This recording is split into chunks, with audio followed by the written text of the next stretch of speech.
Boo. I'm back. Let's get started, y'all. Got a lot to talk about today. Sorry I'm a bit late. Interesting morning. Turns out it's hard to run a company, run a popular YouTube channel, and have a life all at the same time. Just a lot going on at once. Sounds a little weird. Anyone else hear weirdness in my audio? I have enough gear in here that if it is, I should be able to flip things around and fix it, hopefully. But yeah. I didn't check to make sure my audio passes through, though. Let's do a quick test of that. I'm going to shut up and let my YouTube autoplay and see if that works. God damn it, guys. Look at that. Whole stack, audio, video, everything working for once. How nice is that?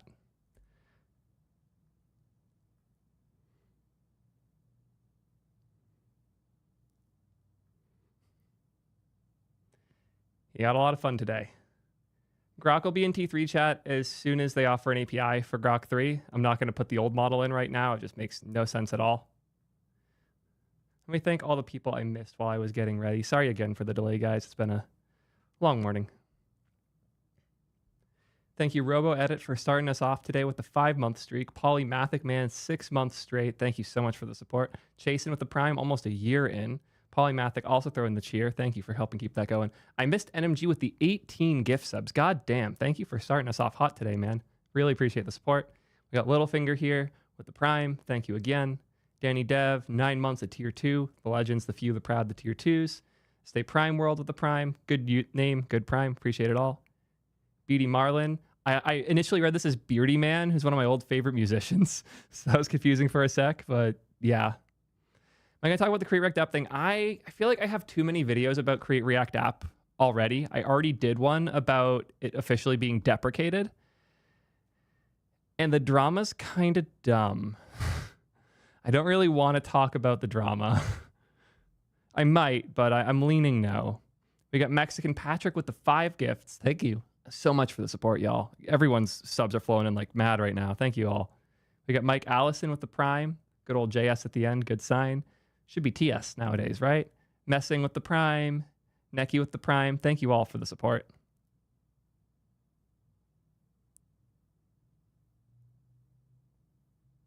Two more topics in the channel. I just realized I closed my Discord. Give me one moment because I will need that throughout. I also need to send the message to the server that I'm live. Thank you guys for reminding me. I don't know if you reminded me or not. I'm just saying that.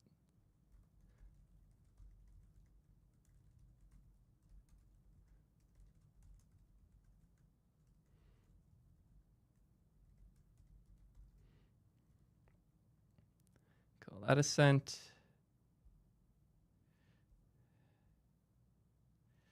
Let's hop to general research.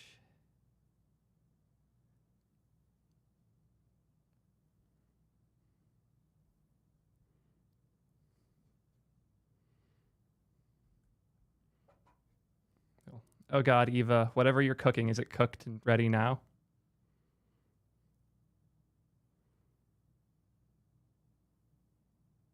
Did I change something in my setup? No, it's exactly the same as it normally is. I haven't changed anything in the OBS side for a while. I am like 4 OBS updates behind right now, and I'm just scared to do them because everything for the most part is working.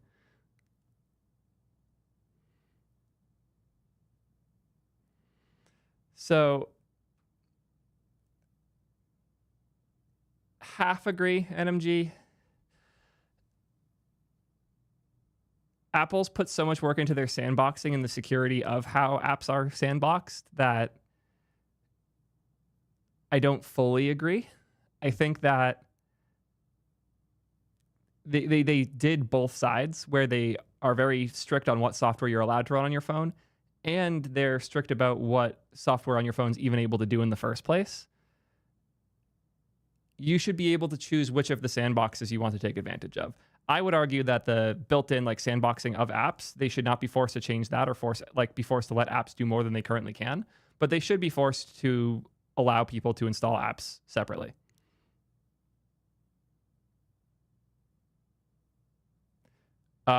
Mimir, what vid? I'm so curious what video you're referring to there.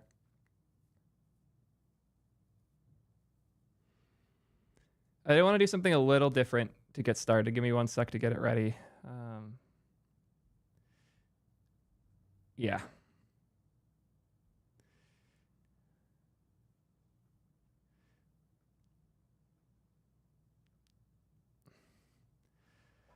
If you've been around for a while, you probably remember Timmy. He's one of the best people we had in this community. Sadly, he passed away late last year, and I am heartbroken. I'm bringing him up because it's his 20th birthday today. And it sucks that he's not here. Wanted to give him and his family and everyone around him a moment, just because I miss him, man. He was a great kid. He was killing it. He had done so much at 19 and had a really incredible future ahead of him, and it's sad he was taken so young.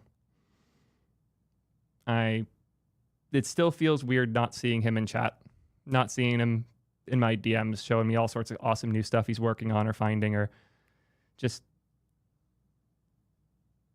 still feels like that hole hasn't been filled, and I don't think it ever will. So I just wanted to take a moment to think about Timmy today, and yeah.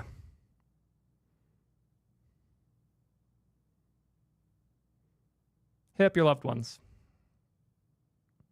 You never know when you might lose them. Love you, Timmy. Wish you were here. Yeah. Just thought it was important to start with that.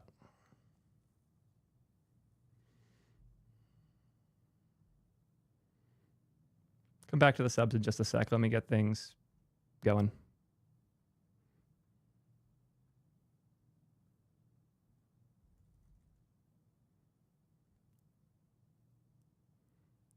Marker.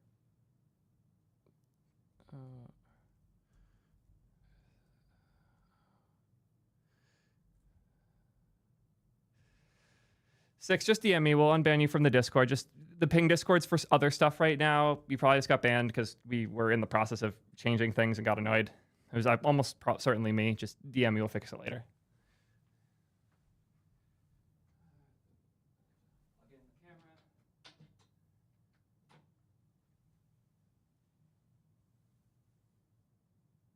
21:45's offset.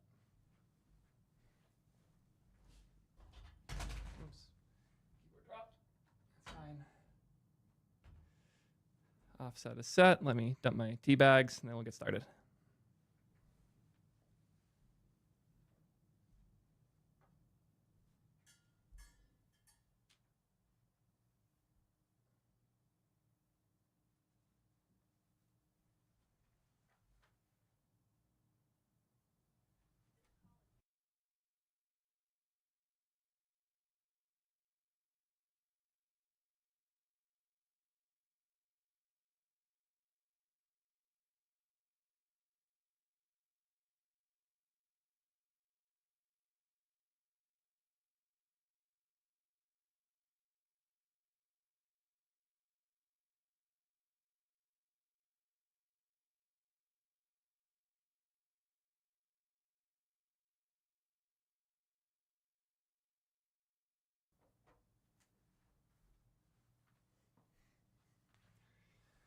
I shit you not, I got a phone call right as I stepped up to go do that. But that has been handled. Believe we're good. Let me thank all the people I missed when doing that. Think I got you messing regardless. Appreciate it a ton. Thank you for the Prime. Nakeen with the Prime. Dedek with the Tier 1. Ben here with the Prime, 9 months in. And then Full Moon with the 20 bomb. Thank you so much for the support, man. Gifted 20 without even being subbed. Pro move. Chat thing instead. And that was before we even shipped T3 chat. That was a week before we shipped T3 chat. You were on it. Damn. And that's for Timmy. I will reserve that. The thing I didn't say, because we're still working out details, whatever, I can share it. I'm working on creating some type of memorial fund with his family to help other kids in Africa who want to get into software dev. It's incredible that he was able to have the impact he had as a kid in Nigeria. It's just genuinely unbelievable he could be as involved as he was, despite everything from language barriers, cultural barriers, time zone differences, everything. And it's the absolute least I can do is put some money down to help others in his position. I'm personally committed for at least 10 grand. I really want to put my money where my fucking mouth is on this. And I have been already working with other companies that are interested as well. Companies like Supabase that he was a huge fan of, to try and put something really special together to help out other kids who really want to go down that path, who want to change the world of software. We're going to do something special for him. Timmy will never be forgotten.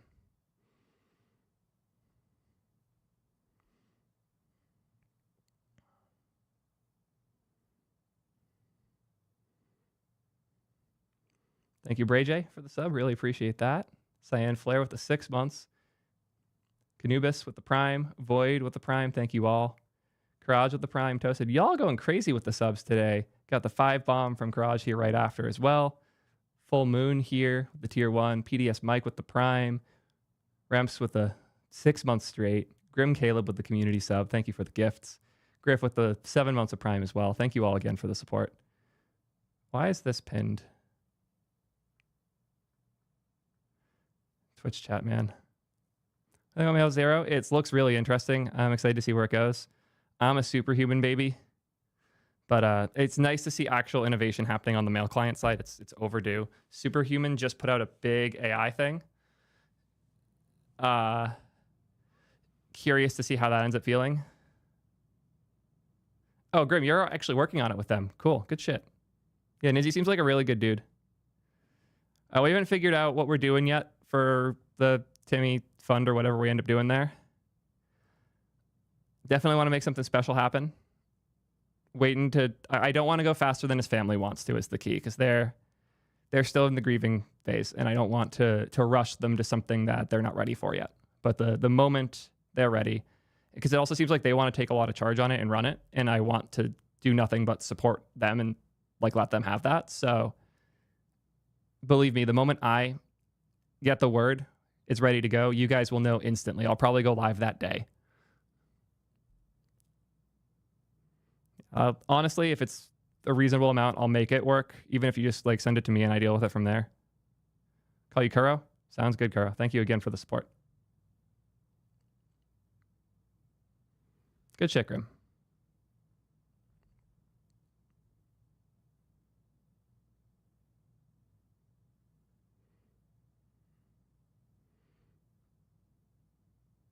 Yeah, the App Store should have app review. I'm totally cool with that, but they should also provide options for running software that hasn't gone through it.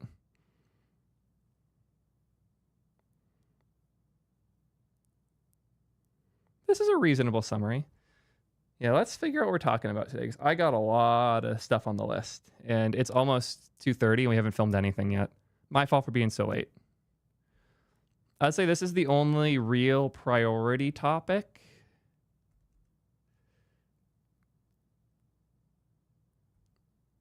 I know there was more here.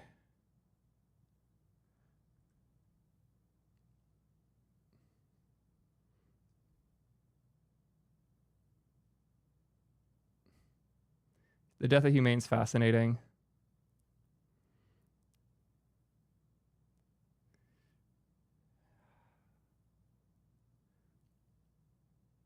I really want to figure out the shaky stream stuff. It doesn't look like it quite does what I need it to, but it's close enough I can brute force it to do what I want it to. At the very least, like the source code for it's going to carry me pretty far, I think.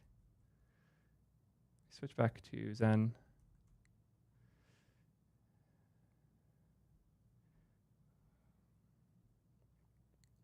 So my hesitation with this one is that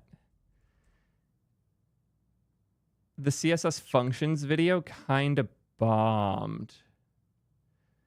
It's one of my worst performers recently. which was not intuitive to me. Also, the HTML whitespace one bombed. It seems like web standards-y stuff isn't interesting to people anymore. Just something I have to think about.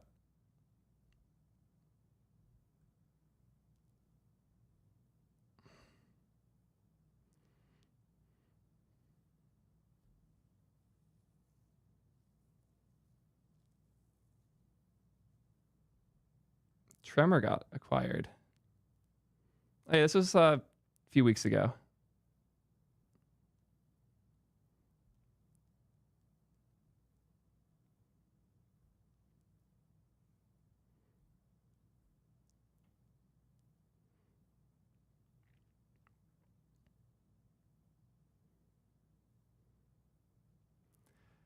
Yeah, we moved a bunch of the badges out in favor of the new model picker page. We're figuring out the balance there. There'll be a lot more iteration on it over time. I think once you get used to the new method, it is a lot better, but it's not as strong an upsell, which I have to be considerate of too.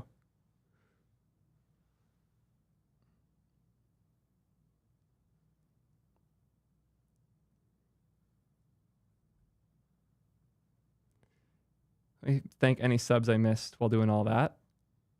We got Griffa Dev with the Prime, Jackie Verse with the Prime, Vanderlyn also with the Prime, Sebastian, good seeing you as always. Fami in that server, damn right. Fami's been helping us with research here and there. Have a long OpenAI documentary we got like halfway done planning early last year and then just bailed on. We need to finish that for sure. I owe her a lot of money.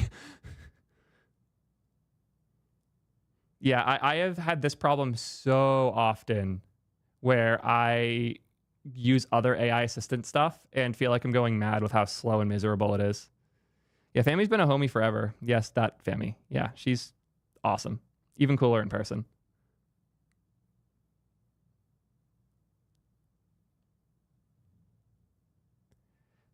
Bangs are something I'm very interested in figuring out for T3 chat. So one of the things I wanted to talk about today.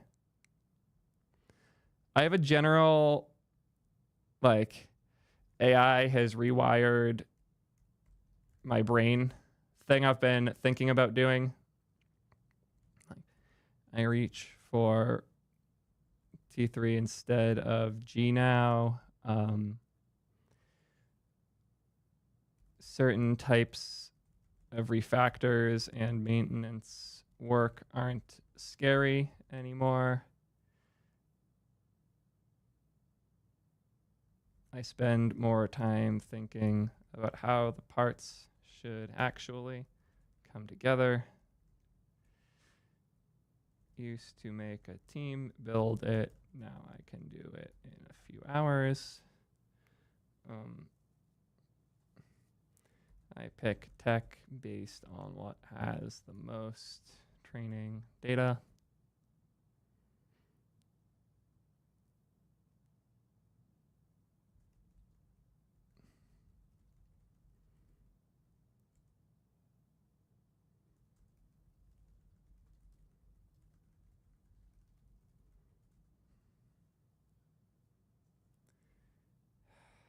Yeah, there's a video there for sure.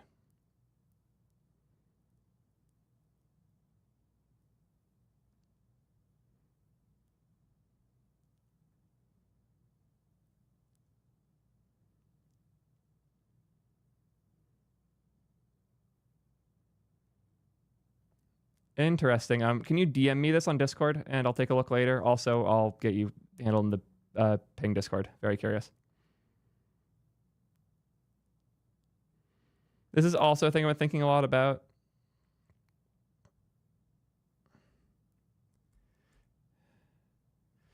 Our junior devs screwed.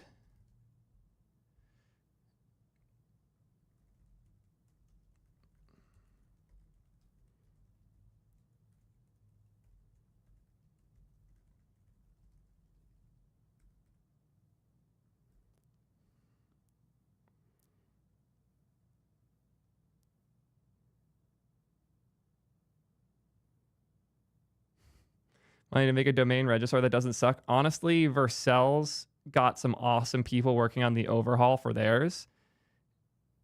I'm at the point where I buy the domain on Vercel and then like change the name servers to Cloudflare because I'll pay the like premium on top because Cloudflare's domain thing doesn't make the money, but it's worth it. Send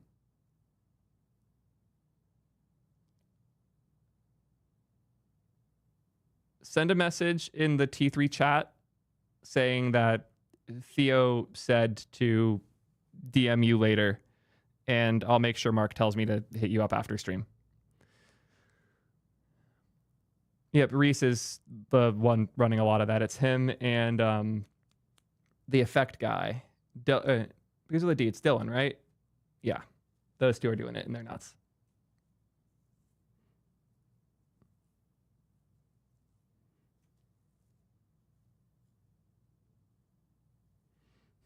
What's Prime doing?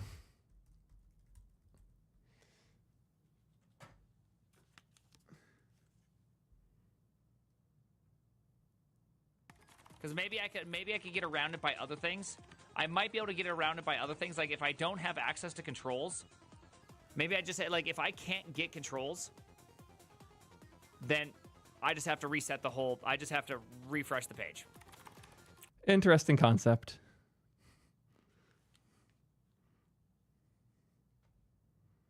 Not going to share sub in the middle of it. He's busy. I am too. I need to start filming. We got videos to record. Yeah, it's 35 months of tier 3, by the way. I'm not at tier 1 in his. I'm paying him $25 a month for 35 months. Oops. Good old 25 times 35. Math's hard. Yeah, it's almost a grand.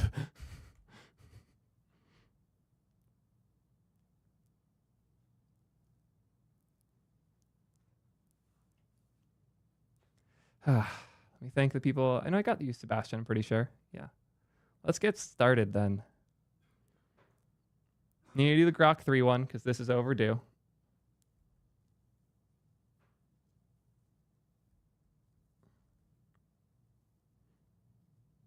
Oh shit, congrats on hitting 100, man. Thank you again for the 100 gift subs of support. Means a ton.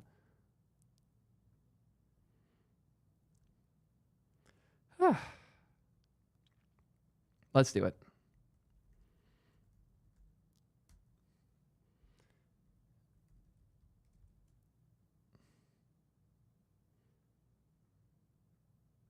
Need to get the posts and the things that they shared up. I'll get this one. I'll get this one. Cool. It's good enough to start. Cool.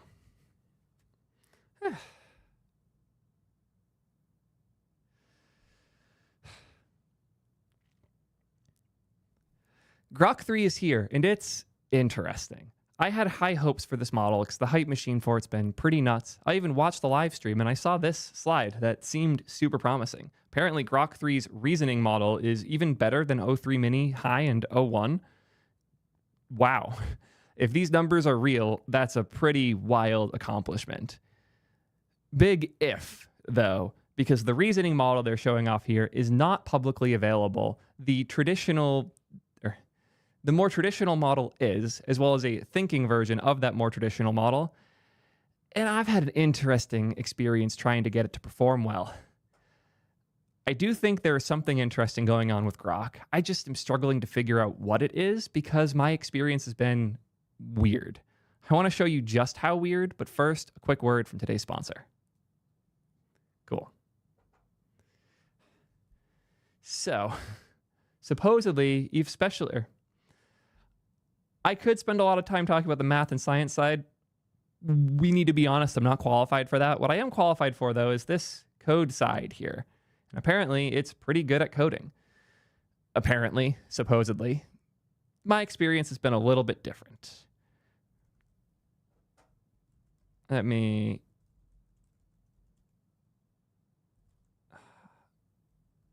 just going to get it open in my editor.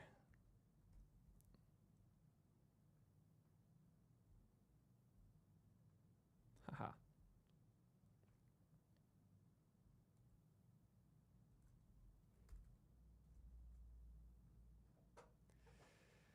So I spent a decent bit of time prompting it, trying to do everyone's favorite bouncing ball spinning test. This is the prompt. Write a Python program that shows a ball bouncing inside a spinning hexagon. The ball should be affected by gravity and friction. It must bounce off the rotating walls realistically. Gonna grab the first version that it did here and throw it in here. Grok 3 v1.py. Paste it. And before I run that one, I'm gonna show you guys the Claude version.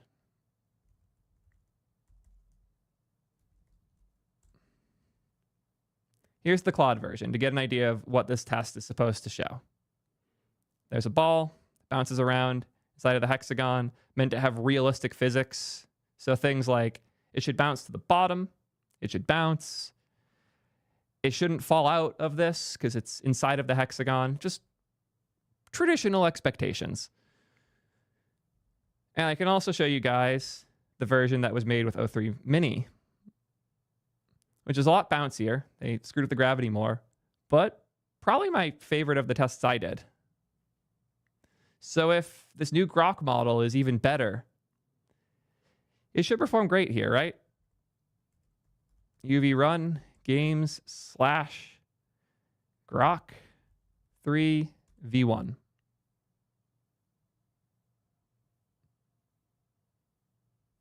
In case you missed that, let's do it once more.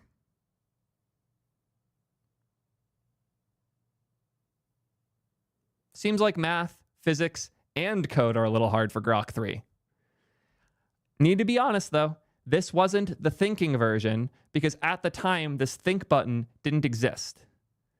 So I reran this with the thinking version, which, by the way, doesn't show here anymore. Took over 2 minutes. I'll run this again just so you guys can see it. Oh, did that not go to my clipboard? Copy. New. There. Make sure it's on think for Grok 3. And while that's thinking, I'll show you the code it generated the first time.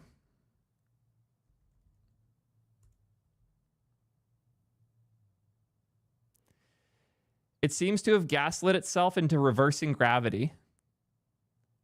And the ball disappears up now.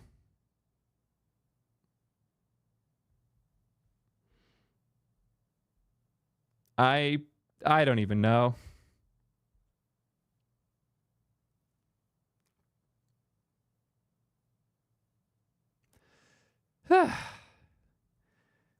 This is still running, so let's do one interesting test, something I was just thinking of. I'm going to take the Grok 3 thinking, or not the thinking version. That one's garbage. We're going to take the original attempt. And I'm going to tell Cursor to fix it. The ball escapes the container. Fix it.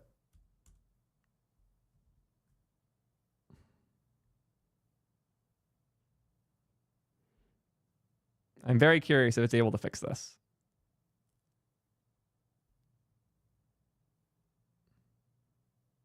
Okay.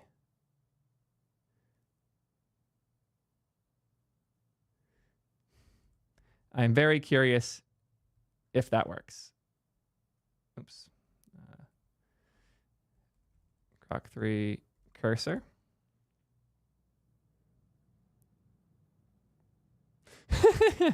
It tried. It gave it an honest go. Yeah, this code doesn't seem particularly recoverable. It is rough. I haven't given it a thorough audit, but the quick read through I did give it, it seems to be really interested in the vertices and using those as the point of reference, not the actual like bouncing mechanic. And the intersection code is rough. Still thinking, by the way. This is all real time. We're 131 seconds into the thinking here.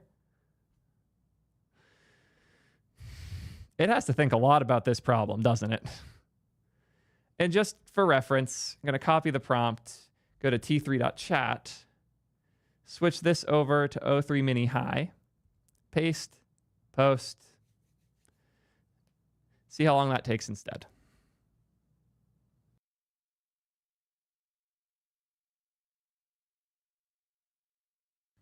You know what? While we wait for that, let's do one other fun thing. I'm going to throw this at the llama distributed isn't super good. I'm going to go, oops, my email's leaking. deal with that in post phase. We're going to go turn on one of the other faster models because we now have a ton of models offered on T3 chat. The DeepSeek Quen distilled model flies. So let's use that one. Still streaming in. Go here. Apparently they're having some issues with the info right now for R1. Or not for R1, for Grok with a Q, by the way. Grok with a Q, really good. Grok with a K, questionable. Grok with a Q is a company that focuses on the actual infrastructure for doing faster inference, and their inference is nuts. Like, see how fast it did all that with reasoning, by the way? I'm curious how that performed, though. Let's go throw that in. Before we do that, let's double check and make sure. Oh, Grok finished, finally. So let's do R1 Quen Grok.py. This is a hard problem, to be fair, so I'm curious.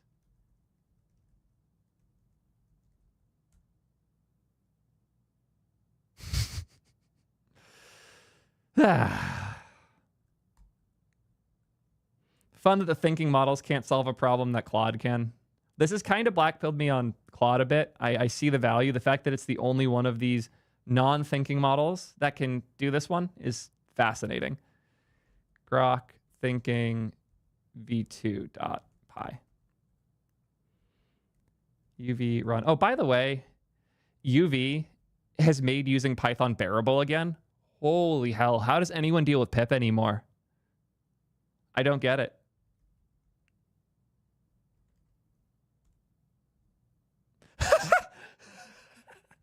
Did it gaslight itself into putting the ball outside?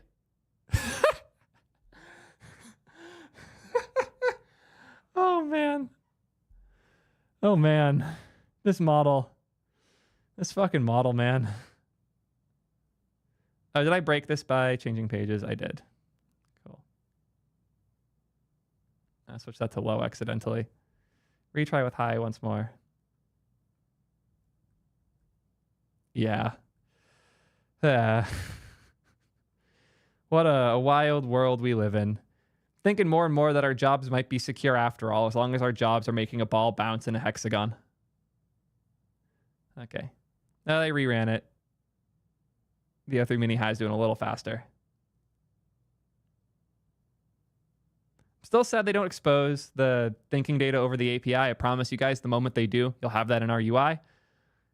It's also so nice having a good, fast platform for doing all this inference and switching between models so easily. Like, yeah, I'm showing off my own product, but it's a good product, guys. I've been using a lot of these sites a lot more. It's bad. O3 Mini High or second. I'll just do 2.py. Paste and see. Despite being comically faster,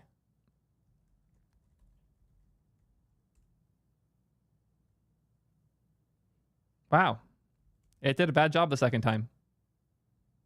Fascinating. Very interesting that it would fail the second time when the first time it had my favorite option. Do I have to run Claude once more to be fair? I think I do.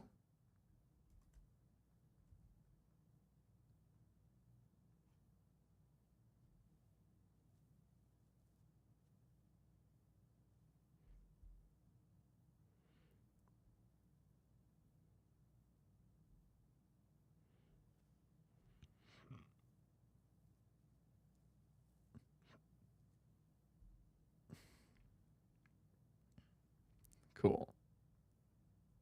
Claude v2.py. Let's see if it also failed the second attempt.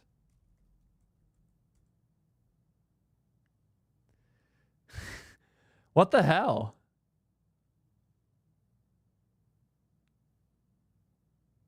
What's going on? Am I in the Twilight Zone? What happened?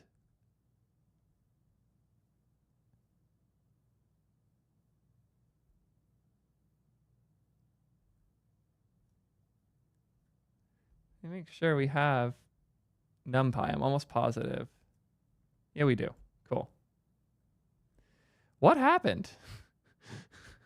How did everything get it right first try and now it's not? Okay, I'm going to try something that's going to be annoying. I'm going to try it on the Claude website.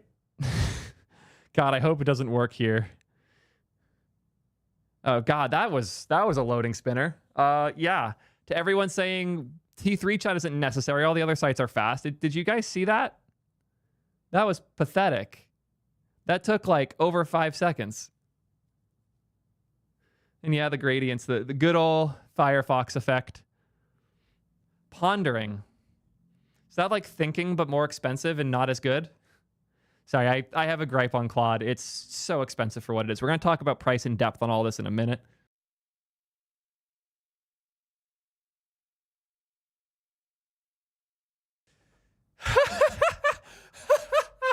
I'm paying for Claude, by the way. Yeah, so I guess if you want a version of Claude that actually runs, actually answers your questions, is half as expensive, and doesn't take forever to open, T3 chat might be a good option. But, God, I can't believe it actually just did that while I'm recording.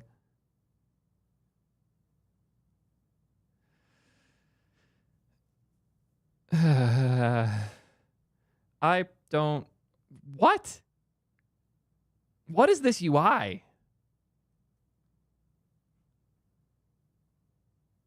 I don't like the artifact thing where it always pops out. We're considering adding it to T3 chat. I will never force it. I don't love it. Cool. Now we have code. Copy. I was going to paste over this one. What did it bounce on there?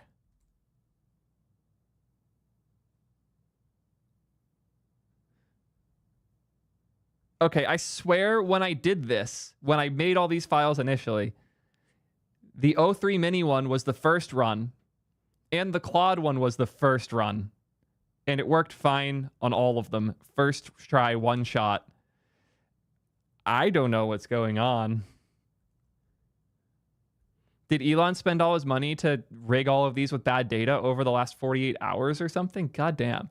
I know it's just random chance, but like I have my history here. You can see this one was with Gemini. The Gemini one bombed. I'm not going to pretend otherwise. Next one was with O3 Mini High. This was the first try on it. This is the code. I can show you. It's the same code I was showing at the start. Main simulation, update. It's the same code. That was first try. Theoretically, could have deleted things or whatever. No, didn't. This was the Claude 3.5 one that also worked. I guess I just had like multiple good rolls in a row. That all said, I have yet to get a single working version out of... That all said, I've yet to get a single working version out of Grok. I haven't really gotten any working code out of Grok. I tried some advent of code problems and it hallucinated a bunch and the TypeScript didn't compile. That would, and to be fair, this would all be fine if the pricing was good. They haven't released the API pricing for V3 yet. They did announce a new paid sub for accessing it on their website, though.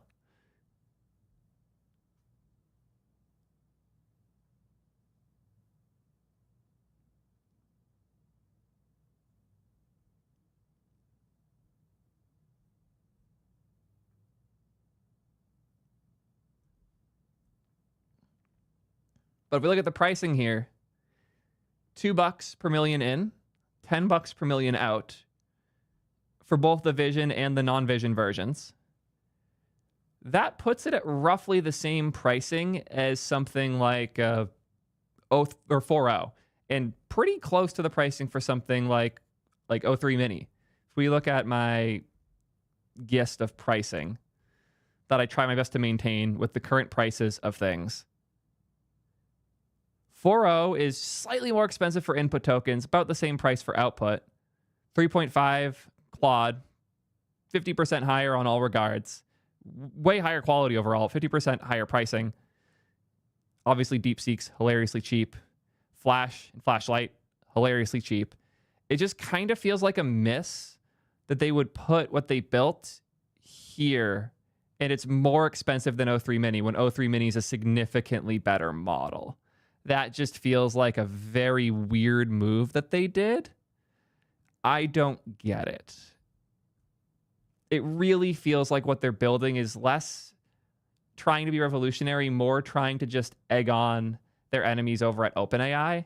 And that makes me sad because I know there's some really good people there. Good enough that they shouldn't have been shipping a test mode checkout flow with their Stripe key. When I tried to subscribe to the new tier, it brought me to the XAI Dev test mode Stripe. And believe me, I know setting up Stripe isn't easy. I'm like the industry expert in explaining why it's not easy to set up Stripe, right? How the hell did you push your test keys to prod? What? Yeah, there's also the person who mentioned that Grok 3 would be bad at code and got fired right before, who worked on Grok at the time. Hilarious. Oh, is Zuck speaking at the Stripe conference? That's cool. I've had a really good experience with Stripe, especially since I started complaining publicly. I've been chatting with them a bunch. They had me come in to give a presentation and shit. It's been really cool. I have high hopes for those guys. But yeah, like, what? What? I still can't get over how long the thinking took. I forgot to check with the one that we just ran. 196 seconds for a solution that renders the ball outside of the hexagon. What? God, I'm going to go insane. Yeah, I don't get it. Like, Grok had potential. It's just not there. There is one cool thing they're doing, and I want to call this out because I wish more companies would do this. So Grok has their models. They have like the Grok beta, and they have Grok 2. And now they have multiple Grok 3 models. They have Grok 3, the Grok 3 reasoning, and whatnot. The interesting thing they're doing is drawing a line for whatever the most recent, like their flagship model is. Everything above this line will become OSS. Not full open source, but at least open weight. And I like this a lot. They've officially said they plan on open sourcing all of the models that aren't their current breakthrough, state of the art. So eventually when Grok 4 happens, at least if my understanding of what Elon said is correct, the line will get moved and Grok 3 will become open source. I like this a lot, and I would really like to see more companies, OpenAI, wink, wink. Be nice to see other companies take the opportunity when new models come out to do that. And if a certain other company was to do this, it could change everything. Imagine if these were a slightly different name. If Claude 4 dropping results in 3.5 going open source, Anthropic's running the entire game again. I don't know if they have the balls to do that, but if they could actually make a better model than what they have with 3.5, and then take their previous model that was still industry leading and open source it, whew, that would burn so many people's businesses down. A real fun thing that happened a few days ago, actually I think it was yesterday, they posted a new benchmark. When I say they, I mean OpenAI. They just put out this, what I think is actually a pretty cool benchmark, the SWE Lancer.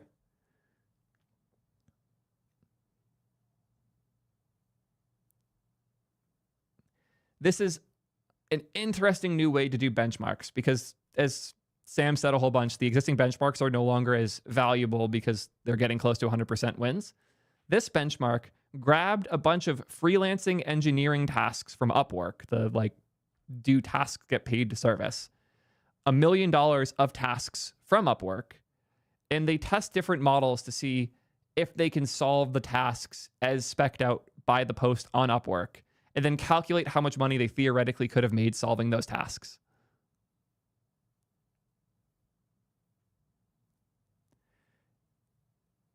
And what happened here that was really interesting, remember, this was published by OpenAI. I clicked the link from their page.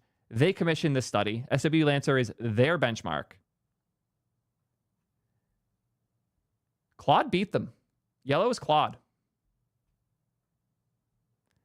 They lost their own benchmark.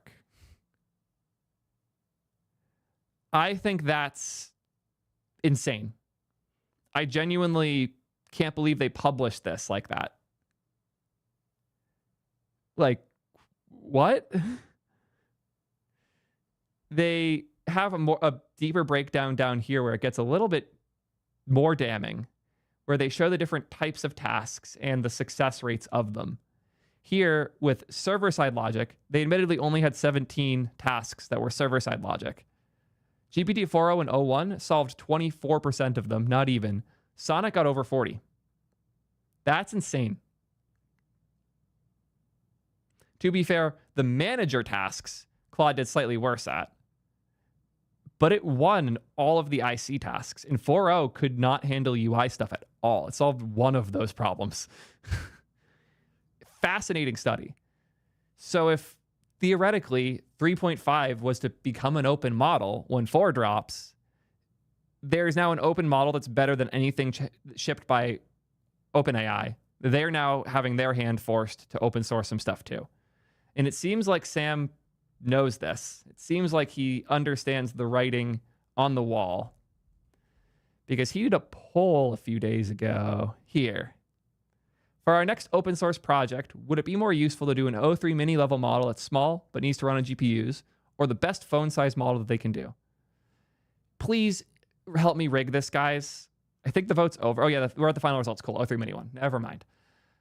I would have been very upset if the phone size model won. It was ahead for a bit. Models that you can run on phones are cool. They're not the future. Like 5G is getting more and more prevalent. GPUs are getting more and more efficient. But the expectations we have of what they can do and what these models do is going up and up. As the Apple privacy nerd, believe me, I wish I could run everything on my own phone. Not realistic. We need better big open models before we can start dreaming of those ones. My roommate got R1 running on his phone at 1 to 2 tokens per second. We don't need that. And we don't even, even if it was 20, the quality would go down enough. I don't care. Back to Grok, though. Let me try to find some nice things to say. The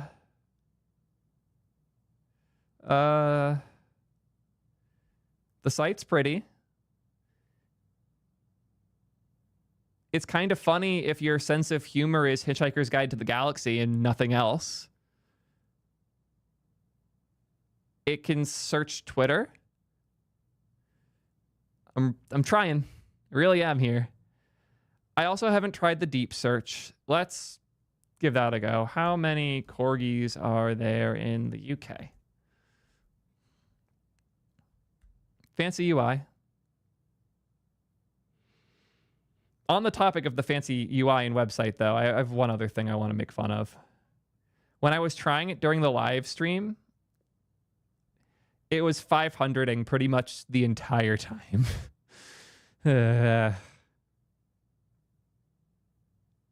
Wrong here. Cool. It's still searching. It's doing a lot of searching here. It's checking a lot of different sources. I can respect that.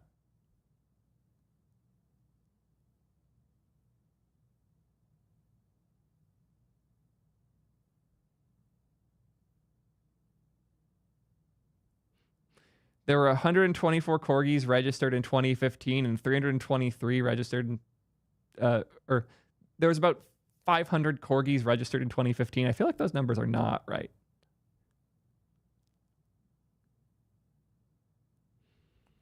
Let's do a perplexity for comparison in the background.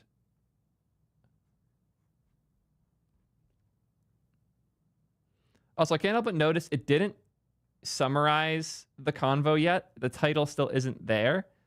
I actually made a dumb change to T3 chat where we forgot to send down the summary in the new title in time. But I fixed that within an hour.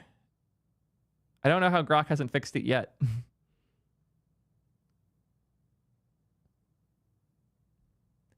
Okay. Jesus Christ. Well, it certainly knows how to write something that looks like a research paper, but 2,000 corgis in the UK is hilariously small. Like, that's so hilariously wrong. It's almost beautiful.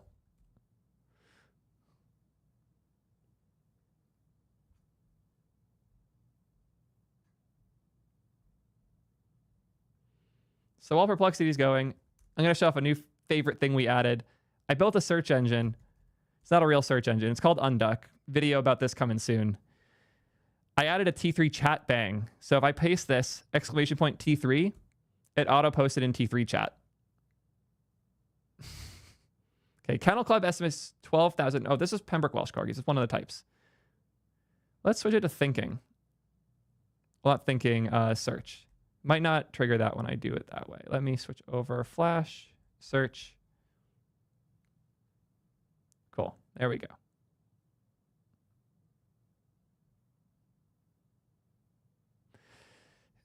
Gemini's flash search isn't great. Perplexity's still going. Come on.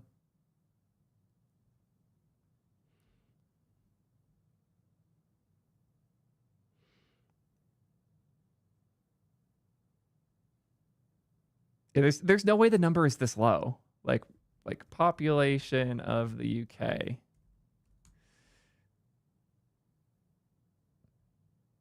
$70 million people. There's no way they only have 2,000 corgis. Even like a random set of like unbiased, there would be more than 2,000 corgis with 70 million people. The UK is like the capital of corgis. Flash thinking with search.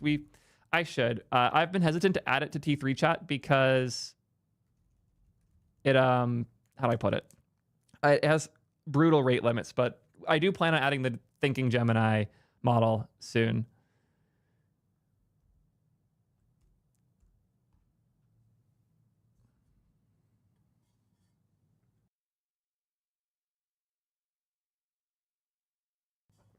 It shows thinking a lot more aggressively than I might have guessed.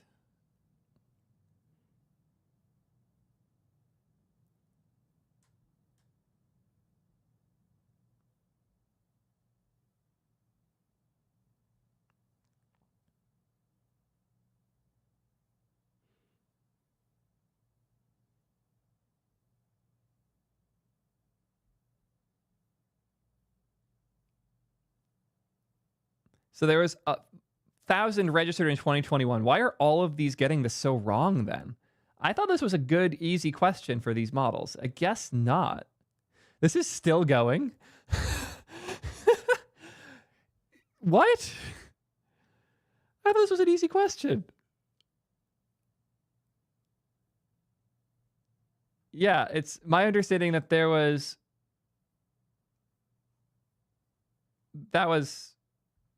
that number was the registration that year.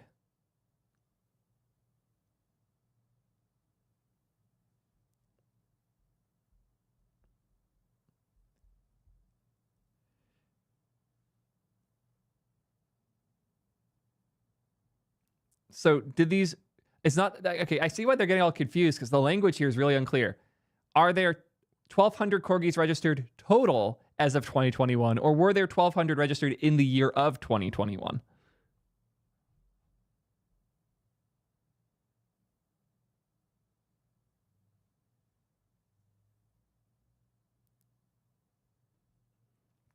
Yeah, this looks like it's the per year numbers. They had nearly 9,000 puppies in 1960. That would have been 9,000 new dogs then.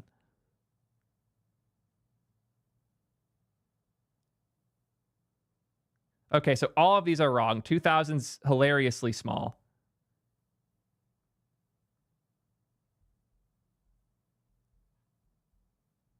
Because it's 1,200 a year. And corgis, believe me, I wish they lived forever. They don't, but they live a lot more than a fucking year. Refresh perplexity. It still seems to be going. Okay, no, the UI just froze. Fun. Why is everyone else's UI so broken? I say, and then my browser refuses to let the sidebar collapse. Why won't my sidebar collapse? I'm going mad.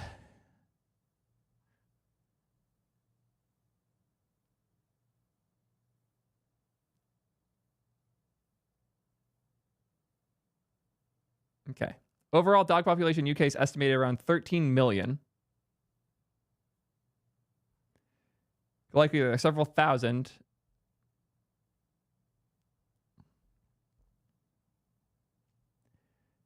Cool. So if there's 13 million dogs in the UK, there's no way 2,000 of those are corgis. So everyone else was wrong. It looks like Perplexity wins here. How many dogs are there in the UK?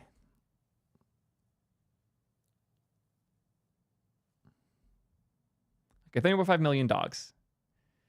If there are 13 million dogs, isn't 1,300 corgis a bit low?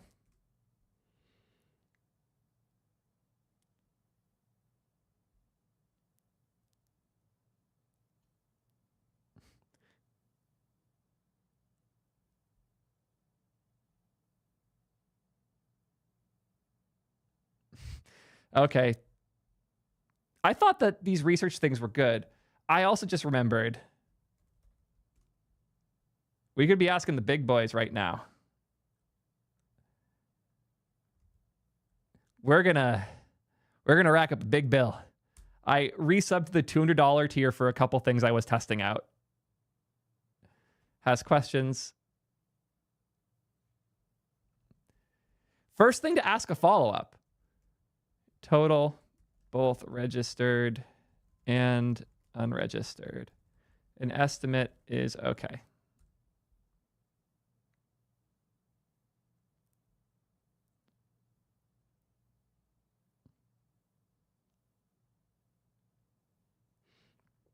And we really lost the plot here.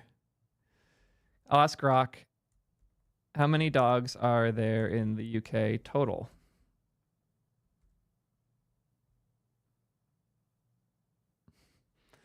So apparently deep research takes its time, so we'll see.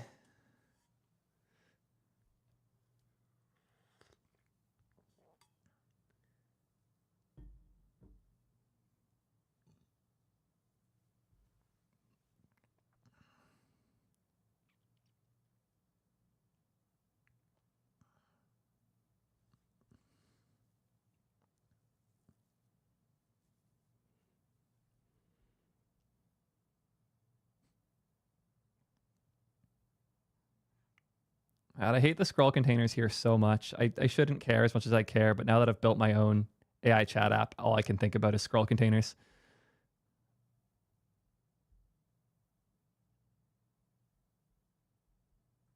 Can we come up with a more realistic estimate?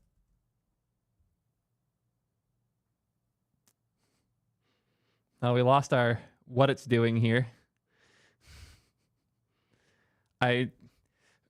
Fun fact about the ChatGPT site, if you're using one of the more expensive things like O1 Pro mode or deep research, if you start another chat or you close the tab or you lose internet connection, it just hard fails.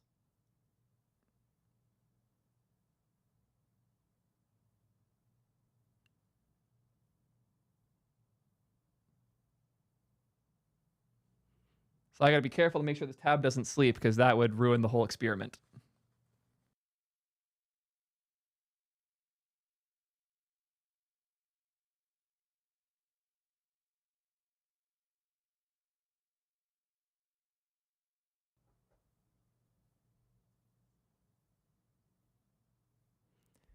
Apparently there's 10,000 corgis in the entire world. That's not true. I can like name 1,000 myself. If they're counting only purebred, sure. But even then, I think that's really low.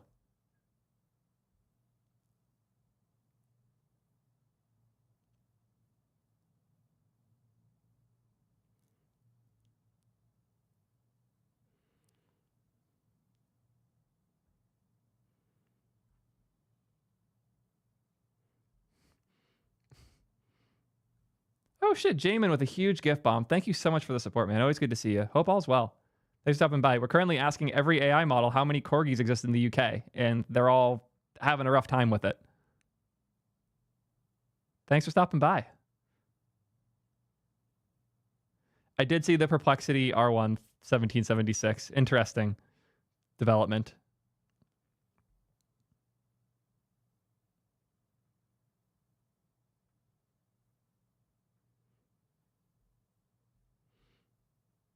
Making sure this doesn't break. Still going. We're at like multiple minutes in now, at least 3 on that.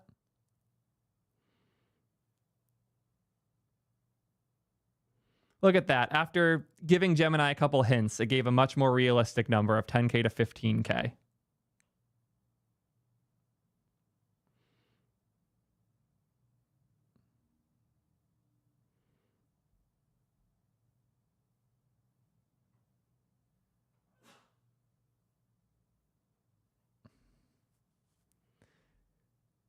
Still kind of crazy how wrong almost all of these were, though.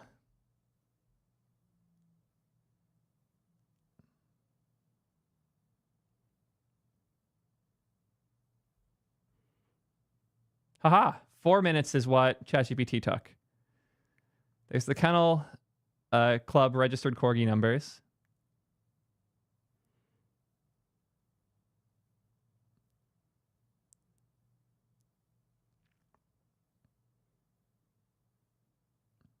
During the year, corgis were vulnerable. They represented well under 1% of UK dogs.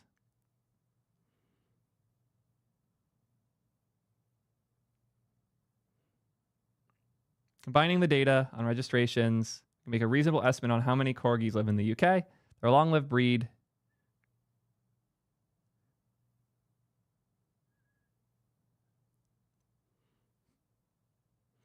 Mid-range estimate would be 10,000 to 15,000 corgis. That's hilarious that it took that much longer to come to the same conclusion Gemini did. To be fair, I had to hint to Gemini that it's wrong.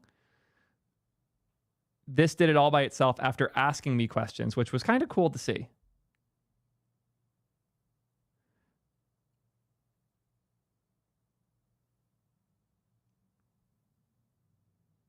This is a good answer. OpenAI wins again. And obviously Grok does not.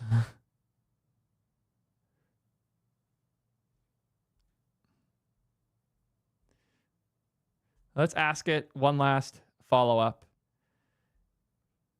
You can only deep search or think. Interesting. So if there are 13 million dogs in the UK, isn't your estimate about corgi numbers quite low?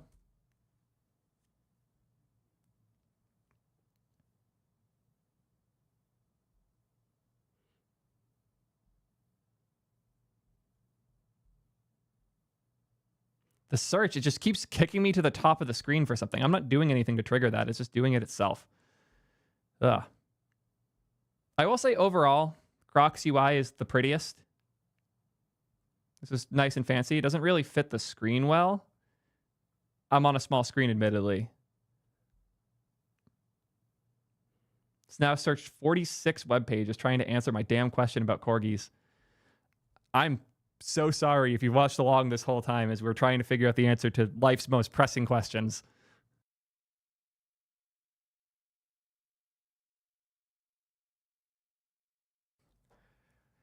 Is corgi count going to be the bouncing ball of deep search? That's the stupidest sentence I've ever said, possibly.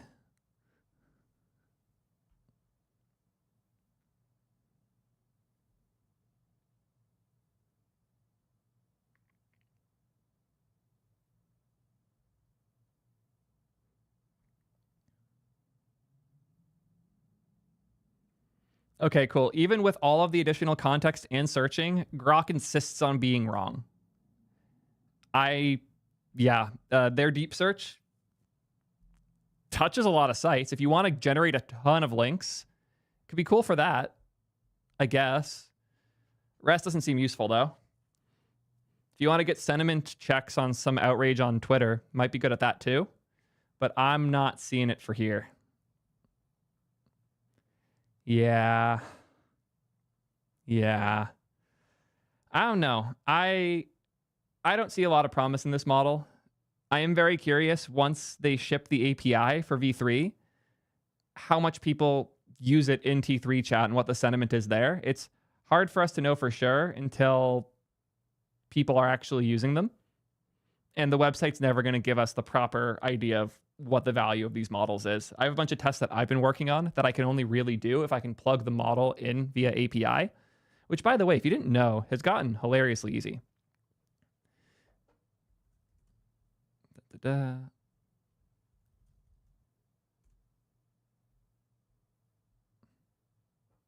Here's our actual production code for T3 chat. I have my model map, which maps the IDs to the specific models for all of the different models. And if I want to add a new one, it's as easy as adding the key, adding the provider. All coming from the AI SDK providers. Models are commoditized. Switching between them has never been easier. I'm not sure being just another model that's 10% better at some things, 50% better. I'm just not sure that now creating yet another model that's 10% better at some things, 50% worse at other things, costs the same, if not more. I'm not seeing it. I just don't care. If they start sharing things that are closer to the numbers that they were bragging about, if I can get something that performs this well via API, I'll be sure to post an I was wrong about Grok video. But right now, I'm not feeling wrong about this one. I still think that, generally speaking, the order of events that happens in the AI world is we have a specific company. We'll call them a closed AI. Releases something. And it is groundbreaking. And over time, a lot of work is done externally to try and catch up to that quality bar.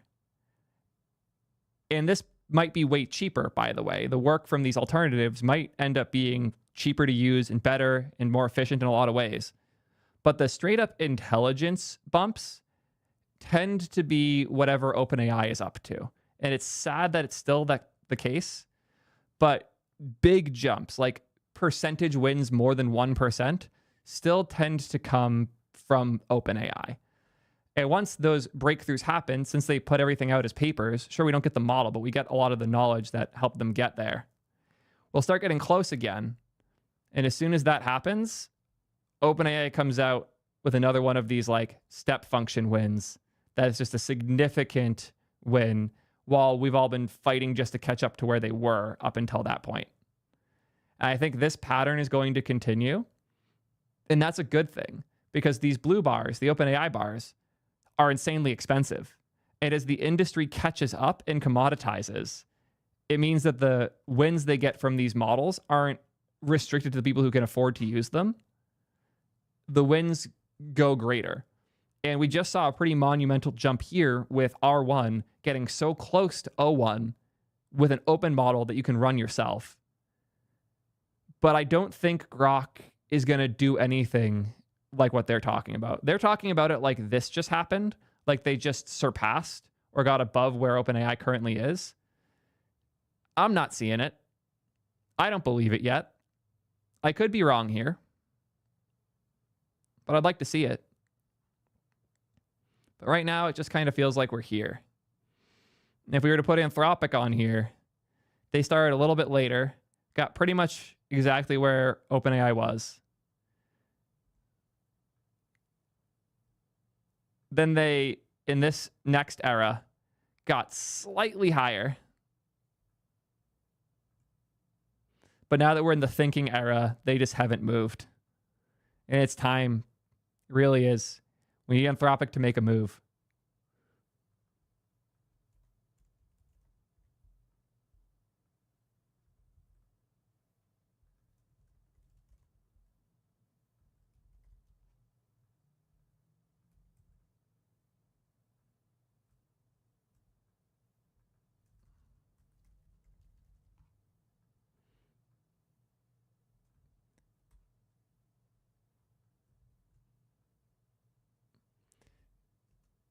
Zen friends, can anyone figure out why my sidebar isn't closing anymore? Because it's going to drive me actually insane.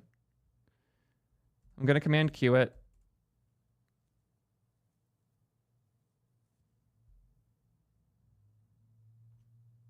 Okay, that appears to work for now. Yeah. This is how I feel about the trends with quality of AI. We kind of just have to wait for OpenAI to do something crazy, and then we all fight to catch up. It's a good thing overall. I'm not complaining about this. But I'm probably going to stop saying OpenAI is dead, because every time something big enough happens, they leapfrog it really quickly. I'm still shaken from O3 Mini. But that's where I'm at.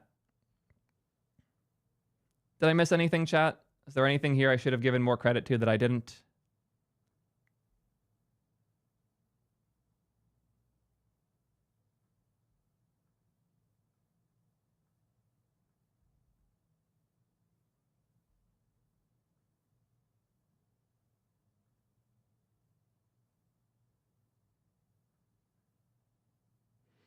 You were a diehard Claude guy, but O3 Mini pulled you from it. Yeah, I've been similar. I still like Claude in Cursor. Like, it's the model I enjoy most when doing quick things within here.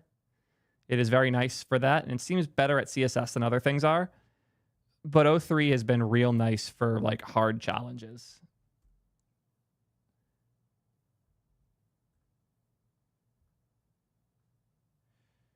Oh, chat thing's having problems. The O3 Mini is real bad at CSS.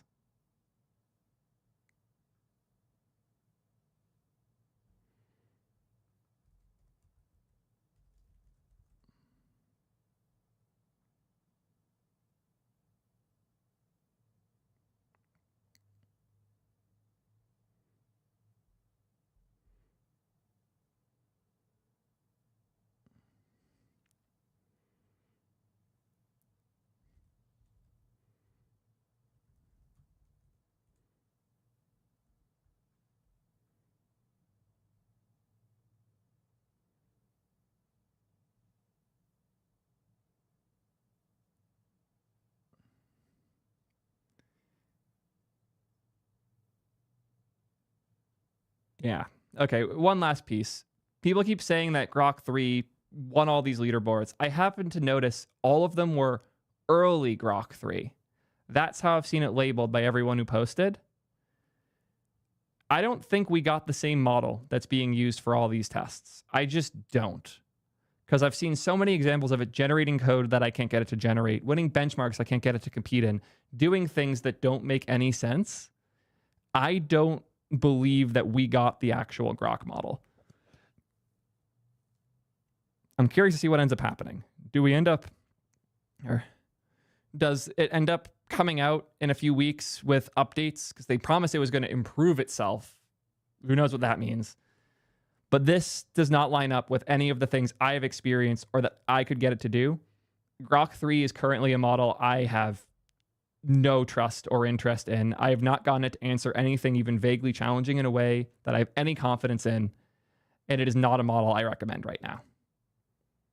Keep an eye on the channel, and if you haven't subbed, now's a good time to do it, because if I am wrong, there will be a video following this very shortly where I correct any of the things I was incorrect about. Hopefully this was helpful to you. Keep playing with these models, keep AI generating the future, and until next time, peace, nerds. Cool.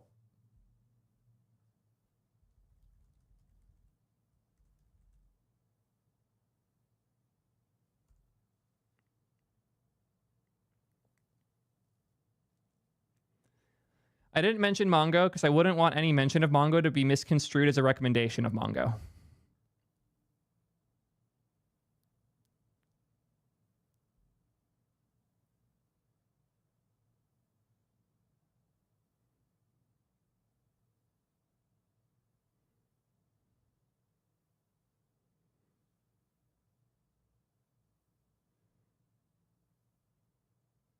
I did see this. Yeah, they're just cutting costs wherever they can right now. Let me thank everybody I missed. Thank you so much, Check Souls, for the 5 gifts. Really appreciate that. Jamin with the gift bomb during the recording. Appreciate that too. Clarity with the Prime. Ashy Boy with the tier 1. Shadow Smile with the Prime. think I hit all you guys. We got Carlos here, subs back. Good to see you, man. Thanks for the 6 months of support. Marquez with the party parrot. Always good to see you. Thank you for stopping by.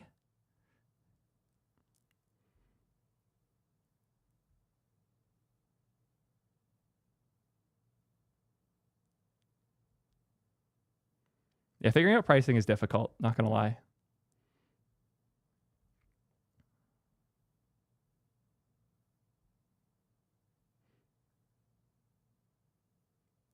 What?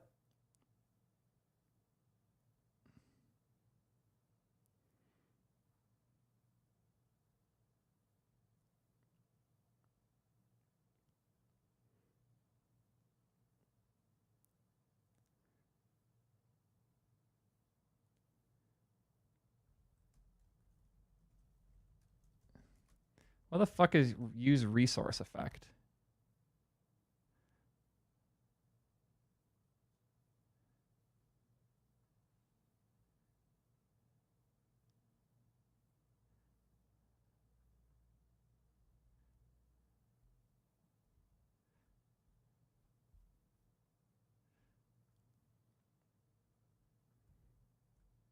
Interesting. Lauren PR, she's very good.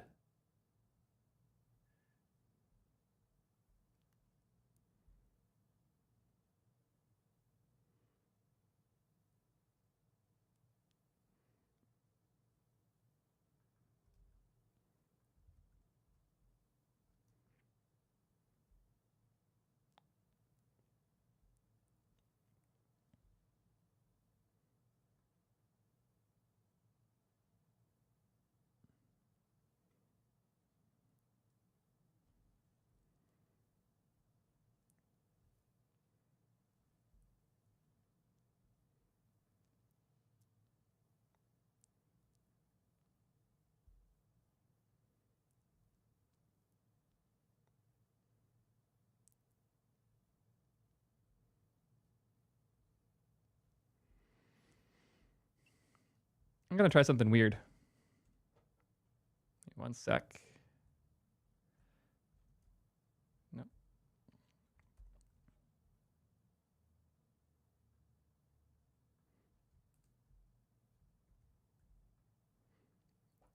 Cool. I've been playing with Augment. They're sponsoring some stuff in the future. They're an AI chat thing that specifically is trying to handle really big code base as well. So here it's syncing the entire React code base. Do a new chat. I care about that. What is use resource effect and what can it be used for? How does it differ from use effect?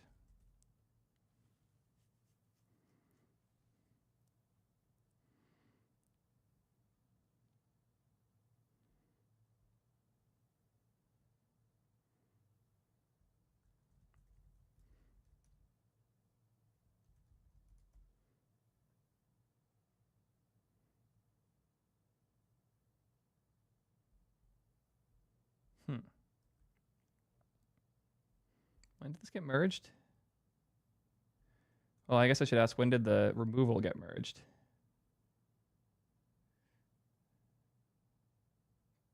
27 days ago. Okay. Is that when it closed? Yeah, that my clone is before that got merged then. Let me...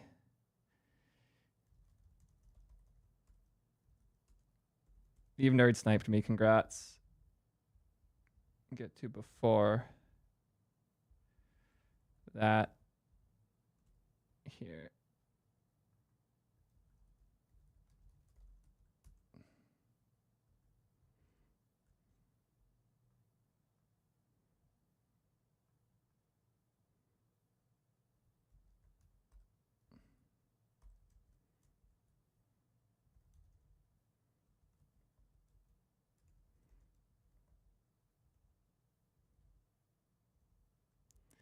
I think there's a way for me to redo the sync.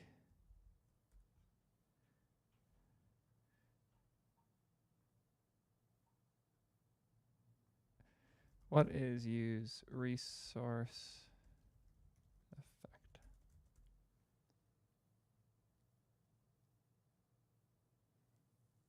Aha. It just knew from the git diff. That's cool. Create feature, behavior.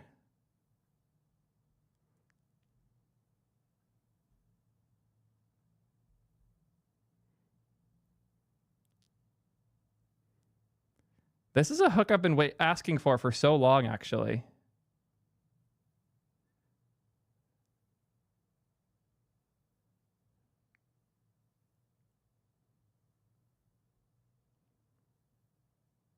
Yeah, I've wanted this for so long.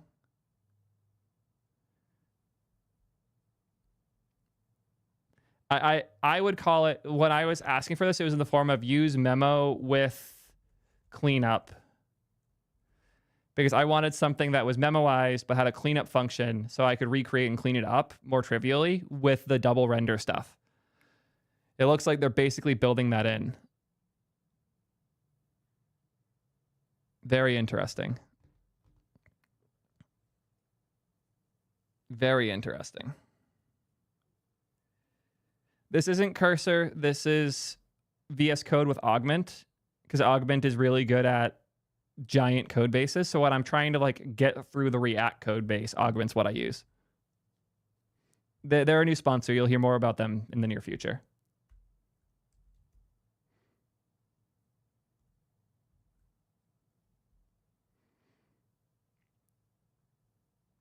Gemini, Yeah, that I'll be looking more into off stream and hitting up the team to try and get more info on it. Models. OpenAI stays on top Grok.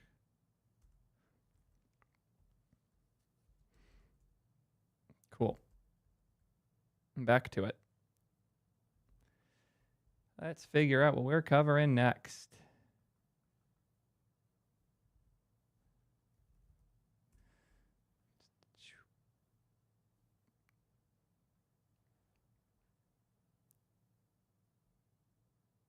Thank you, Demi, for the Prime sub. Really appreciate it. Let's figure out what we're doing next.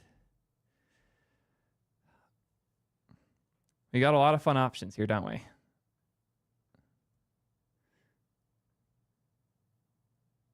I want to do models erased to the bottom. I want to find some resources for this. Chat GPT API pricing at launch.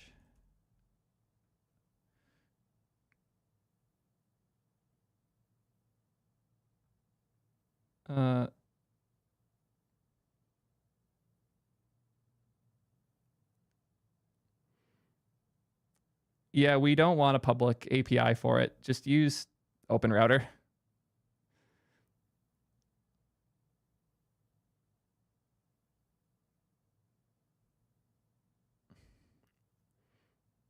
Deep State Dan. What a username.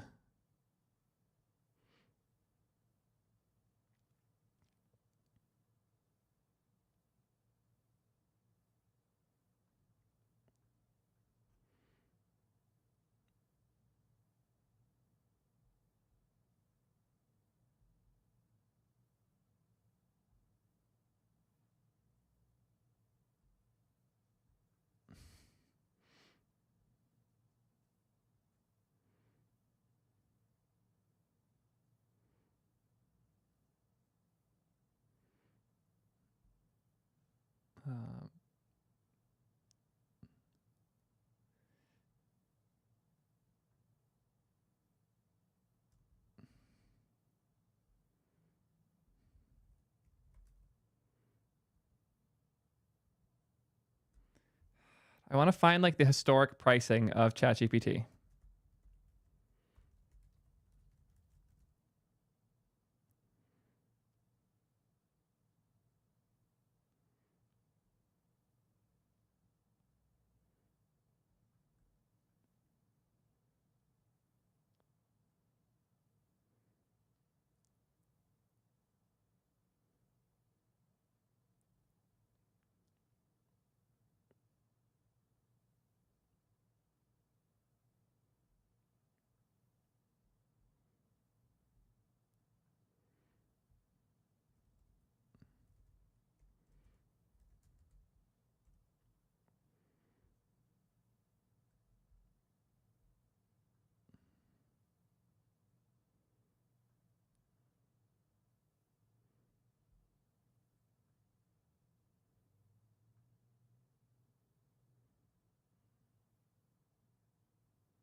Yeah, Wayback Machine is what I was thinking.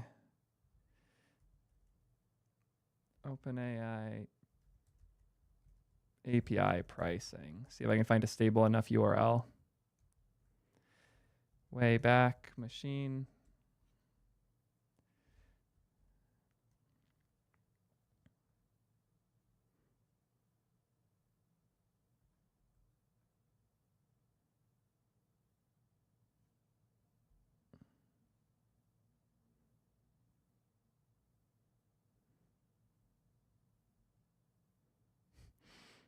Who was around for Da Vinci?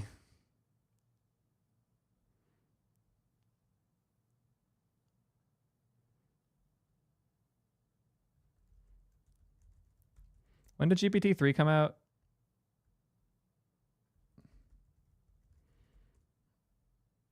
Yeah, it was November.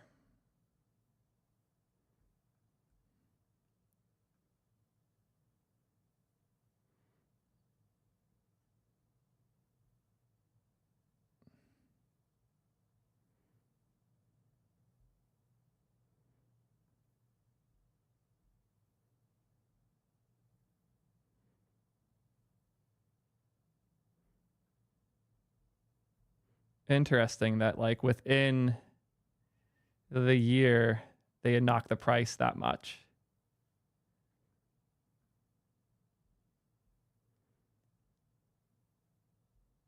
I don't think any of these are GPT-3 though. Yeah, this is when suddenly there's way more data.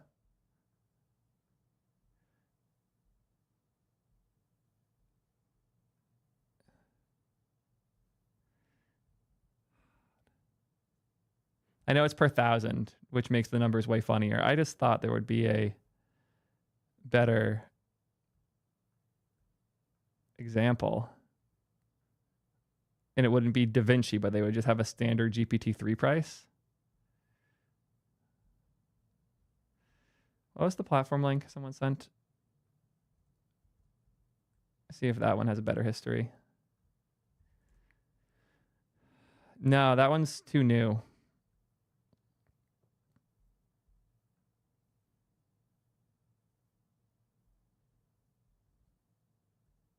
Oh.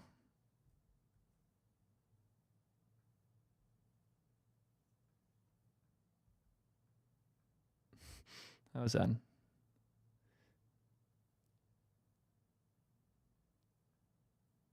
Jamin.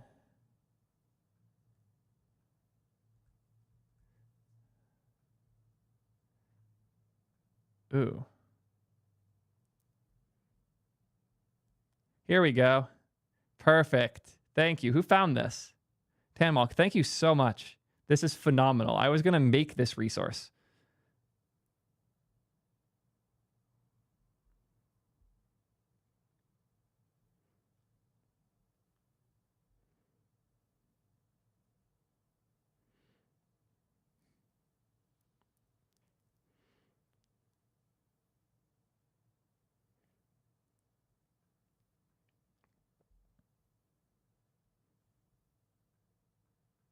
Need the older pricing page here.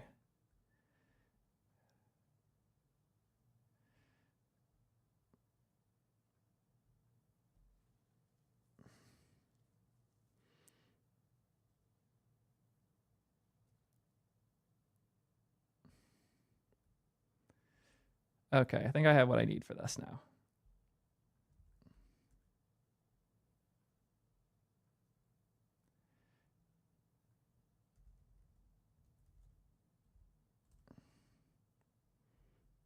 Awesome.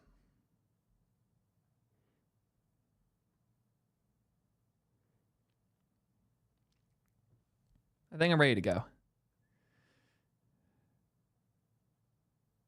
This is the URL you had from that era on Slack.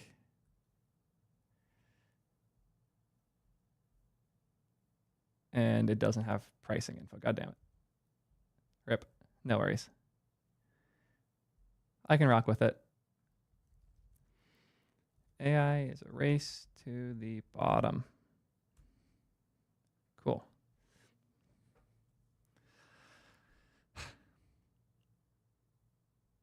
Oh, there's another link that looks potentially useful. Thank you, chat. You've been super helpful for this one. Yeah. Cool.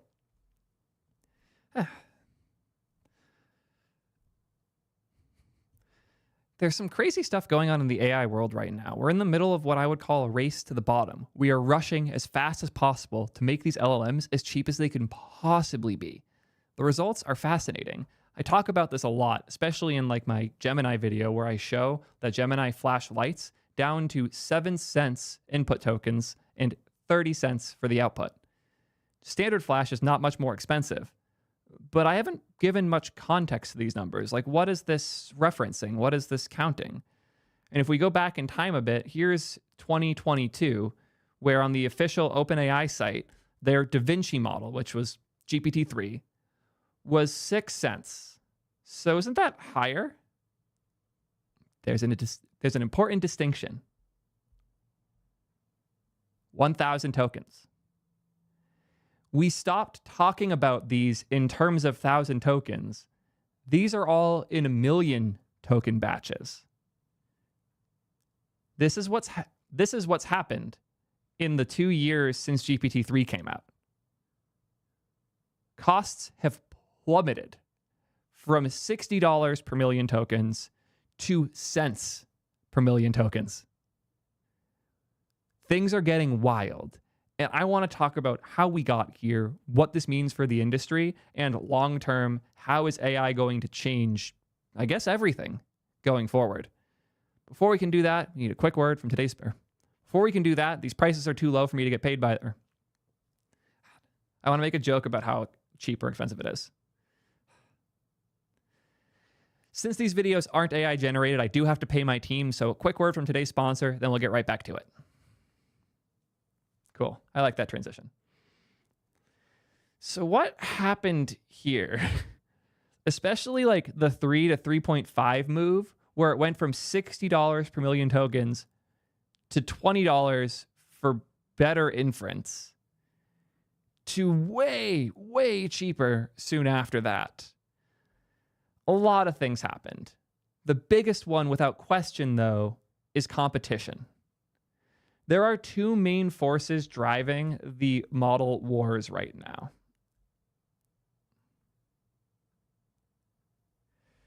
Model wars. There are two core axes that are being fought on for these wars. There is the quality of outputs. There is price. There's a bunch of other random things that they like to talk about that I care a lot about too, like speed, API capabilities, UX, or I'll say UI, UX, and product features. All of these are cool. All of these things like demo really well on Twitter and are super fun. None of that is the model war, though, because these are entirely different things. Most of what goes on here, I can do. I can make real change here, even though I'm not making models. I'm not training shit on a bunch of GPUs. But I'm still able to impact real things here. I can make cool stuff in this space. But there's a limited number of people that have very expensive specific resources that are able to compete on this section here. And this has had interesting impacts on the industry. In particular, it seemed for a while that the only way to make money in AI was to live here. Because if you weren't competing in this area, but you built a really good UI or a really good product that used models from someone else, OpenAI could just show up and do that. And that was the assumption. Turns out that assumption's kind of bad because now we're doing the opposite, where people like me are coming in, making a clone of OpenAI's product that's better, still providing OpenAI models, and the result is really good. Someone else pointed out another really good thing that they're kind of competing on, context window. This is one of those ones where like we can't do much from the outside. Same with speed. So if we break these down, I'd say the first category, only model makers can change this. So for this first section, only model makers can really change that. For context window, mostly model makers, but we can hack it. And then the bottom section here, anyone can kind of do this. And if we think of the model wars in these three categories, it'll make it a lot easier to process what's going on right now, because this war has been going brutally for a while, and the results are showing in pretty much every chart. Let's chart these two. We'll start with the quality. So we have time on one side, quality on the other. This has been an interesting race. I'll use blue to represent OpenAI. No, it's their favorite color. For a certain amount of time, I'm just going to draw an arbitrary cutoff here. We'll say pre and post GPT-3.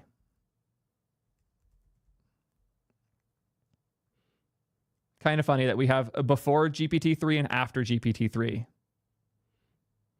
Can label them BGPT-3 and AG. I'm not going to make the joke. Anyways, up until then, there were cool things going on, like autocorrect, things like automatic translations and shit. Like, we were making real improvements slowly but surely. Like, the quality of what a computer could generate was going up. But GPT-3 represented a monumental leap in the ability for a computer to generate text given arbitrary input. This was the from autocomplete to actually useful move with GPT-3.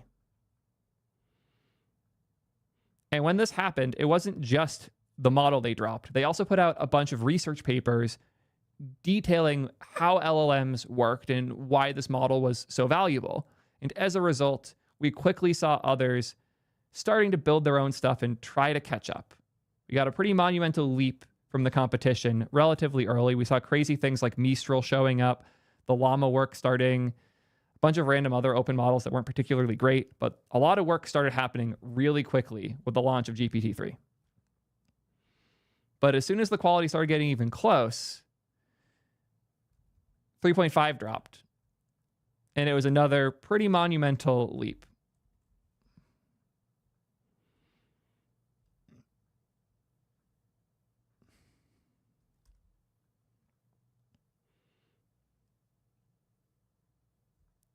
I never know. Is there a hotkey to start editing a line again in Excalibur? Edit line. Okay, can I start plotting it again, though? No, that's fine. I can work with this. Cool.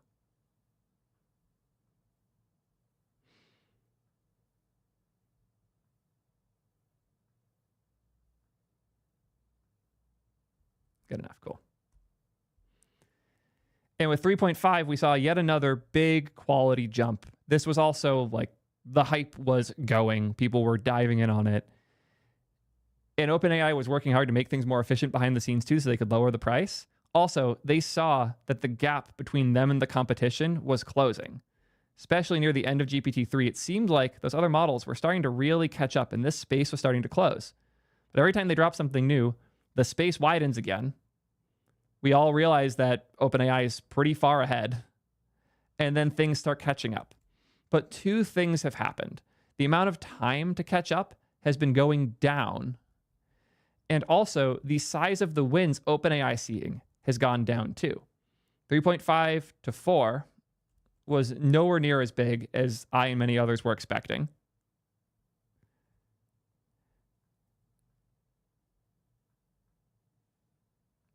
And 4 to 4.0, I would argue, was even smaller. It was cool for the price side, which we'll get to in a second. But it was not a particularly monumental win in quality. And as such, this line has been catching up more and more. And the amount of work it has to do to catch up is going down each time. It's getting closer sooner.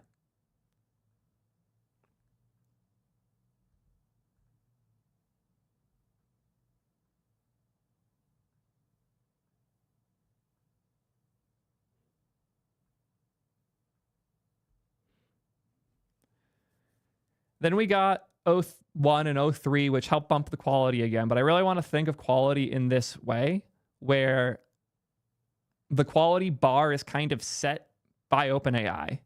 And then the rest of the industry is competing to get as close as possible to where OpenAI is at any given time.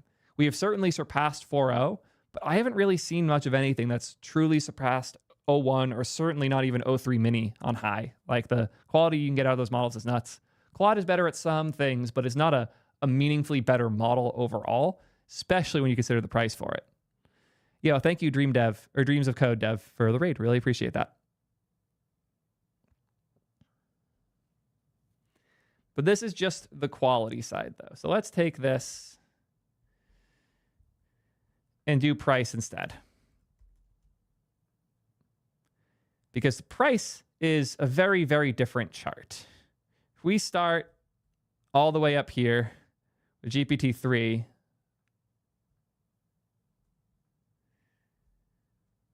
I'll move all this out of the way for now. 3 to 3.5 was a huge drop in price. I'll even extend this a bit to be a bit more realistic about how absurd it was. Because 3 to 3.5 was a crazy drop in price.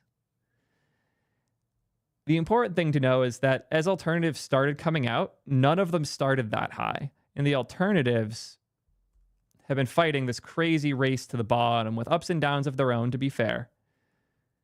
But the alternatives were always priced quite a bit lower. And if I was to be more realistic, probably looks like that. And with each of the new ships that OpenAI does, they do their best. Actually, I don't think 4 was a big lowering in price initially. You can check that other chart that we had. A 315 Turbo was a huge drop, actually. It's funny because Turbo wasn't a big quality win at all, but it was a huge drop in price.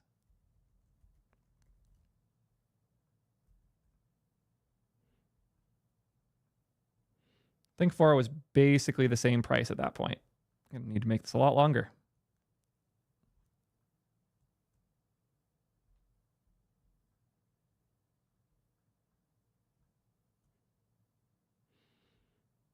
You get the idea. It's almost like keeping 3 in here makes the chart unreadable. OpenAI has a weird ability to make charts unreadable. I spend a lot of time on artificial analysis recently, which is a place to take a look at different models and how they compare and what their performance looks like. I guess they got API access for the reasoning beta. Interesting. Or they're just putting in the numbers that they got from OpenAI and from Grok. Interesting. Yeah, they can't know that info yet. So that's fascinating that they even have it on there. Going to remove the models that don't actually exist yet.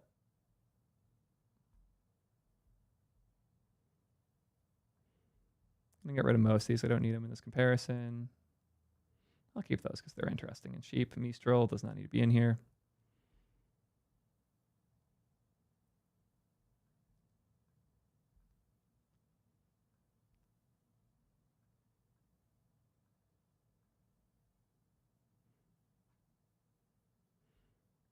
Get rid of Nova. It's a bit of a joke. Get rid of... This whole part can be, for the most part, cut phase. Why is Llama still showing up in there? There we go. Cool. So once customized, you can get a lot out of this. I'm going to get rid of that mini max one. Don't need that. Cool. Here's a bunch of the more popular, well-established, trusted models right now. The thing I was saying about OpenAI is that this chart, intelligence versus price, O1 is so hilariously expensive that it throws this chart off. That said, O1's price is half of what GPT-3's price was at launch. And if I turn off O1 here, the chart suddenly becomes useful again. I just thought it was really funny that O1 is so skewed in price that it ruins charts by having it on there. It gives you a whole different story when you add and remove that. This also shows why I'm so frustrated with Claude, because the price relative to what it can do is not there anymore. Yeah. Have they given... they don't have pricing for that, so it can't be in here yet. Annoying. Cool. Anyways. So if we put O1 in here, like it's going to be here. Which is not necessarily useful for the chart I'm trying to draw here of the race to the bottom. But also, if we compare O1 to, I don't know, O3, hilariously cheaper, similar quality. To go back here, O3 Mini actually fits in that quadrant of like well-priced. O1 is literally, what, 10x more expensive? Let me go to my chart here. Yeah. O3 Mini, $1.10 for input, $4.40 for output. O1 is literally more than 10 times as expensive. Insanity. But there's a reason that the first thing OpenAI put out after O1 was O3. And specifically, it was O3 Mini. When O1 came out, they put all of the models with it out at once. When O3 came out, it didn't come out. O3 is still not out. Only O3 Mini is.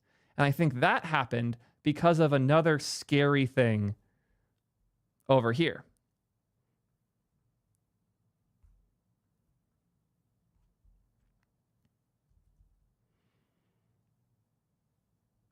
O1 was the first major quality leap we'd seen in a while. And they did that because it was the first like major reasoning model. And this seemed like it would be hard for the industry to catch up with. And it was. Until something interesting happened.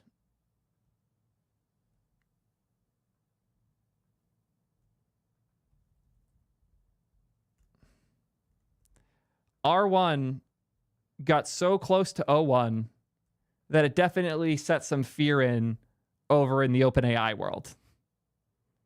But what was much crazier is, despite O1 going up with price, we're going to zoom in to see where we're putting this line. DeepSeek stayed in that cheap range. So O1, to get that quality, had to 10x prices.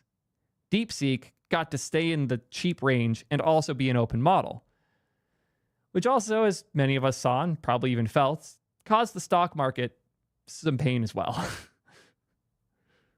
Seems like the way they made R1 so cheap was by taking it out of the stock for all the companies we're invested in. Real talk, though, there was a strategic decision made here by OpenAI. You might notice if you look at the O3 and the R1 numbers closely, they literally strategically picked exactly double R1's costs with O3 Mini. If you tell me that O3 Mini wasn't clearly a move by OpenAI to make sure DeepSeek wasn't going to destroy them, it's very, very obvious that is what was going on here. Because this number doesn't make any sense relative to the other numbers they charge. It's not a fraction of one of them. It's not close to any of them. $4.40 is a really weird amount to charge, unless your competition is $2.20. So you're doing exactly double, promising more quality, way easier to host because R1 still sucks to actually run. It is clear now that despite how in the quality world OpenAI leads the pack and everyone else fights to catch up, price is the opposite, where everyone else is leading and OpenAI is forced to catch up when crazy things happen, like what we saw with R1. R1 was so brutal to what OpenAI was trying to do that they were forced to release O3, specifically that mini model, unprecedented for them to do a mini model first and to lower the price as much as they did and to like footgun themselves like that, because O3 Mini is pretty close to O1 in quality. The only reason they do that is because they were scared of how this red line looked. And if you were to draw this as like a gap where we took the price and put it at the bottom here, I'll make it green for price. We put it here relative to the time of all these things releasing. The gap between industry pricing and OpenAI pricing for the best models and quality there, this gap was insane. And if we compare it to where DeepSeek was, yeah, this is what happened. This space here, the quality to price, that ratio has gone insane over the last few months in particular. It was going down, but the race to the bottom there has been nuts to watch. And to see something like Gemini come out at the lowest prices we've seen from any major model, with quality comparable to that of 4.0, is just insane. The reason I took the AI pill and started building T3 chat was that I was so impressed with DeepSeek V3. I saw for the first time, like, oh, that's literally 20 times cheaper than Claude at a similar quality level. I want to build things with this. Wow, the DeepSeek site kind of sucks. I want to build my own better one. And that spiraled to a relatively successful AI app. This race has been nuts to watch, and it made me go from sitting on the sidelines to participating. And that's what's been fun. This does have an interesting side effect, though.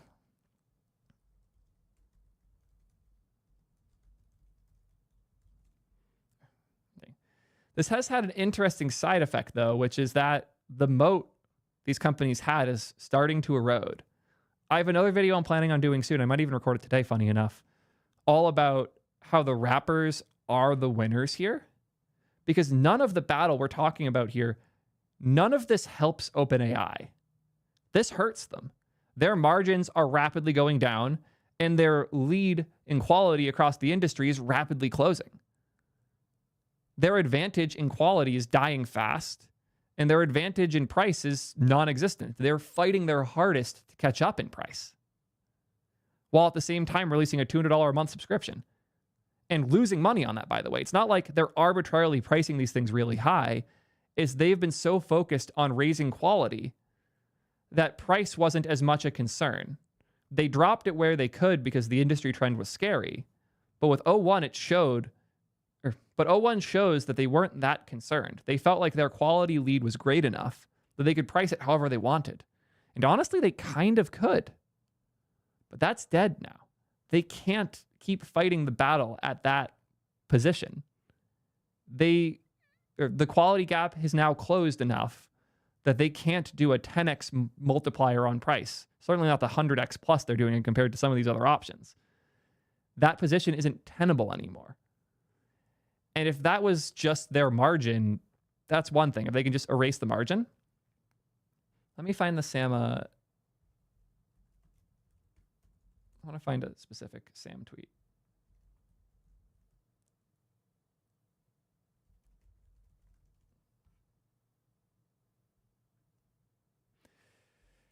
Insane thing.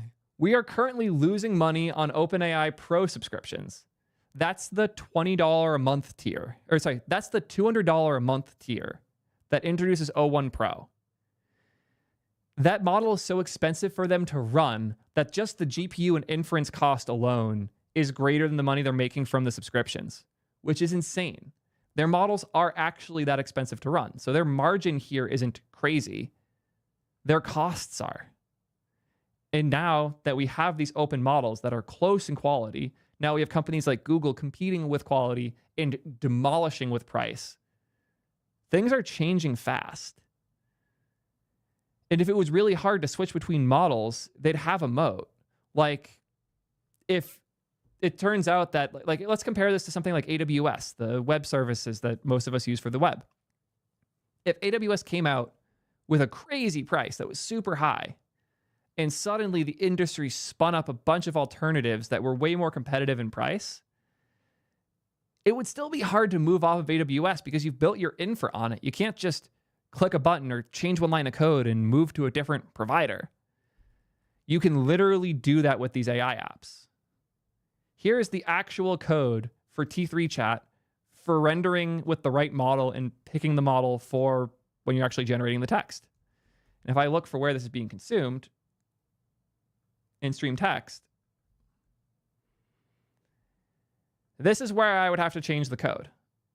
I can change which model I'm passing here. I can change a lot of other things. I could even just put OpenAI 4.0 mini. And if I had that imported, this would just work. Cool. Now that's running 4.0 mini. Let's change it again. Let's change the default model. I don't know. What do we want to use today? Use Google's. Let's switch to Google. Google. Sure. If we want Flash 2, cool. Now the model's Flash 2. It's actually that easy. When I changed the title generation over in T3 chat from 4.0 mini to use Gemini, it was a one line of code change. There is no moat in the model provider world. And that's awesome. This is going to be a crazy, crazy competitive industry. It'd be like, it's less like car pricing, more like food pricing. If a new grocery store opened up right next to your grocery store and everything was 1/10 as expensive and pretty much the same quality, you'd stop going to the old grocery store. Since these things are so expendable, since these things are so consumable, so easy to switch between, OpenAI has to fight hard in order to stay on top. And it shows. The industry has driven the price into the ground. And this is an article from November of last year. It's gotten crazier since. To be fair, you wouldn't even be able to see it because the $60 per million tokens number at the start here is so insane that the scale makes it hard to appreciate that we're seeing 50% wins consistently. The price of this shit has gone down by more than 50% year over year for the last 3 years now. It's kind of nuts. Sorry, that's not even fair. It's closer to 10x decrease in price every year right now. Insane.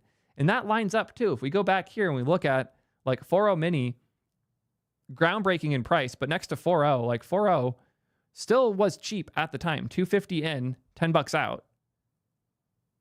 I prefer Flash to 4.0. And it is a 20th the price. That's insane. Basically, what I'm saying is Anthropic is fucked. If they don't get a new model out way cheaper soon, they're done. They're riding off of fumes right now. OpenAI has been cornered to the point where they can't just keep dropping new expensive shit. The expensive stuff is no longer going to be models. It's going to be products.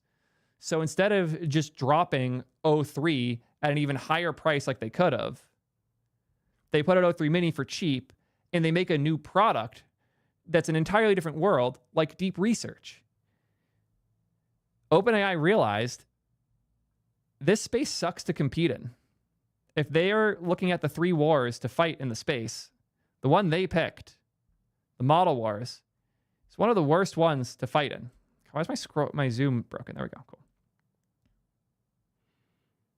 The war they started with sucks, and they don't like it anymore. In this war, yeah, they made it a little bit faster. They don't really seem to care about competing here either. This is where they want to win. OpenAI seems a lot more focused on product right now than models. The model wars are making them look bad enough that they're talking about this more again, but their releases are here.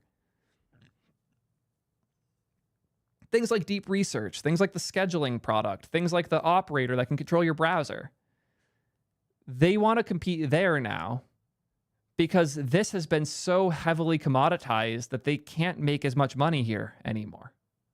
And they know that. The writing's on the wall. This war sucked. And this war is also more fun to compete in. It's less expensive, more flexible. You have engineers working on things that are much more fun. You don't need a bunch of scientists inventing new mathematical processes to try and make GPUs 20% more efficient 5% of the time. So I'm curious to see what this ends up meaning for the industry. My hypothesis is that companies like Claude and OpenAI are going to stop competing with each other and are going to start competing with people like me, people like Perplexity, people who are building the product that takes advantage of these models. Because the model wars aren't a place where you can make as much money anymore. And with this race to the bottom, even if you make a groundbreaking model that's 10 times cheaper and 99% is good, someone else will make something 11 times cheaper and 99.5% is good in just a few weeks. We have raced to the bottom so fast, the charts don't even make sense to look at anymore. And I think it's important to consider that when we think about what's going on in the AI space.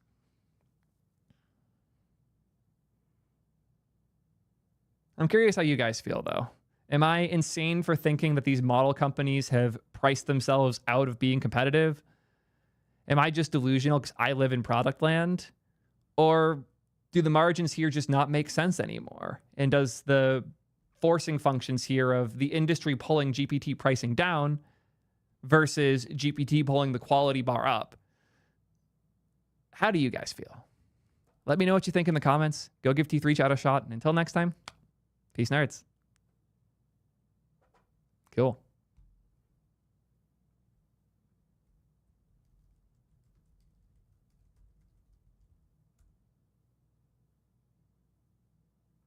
I'll save it for later.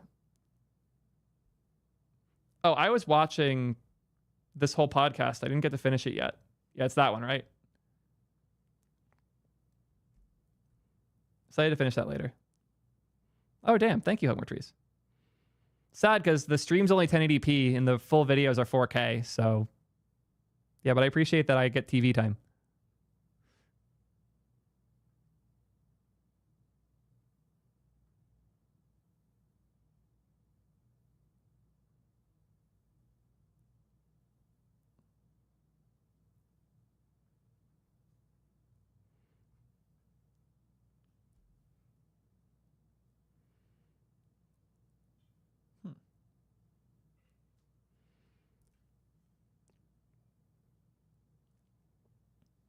I've heard pretty crazy things going on in this space.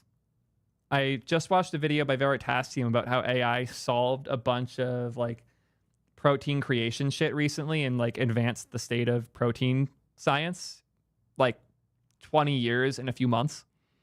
Thought that was really cool. But I am not a biologist, so I can't properly appreciate these things.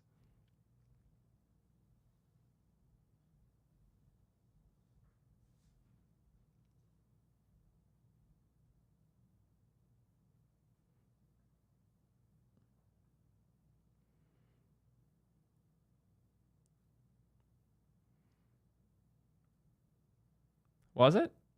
I thought they had a huge breakthrough recently. I might be wrong on that. Yeah. Veritasium's insane. One of my favorite channels. He also has similar taste to me in YouTubers and picked up on one of my favorite underrated YouTubers. And it was really cool to see Tom getting like actual writing credit on much cooler shit. Yeah, Tom's great. He's been doing a bunch of stuff with Hank Green recently too, which has been cool to see. I always forget his last name. If I search Hank Green, Tom Lum. Yeah. Tom Lum is wonderful. His shorts game is fucking hilarious. His actual videos are great too because his research is just crazy. Also, biased. Outer Wilds hat. You know he's good when he has the Outer Wilds hat. Yeah, Tom Lum's one of my favorites.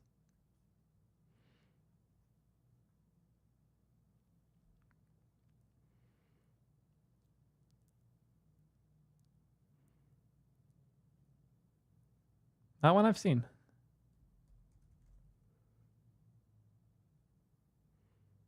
That is on my list to look into. Thank you, Addy. I can't wait to... I still have my Dropout sub. I've just been way too busy to watch things recently.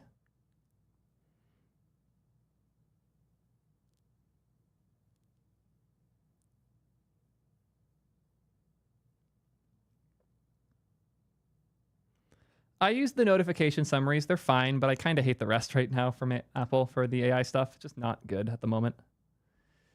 Let's figure out what we're talking about next. That UI bug is going to literally kill me, Notion. Can someone grab a clip of that for me so I could send it to them later?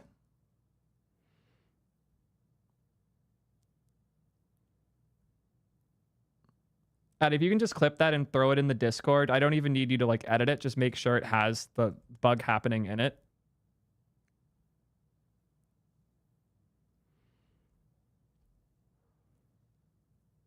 Yeah, I gotta harass them into fixing that. That's unacceptable.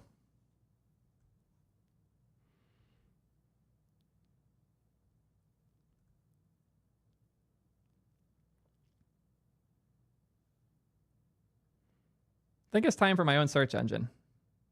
Thank you, Eddie. Cool. I made my own search engine.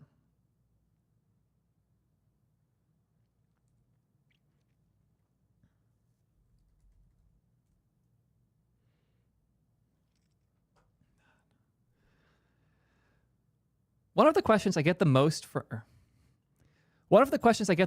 is, how did you just search YouTube or Google Images or whatever else? Because I have one search bar and I search a lot of different things with it. The answer's always been DuckDuckGo. There's a really cool feature on DuckDuckGo called bangs, where I can type in what I want to search, do exclamation point, something like that, and tell it where to go.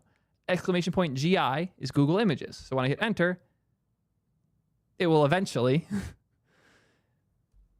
refresh. Cool. Google Images. Pretty entertaining. It did that there, though, because it shows the problem I have with DuckDuckGo. I love this syntax. This is called bangs. And bangs are awesome. They let you have one search bar and really simply, with easiest syntax ever, search anything. I can do exclamation point YT for YouTube. And now it searched YouTube. I can do exclamation point GH for GitHub. You can put all sorts of different things there, and it's super convenient. It's how I've done search forever. But as you just saw with that first attempt,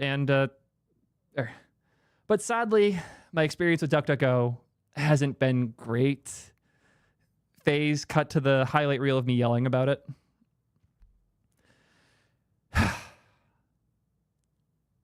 I know I was kind of joking when I said it's time to make my own search engine, but I couldn't stop thinking about it. So I did it. And today, I'm introducing Unduck, because I'm tired of getting ducked by DuckDuckGo. Before we can talk about ducking, let's have a quick word from today's sponsor. Retake on that. Unduck is free and open source, but I still have a team to pay, so let's hear from today's sponsor quick, and then we'll dive into what I built and why.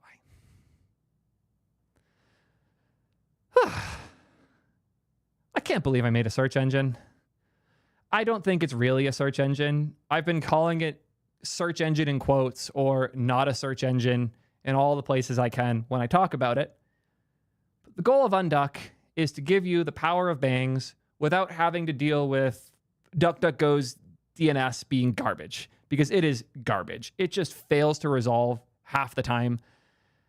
I'm honestly hopeful that I'm effectively just going to bully them into fixing it, because I'm not the only one with this problem. I've seen so many people using DuckDuckGo like me, trying a search and having it just hang there, sometimes for like 20 to 40 seconds. And the reason is because it's searching on their server. It's not doing a literal search, but the search is going to their server, being parsed, and then the URL is transformed to a different search engine if you used a bang. And there's no reason that that should be on the server. I just want the search to happen immediately. And if I do corgis, exclamation point GI, I'm pressing enter now, it's already searched. No speed up, nothing there. Versus going to the DuckDuckGo site. So the DNS is pre-cached. It's warmed, by the way. Corgis. It's faster now because I already did the search, but it's a 50-50 shot. And as you saw from that highlight reel and from the start of the video, that wasn't faked. That's just my experience using DuckDuckGo half the time. And I was going mad. DuckDuckGo has been my default search engine on everything for like 8 years now. Not because of the privacy thing. The privacy thing is nice.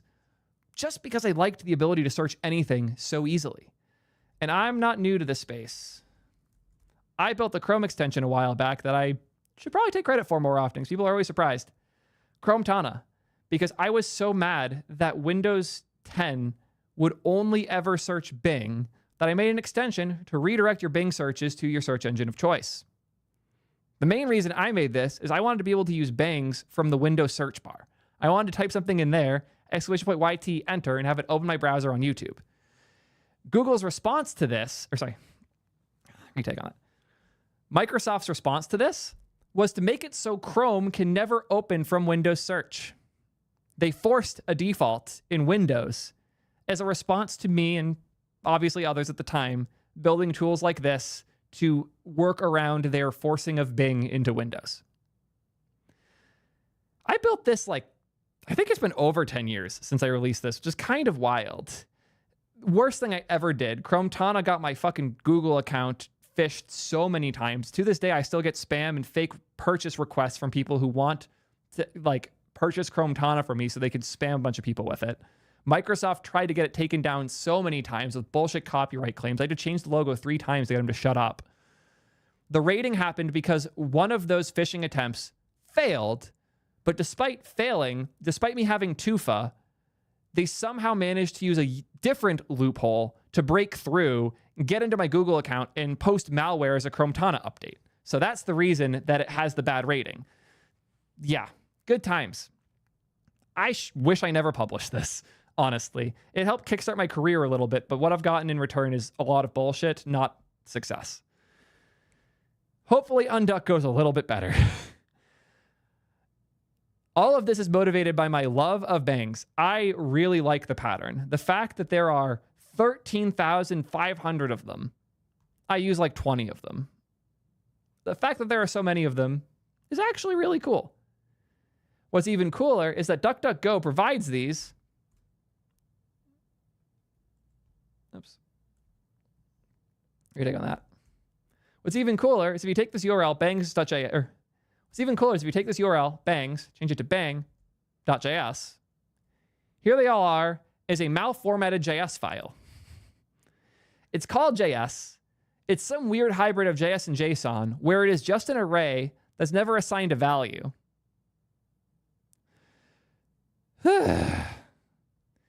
So Unduck currently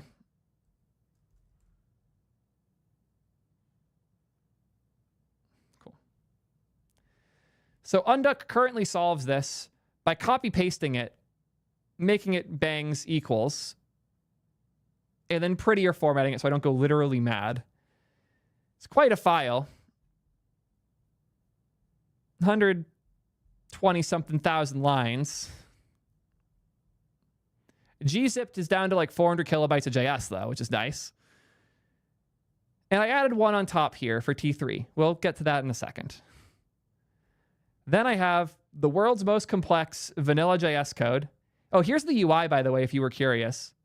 The UI is me setting inner HTML if I call my no search default page render, which is what gets called if you don't have a query param in the search.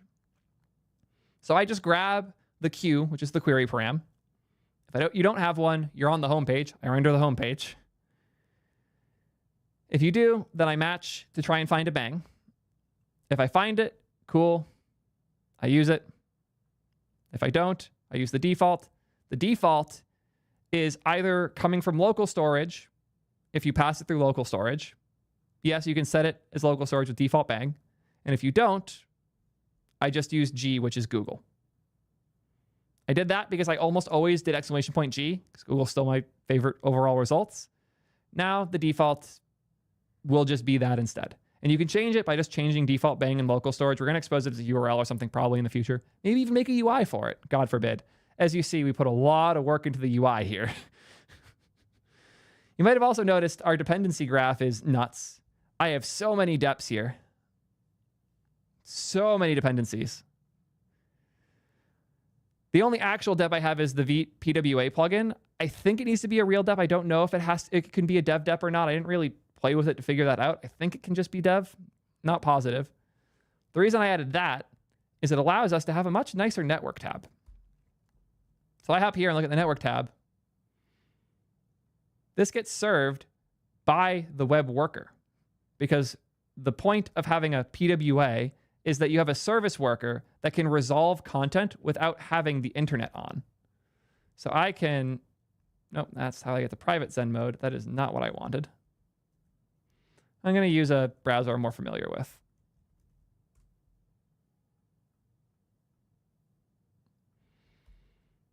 Cool.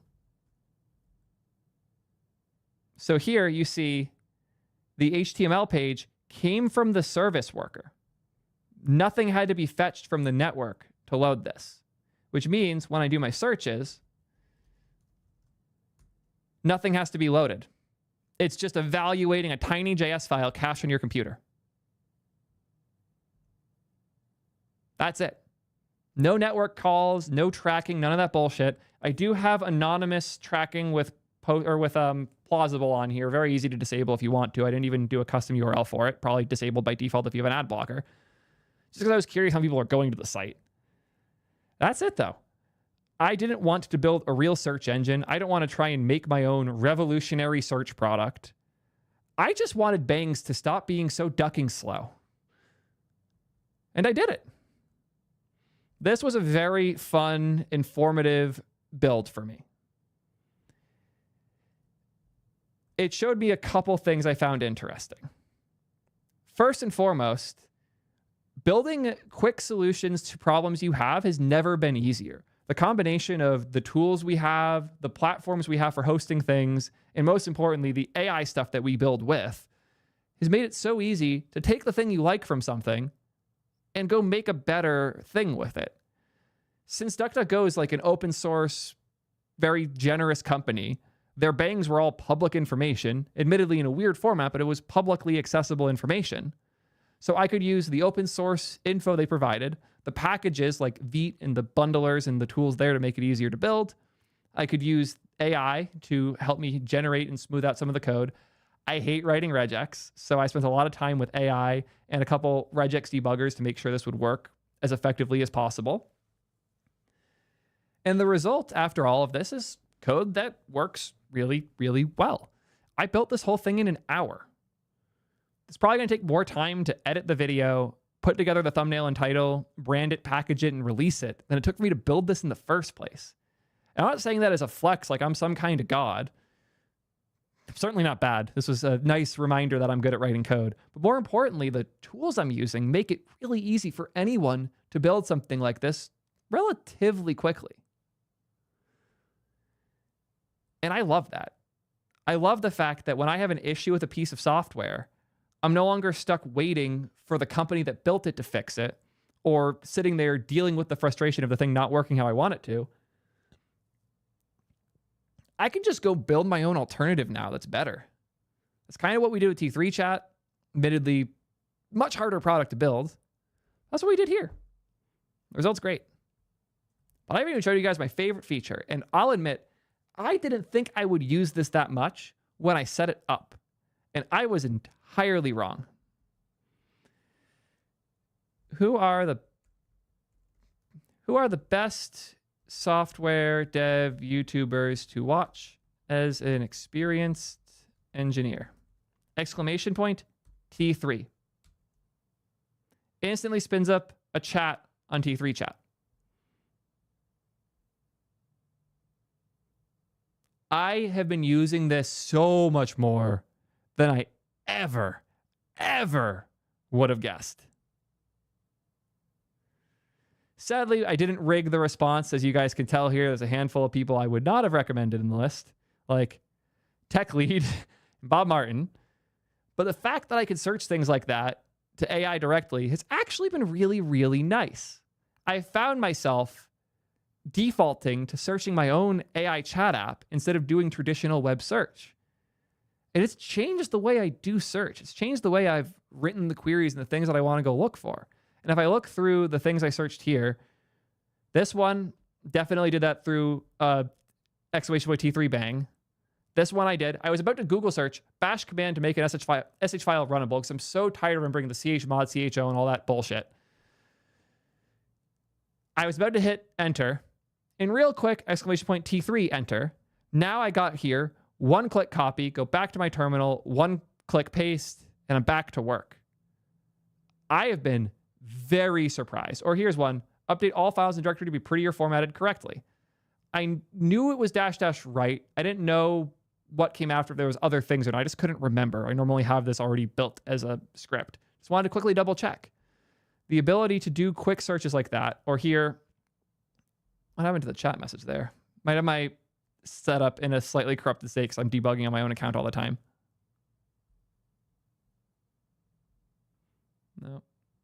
Yeah, my chat history is a fucking mess from all the weird things I do. But the point I'm trying to make here is I've been really surprised at how often I'm using my search engine to search my chat app. And it's kind of rewired my brain. I'm sure some amount of this is biased because I built the things, and it's pretty cool using the search engine I made to search the chat app I made in a browser that I've been bullying to go in the direction I want it to. But on the other hand, it's actually been really useful, and I am amazed at how often I'm defaulting to it. I don't think I would if it wasn't so fast. Not just like we built a fast chat app that's local first and everything, but Gemini as the default works really well because it flies. The point I'm trying to make here is I underestimated AI chats as a default search engine. And now that I'm using it more, I'm actually quite enjoying it. That all said, wasn't what I built this for. I just wanted to unduck my DuckDuckGo bangs. And now that I've succeeded with that, who knows where it'll go. If you want to add it to your browser, it's relatively simple. Go to your search settings, relatively similar in most browsers. Add a custom search engine. Unduck. And as you saw here, there's a little click to copy. Paste that. And now you've added your new search engine. That easy. I am so happy with the experience I have had with this. I added it to all my browsers. Can't add it to iOS because they hard code the Google, or can't add it to my iPhone though because they hard code the search engines. Apple. Yeah. That's all I got on this one though. Crazy as it sounds, I built the search engine in a few dozen lines of code, and it has become my default, and I'm very happy with it. If you want to use bangs, I'd recommend giving it a shot. Let me know what you guys think. And if you couldn't have guessed already, fully open source, already starting to get PRs. I'm sure it's going to be a lot more chaotic once this video drops. MIT licensed, because I don't care. If you want to go fork this and build your own thing, go nuts. I don't plan on putting a lot of work into this project. I wanted to solve my one problem. I solved my one problem. If you want to solve other problems, awesome. I did do one that was really helpful. Somebody pointed out if you do GHR, it lets you hotlink to a GitHub repo, but it would parse the slashes incorrectly. So I added custom handling for that. So if I want to go to like, I don't know, ping.gg/upload thing, it will open straight to GitHub to that repo, which is really nice. Yeah. Could see myself adding custom bangs probably through local storage. Haven't done it yet. Something I actually did really want to do is log all your searches locally in IndexedDB so that you can look at them and have like a page showing it all. Yeah, there's a lot of places this can go. I'm planning on taking it none of them. I'm expecting, just knowing how these videos tend to go, for 3 to 4 forks to immediately pop up or things similar to it, most of which will probably go further and be even better than what I built. And that's an awesome thing. I don't want to be the exclusive provider of DuckDuckGo's bangs. I'm not even the exclusive provider. I sold them from DuckDuckGo. I just wanted to solve my problem. And if this solves problems for you, awesome. If it doesn't, fine too. And if you have different problems that this shows you that you can go solve, do it. I would be honored. I would be pumped if someone cloned Unduck and made something way bigger and more successful with it. That would be awesome. Just make sure it resolves locally, please. I don't want to have to do a hop across the network. I don't want to have to wait on someone else's shitty DNS just to go Google search another platform. I don't need that. Please make sure it runs fast. And honestly, if DuckDuckGo gets their shit together, I might just move back there anyways. But for now, I built the best search engine in the world for me. Probably won't be the best for everyone, but if it is for you, awesome. And if it isn't, you now have all the things you need to go make your own. That's all I got on this one. Let me know what you think. Is my search engine a meme, or is it actually useful? I think the future of more personal software like this is really, really bright, and I would recommend you try building things like this yourself. And until next time, keep 7 to T3 chat. Cool.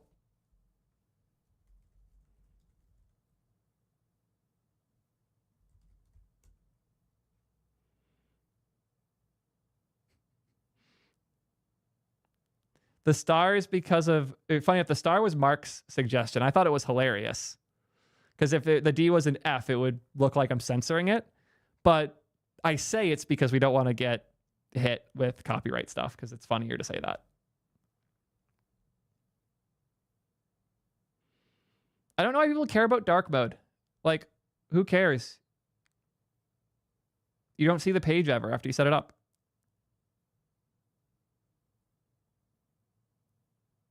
Oh, damn. It's cool to know that this is useful to you. And also like a bug that we had it implemented to work like that. But if that's useful to you, awesome.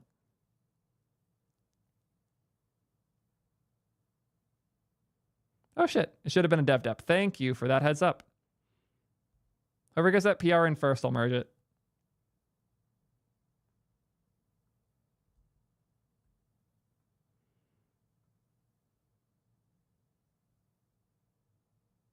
I don't know what this means. Yeah, I have been in so much pain using ChatGPT's website for random tests I've been doing lately. It's so slow. I can check the plausible stats.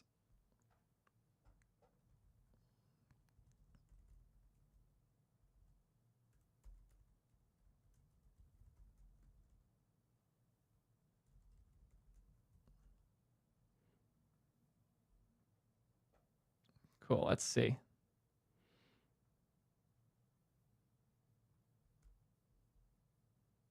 Did okay the first day. We'll see. I know it's going to spike like mad when the video drops. I know how this works now. The video gets 100 times more attention than anything I do on Twitter or anywhere else.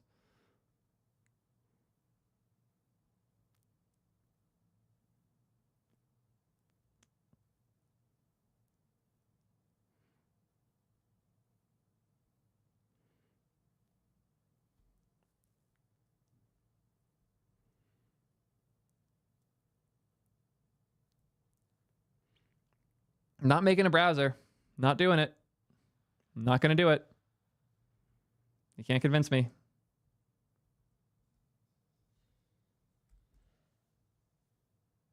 It's almost instant. Yep, that's how it should feel.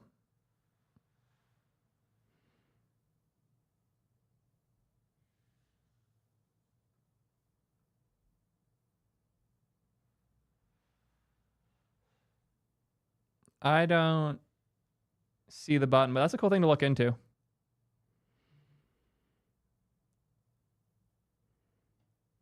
I've been thinking a lot about bangs for like prompting, something we're definitely thinking about in the future.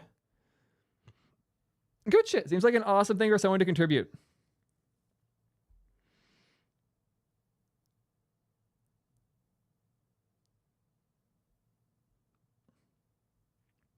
Yeah, go nuts.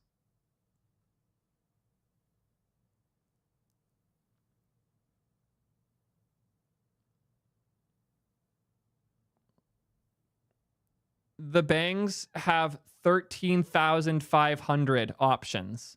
I'm not adding 13,500 custom browser search shortcuts and memorizing them across the different browsers I use and my phone.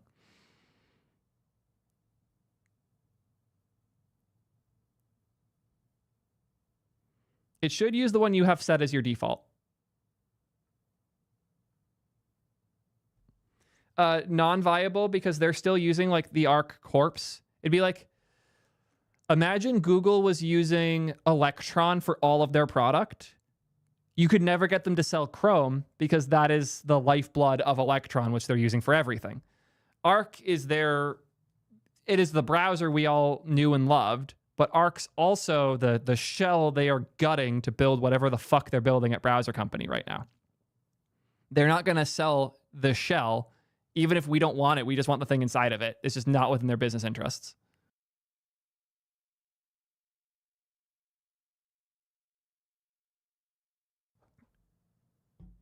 Oh.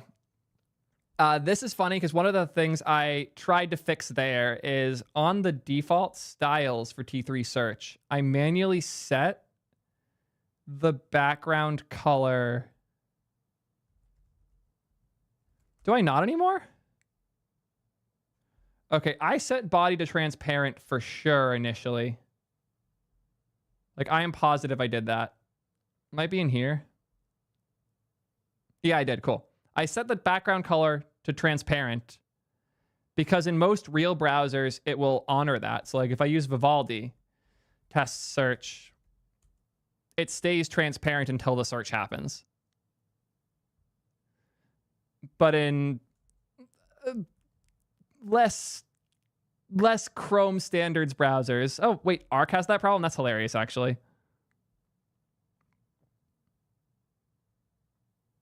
That's hilarious. I did not know Arc wouldn't let you add it.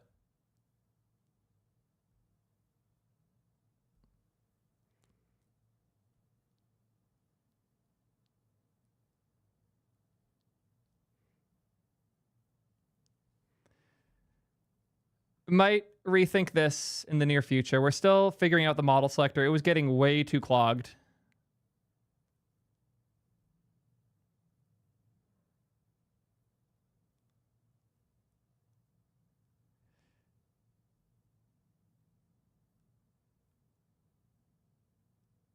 I use the question mark because it's what everyone uses for query params. It's the actual like web standard for it. If you want to re-implement it using hashbangs instead, feel free.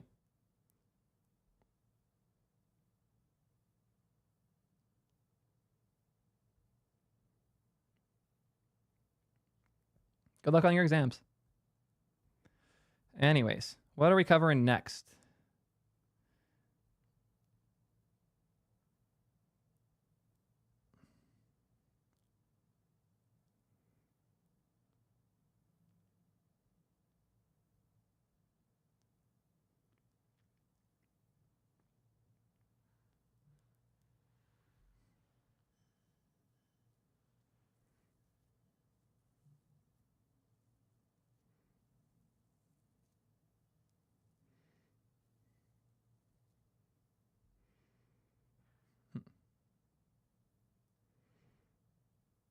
The Always My Dead Startup one was cool, but I feel like we missed the moment for that.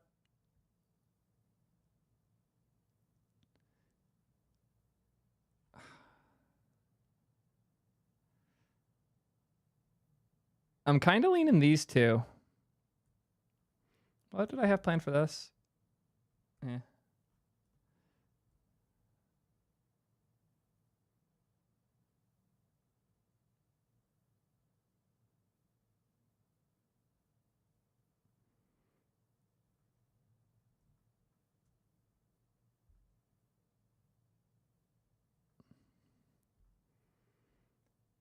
Kind of want to do this one. I've been thinking about it a lot.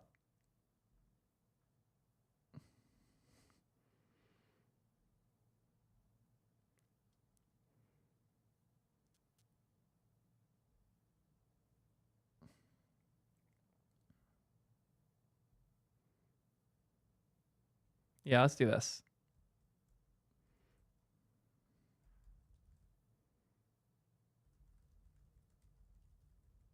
Let me thank subs quick and then we'll get started. You guys had a whole hype train going in the middle of me filming. Thank you for all that.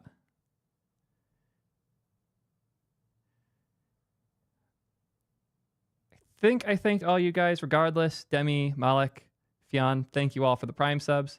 We got Odd Company with the Prime. Thank you for that. Lovely Panda, 3 months in the tier 1. Hugmore Tree, 6 months into the tier 1 straight. 17 total. Thank you so much. Helped you persevere through the awful job market. Been working at or on an app that's top 10 in the App Store now. Congrats. Sad that it has to be Flutter, but happy you got a job, man.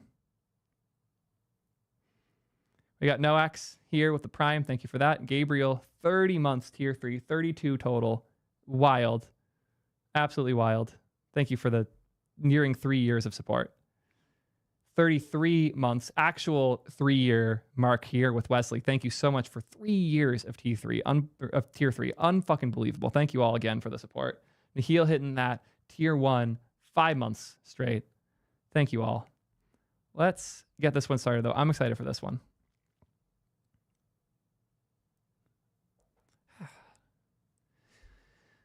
If you're old like me, you remember the days of conferences being the place where new tech was revealed. Nowadays, revolutions are just a random tweet. But back when I was learning this stuff, you wouldn't... retake on this intro. If you're old like me, you remember the days where new tech was revealed almost exclusively as a talk at a big conference. These talks were the thing that we were all so hyped about. We'd go to the conference just to see the keynote, see what was revealed, try to talk to the people who built it, and then watch videos about it afterwards. One of my biggest inspirations for starting YouTube was the fact that the talks had kind of dried up during COVID and there weren't many things like it being posted. I wanted good senior YouTube content. Now the whole tide has turned. When new things come out, they're not coming out at a talk at a conference. They're coming out with a tweet on random websites. The whole dynamic here has shifted so much. But I want to take some time to go back. Want to go back to a talk that changed everything. A talk I think about probably far too often considering that it's 11 years old. But this is a very important talk. Rethinking best practices. Funny enough, also inspired by a tweet, but yeah, this talk is nuts. There is so much we can learn from it here. This is the talk that made us take React more seriously, and it really, in my opinion, ushered in the new web. When you think about it, it's kind of crazy that one talk could just drop and change everything the way this did, especially considering that it's a free resource for an open source thing. But in order for me to keep my resources free, we do have to pay the team. So a quick word from our sponsor, then we'll get straight to it.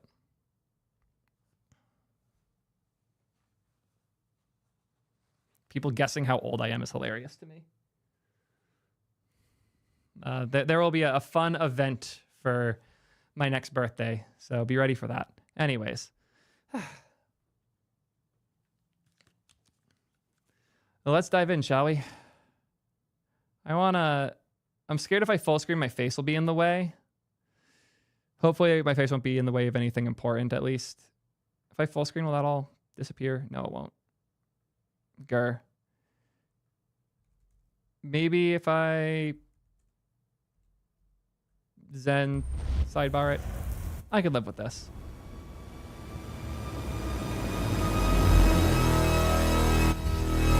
What an intro.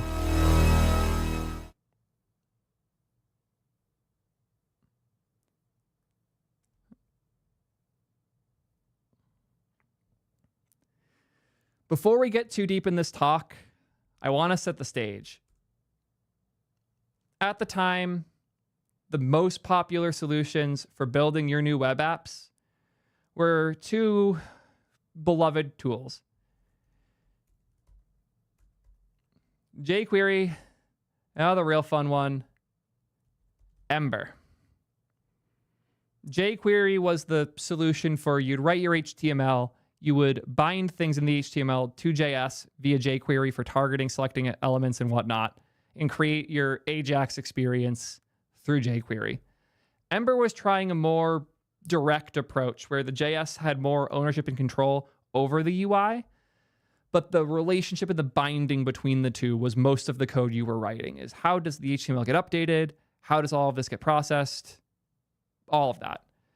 Angular was starting to gain some momentum at the time.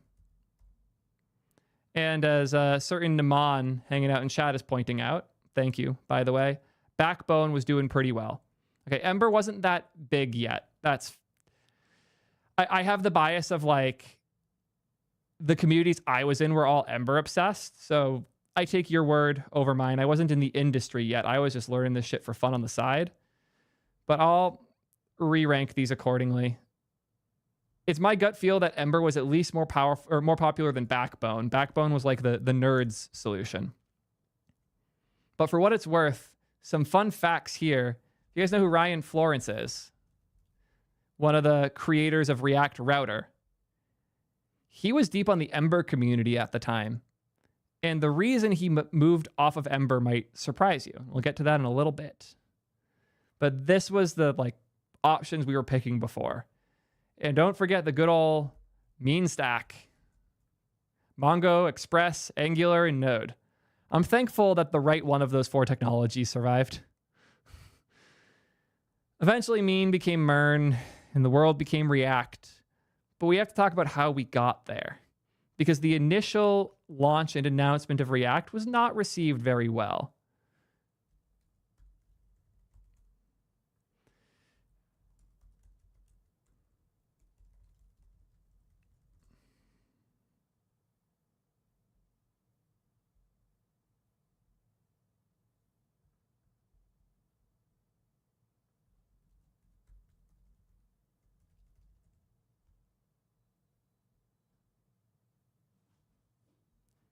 I want to find like one of the original Hacker News posts about React.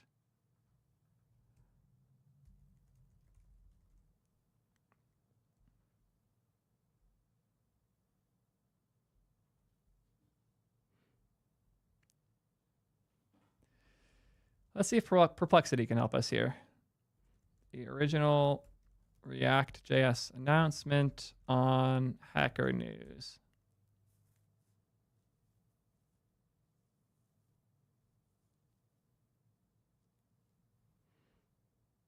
I was using Unduck for all those. I just use it to get to Google.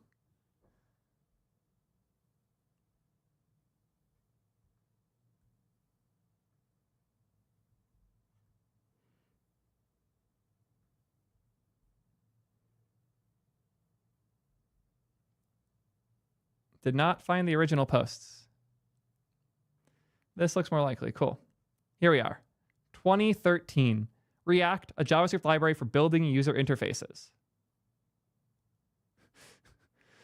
This is a great start here.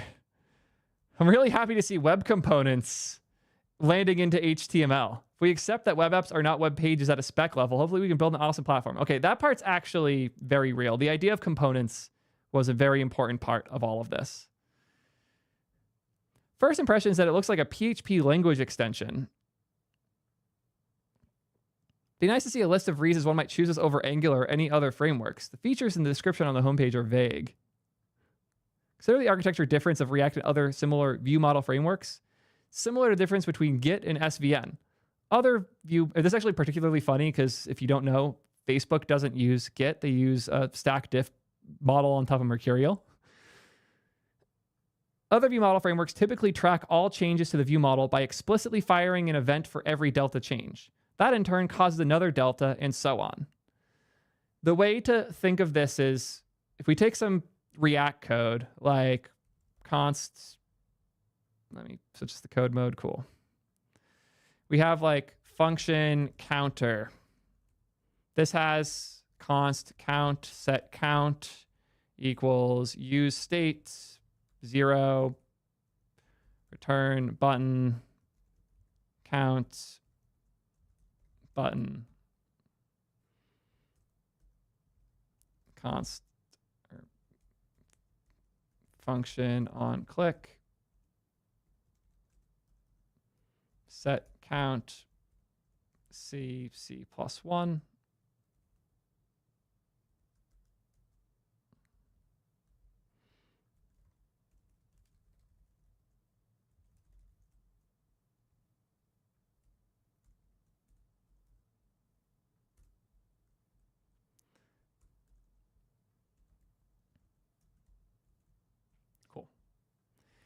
Here's a pretty bog standard React component. We've all, hopefully, if you're watching this, seen code like this in the past. The important thing to note here is that there is no bindings to events or code that manually updates the DOM. Let's hop over to T3 chat for a sec. I need to stop fucking doxing my email. I did do something about doing that during stream. Here, well, let's ask T3 chat quick. Rewrite this example React component in original 1.0 Angular JS code.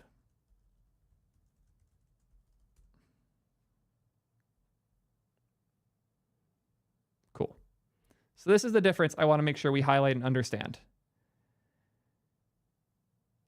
In something like Angular, you wouldn't define a component that has a value that then gets rendered. You have to define the behaviors through things like controllers.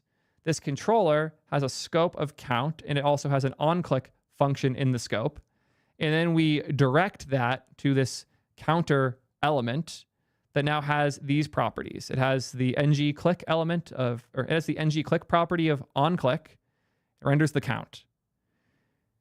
Even this is still a little more declarative than what you would get from other tools at the time. So let's tell it to rewrite this in jQuery. This one will be fun because it has to do actual HTML for it. We embed our script tag. We create the button.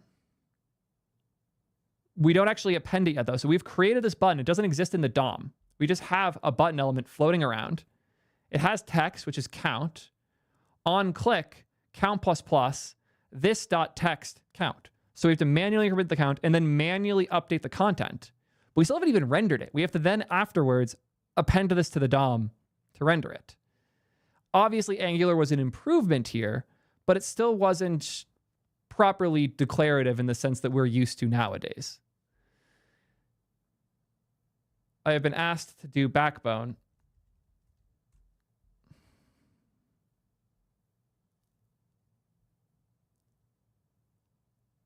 Interesting. Yeah, so Backbone, a little more similar to React. We have the model, we have the view, and then we create it in the UI here. We create the counter model, we create the counter view, bind it to that model, and then append it to the body.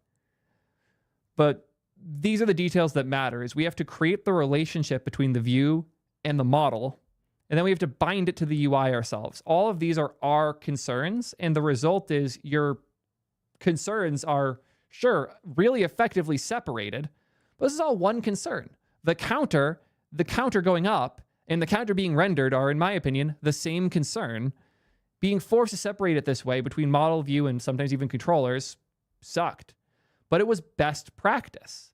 So this is what we were all expected to do because it's the best practices, it's the clean code, it's all those things. And when React came out, it meaningfully challenged that, and a lot of people were upset. In particular, a lot of people were upset about JSX and the introduction of this HTML-style syntax in the code. They were not happy. A lot of people would even say, like, I kind of like what they're doing here, but the JSX thing sucks. No one's ever going to want to use that. I'm confused. Every example is 100 times the code I would write using straight HTML. Is there a benefit I'm missing? Yeah, this is the problem. It's also worth noting, if we look at these older examples, that a lot of the code we would write would just be in the HTML, and we would use these MVC parts to make certain pieces dynamic. It was still a kind of new idea to build the whole UI with your framework. You would build, or traditionally, you would just build the interactive parts with the framework and build the rest with your HTML templating from Ruby or whatever. This talk changed all of that.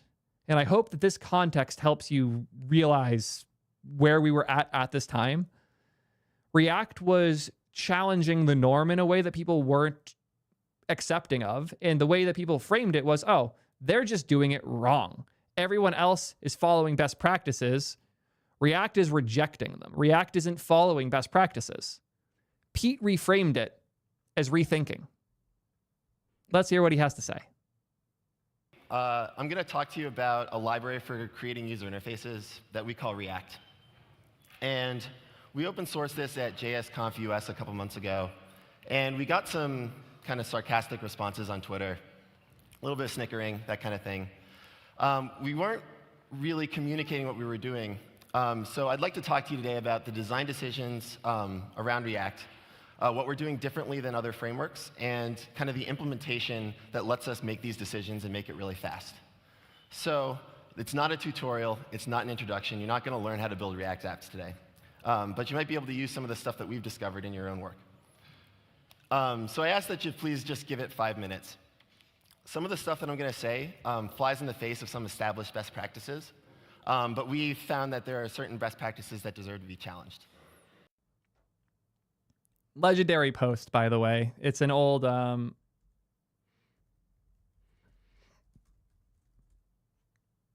right, it's let's see if I can find this. Yeah.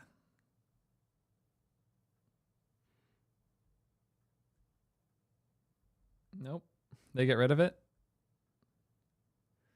Okay, here it is. It's a post from 2012. Give it 5 minutes.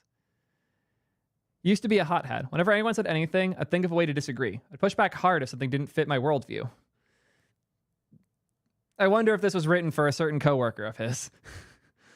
Yeah. The main point here is if you take the time to just think about something for 5 minutes instead of react to it immediately, you might think very differently than you were initially. And it's funny to see a quote from it's funny to see a quote from the Rails world and a blog post from that world, especially coming in here. But I think it does actually make a lot of sense. If you're so ingrained in these best practices, if you're so ingrained in SQL only goes on the server and you can't pass things into it, if you're so ingrained in React only exists on the client, all these things, and you're too busy reacting to the thing to think about it, you'll never meaningfully progress. And it's sad that this reactionary culture has become so strong. It's even sad to think I might have contributed in some ways, but it really is important to sit with the idea and digest it a bit before you take your stance on it.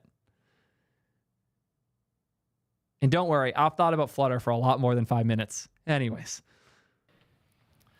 So meet React. It's a library for creating user interfaces. Specifically, we render your UI, and we respond to. I want to make this louder. I hate these extensions so much. So much.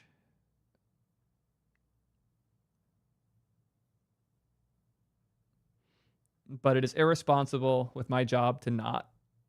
And FaZe, if you can, just boost the earlier clip a little bit. That'd be nice.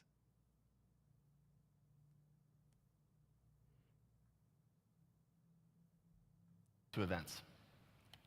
A lot of people, but you might be able to use some of the stuff that we've discovered in your own work. So I ask that you please just give it 5 minutes. Some of the stuff that I'm going to say flies in the face of some established best practices, but we found that there are certain best practices that deserve to be challenged.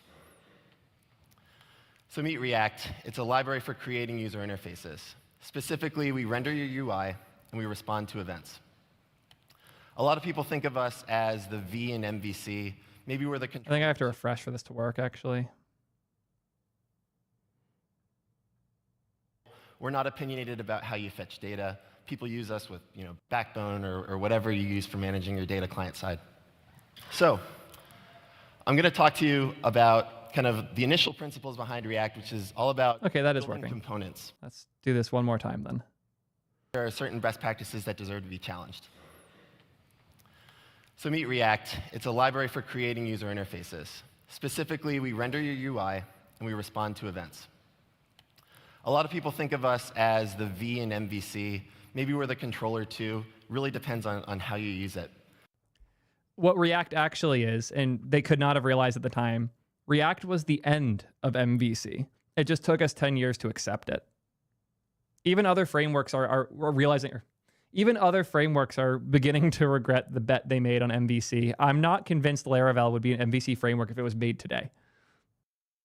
But we try to play nicely with your stack, whatever it may be. So for example, okay, this one's funny amidst the Vite drama, but the rest of this holds up really well.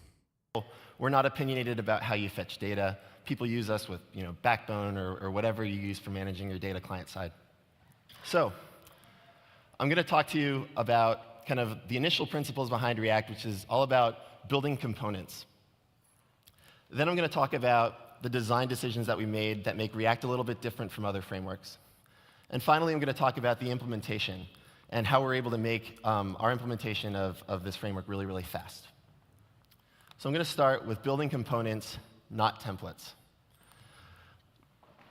If you want to think about this cynically, we're talking about mixing markup and display logic. And a lot of people completely disagree with that.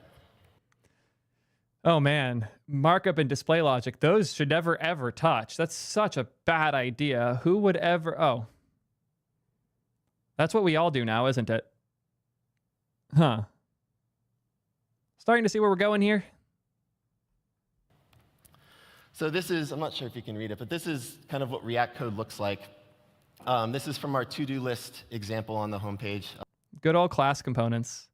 What's funny is this code will still run today if you use the create class helper that they posted. You can actually run this code on the server. I did that for a video a while back. Reactjs.org. It's all about building reusable components that know how to render themselves into the DOM.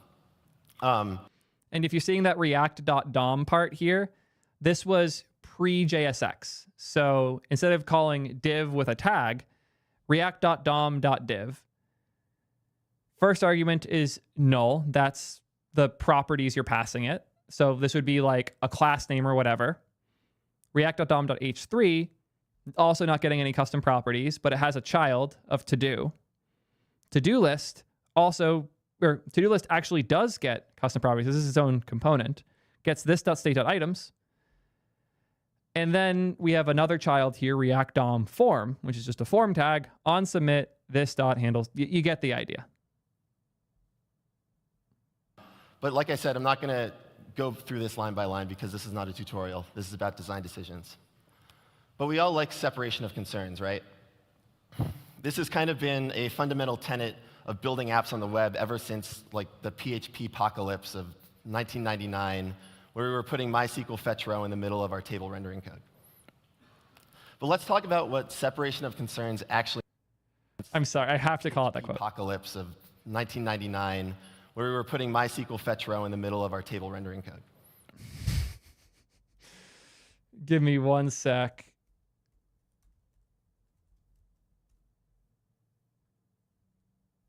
I know he just posted it.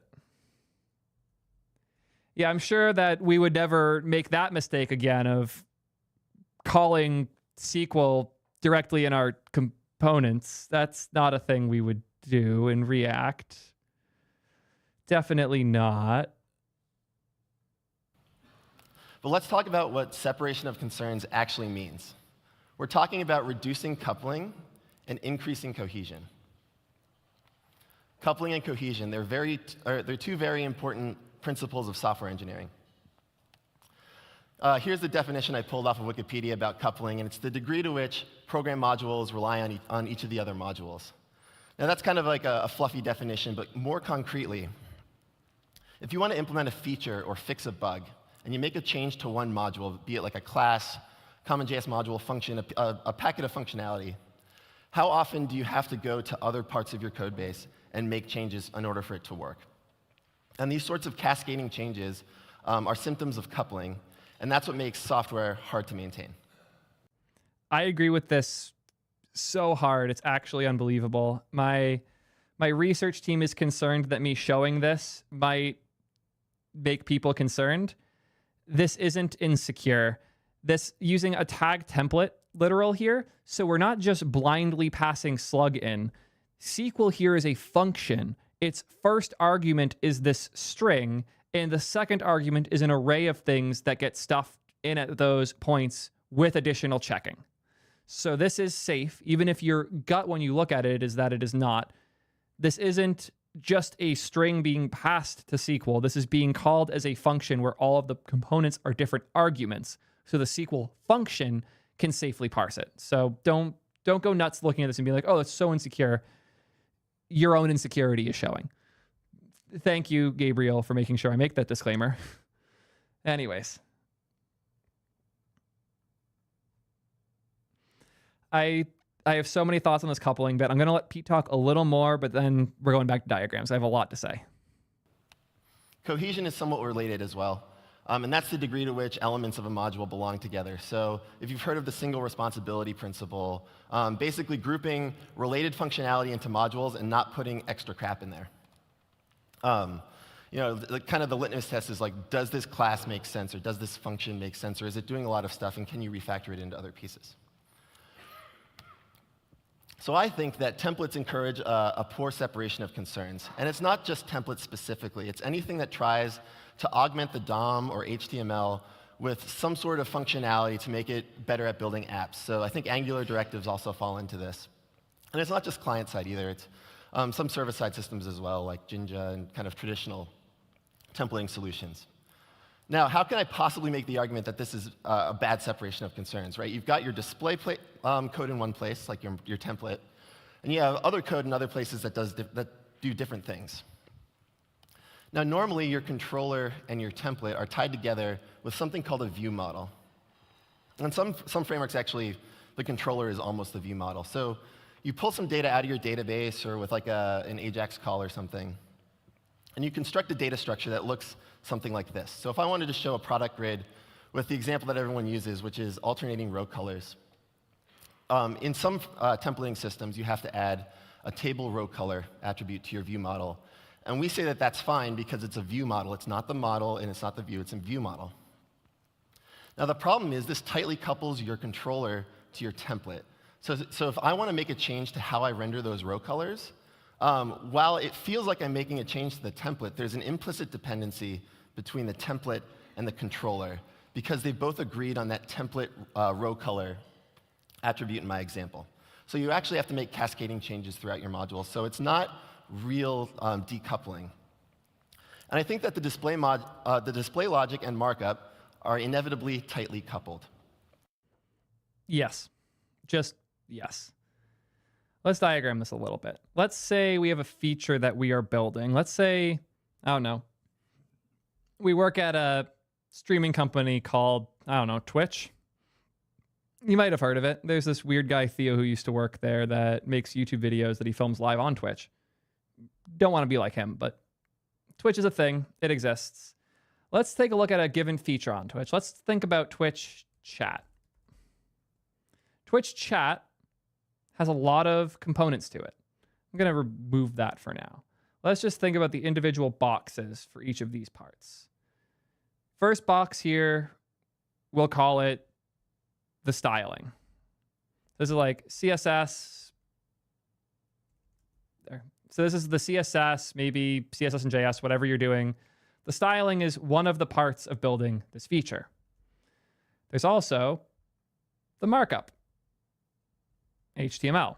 This is the actual elements on the page that are rendered. There's also the JS logic. And this JS logic determines where the messages go, where to scroll to and from, what gets bound to what, etc., etc. And this JS connects to a WebSocket. The WebSocket is the thing that pushes down the new messages when they happen. And those come from a service. I'll just call it the backend. The backend is its own crazy complex thing with lots of different layers here. The point being, when a new message comes in, it comes in here, and then has to go through all of these layers before the user can see it. So the message comes in on the back end. Somebody hits an API that makes a new message. It gets sent down the WebSocket. The JS receives it, updates the HTML. The styling applies to that HTML, and now the user can see it. Now let's build another feature. Let's say the Twitch sub tracker. Or I'll just say sub alerts. Sub alerts are the thing that happen when someone subscribes on Twitch. So whenever somebody subs and they're dropping money to support me and the team, these little alerts pop up here. Sure, UI-wise, these actually look quite a bit similar, but it's not just the UI where they're similar. Sub alerts, they need to have styling. They need to have markup. They need to have JS logic. They need to come down via a WebSocket. And believe it or not, they also need a backend of some form. So knowing all of this to be the case, you might see why things get split up the way they do. Just making these the same height to make things easier. Cool. When you look at this, you might think, oh, yeah, if all of these boxes, or if all of these features have the same boxes in them, we should just separate our app accordingly. We're going to break it up by all these different layers because all of these are their own problem. We should separate them accordingly. We should have the style stuff all live by itself. We should have the markup all live by itself. JS, WebSocket, backend. Now it's very clear when you're in the backend world versus when you're in the styling world. This was a mistake. Anyone who defends building this way is either bad faith or a bad dev. This was wrong. Because adding a new type of message to Twitch chat means I have to now go touch all of these layers. I have to spend a whole bunch of time making one change in each of these layers. And chances are these layers aren't just layers. These are all their own teams. So I have to get my change approved by the backend team. I have to get my change approved by the this might still be the backend team, but it's probably a services team. This is probably more like DevOps type stuff. That I have to get the JS logic approved by whoever's in charge of like the web bundler and build team. Then I have to get the markup approved by who the fuck knows. Nobody believes HTML is a real language, so whatever. And this is owned by design, so design eng. Now, whenever I make a change, I either need to get all of these people to go do the thing, or I have to go do all of it myself and get them to approve it. This is bad. This is dumb. The way things work now, and pretty much every company has moved this way, and to Facebook's credit, they were very early with this. They separated things entirely differently. The separation at Facebook, it's like this. Obviously, there are things shared on different layers. Not going to pretend otherwise. But the feature owns all of its code. Instead of having 5 different files for the one feature, all living in different systems, sometimes in different repositories and code bases entirely, they do their best to get all of the concerns in their own box so that when I'm changing Twitch chat, I'm changing the Twitch chat code. I'm not changing the backend code, the WebSocket code, the JS markup styling. I'm changing the code for Twitch chat. And this makes so much more sense too, because when there's a bug, you just look at the vertical that the bug exists in, and you'll almost certainly find it. When you're adding a feature, you live in this box, and it's going to go much better. The only reason this model works is if your team or company is small enough that everyone on each of these layers knows each other well, or maybe the same person is these 3 layers. That's fine. But as these code bases get more complex, horrible things start to happen. Like someone makes a change to the backend for sub-alerts, and somehow this breaks it over here and then propagates up, and now your UI in Twitch chat is broken because someone had a bad assumption on how the backend for a different feature should work. And this was just life in separation of concerns. If your concerns are separated by technology, not by feature, a tech change can break your feature. An unrelated tech change can break your feature. And this is unmaintainable. Because what ends up happening is crazy relationships get built between all of these things. The WebSocket layer for Twitch chat gets used for the markup and sub-alerts. The styling for Twitch chat gets used in the markup for sub-alerts too. The markup for sub-alerts might get used in the styling for Twitch chat as well, because it sometimes renders those there. The backend here might change the templating for something else over here. These horrifying bindings between the two are where the work ends up being. Because once you've drawn all of these lines separating the shit, you've made it harder to go over them. You've made it harder to go from one layer to another. Now I have to look at 8 different files just to make Twitch chat appear the right color. It's hell. This is also why technologies like Tailwind won, because I don't have to hop across a barrier to see the styles and see how things are working in my component.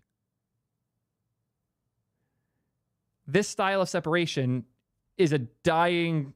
I guess I was going to instinctively call it a dying art, but that implies that there is some artistic merit to it. There is no merit to this way of design. There's a reason the people who are really big on this don't write code anymore and just write books complaining about how we're all wrong. There's a reason that a 70-something-year-old dude loves to tweet Shrek GIFs at me instead of writing real software. Oh, Bob.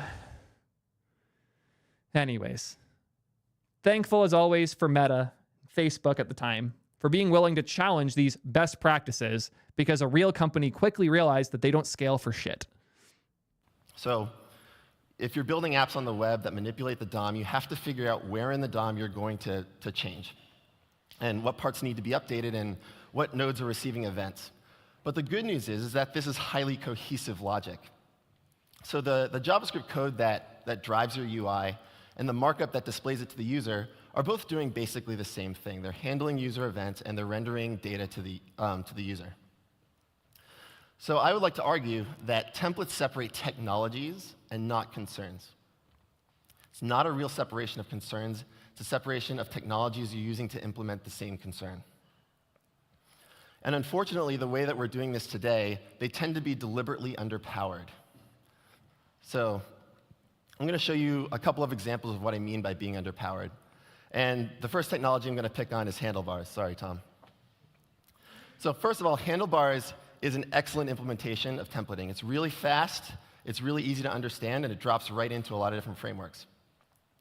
But it's an implementation of kind of a classical way you build templates. So the abstractions you have available are fairly primitive. So the easiest one to think of is partials. If you want to reuse a template, you tend to use partials.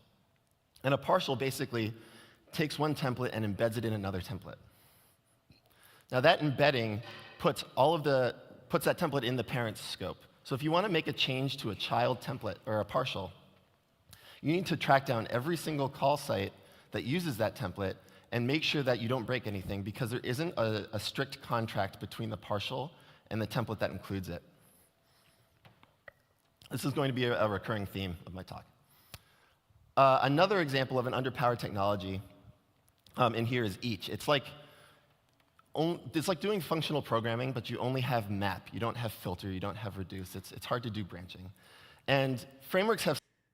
This is funny because this is still going on to this day, where we have new things like Svelte and Solid introducing custom elements to do things like mapping and for eaches in the markup. Because these are concerns of the logic more so than the UI in the traditional sense. Like, the number of items in the list isn't a thing that should be your HTML's problem. That's a JS problem. That's a problem in the thing that's providing the values that you're rendering in the list. Solved some of these problems that I've mentioned, but they're kind of hacking around the idea that we want to pull certain parts of our display logic apart and artificially separate technologies. Another symptom is if you're continually inventing new concepts. So JavaScript is based on a rich history of von Neumann-based programming programming languages, and has kind of battle-tested philosophies, right? Like, did you find the meme that fast? Goddamn dumb. Yeah, this classic. In JSX, it is JavaScript minus the HTML part. Condition, content, other condition, other content, fallback. I even prefer to make this a function. And if condition, return content. If other condition, return other content. Bottom out, return fallback. Svelte, its own thing. Vue, yeah. Yeah.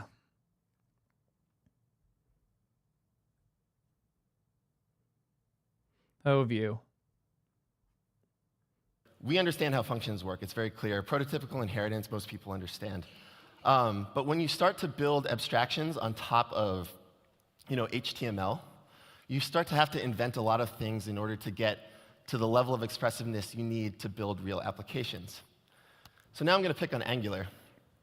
And I just pulled this quote out from the Angular docs, and I've highlighted every concept that they've created that I'm either not really sure what it means as a new user of Angular, or it sort of exists in JavaScript.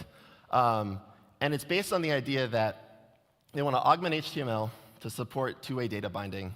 And in order to do that, you have to rethink the idea of scopes.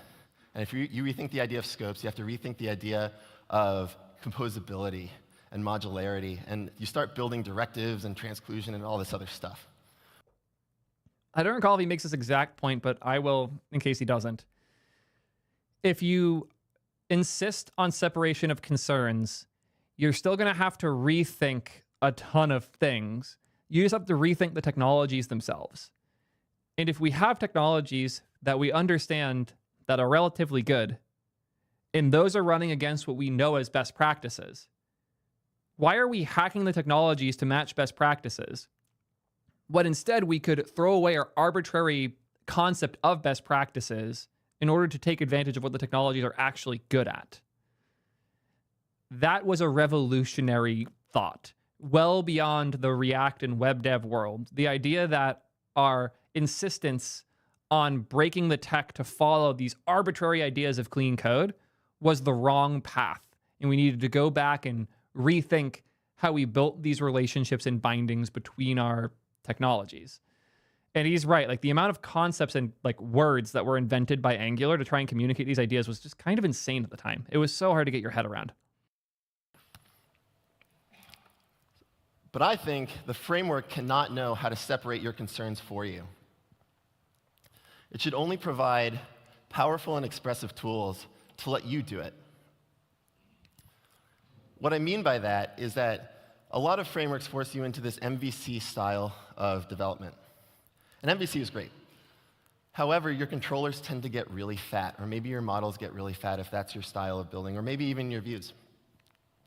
The reason for that is the framework is telling you how to separate your components, and the vocabulary you're speaking is that of the framework and not of your application.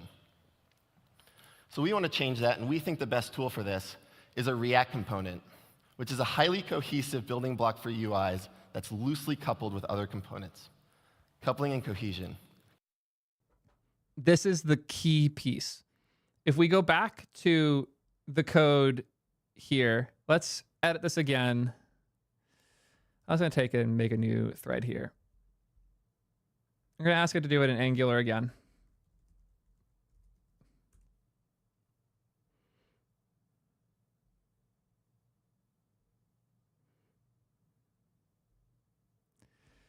Now render 4 of them.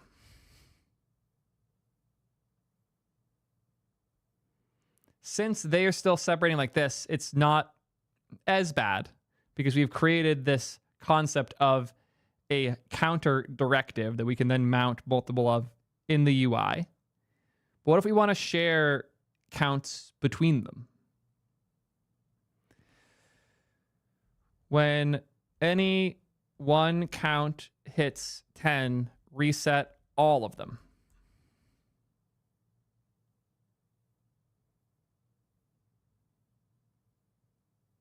Now things start to get a little bit more chaotic. The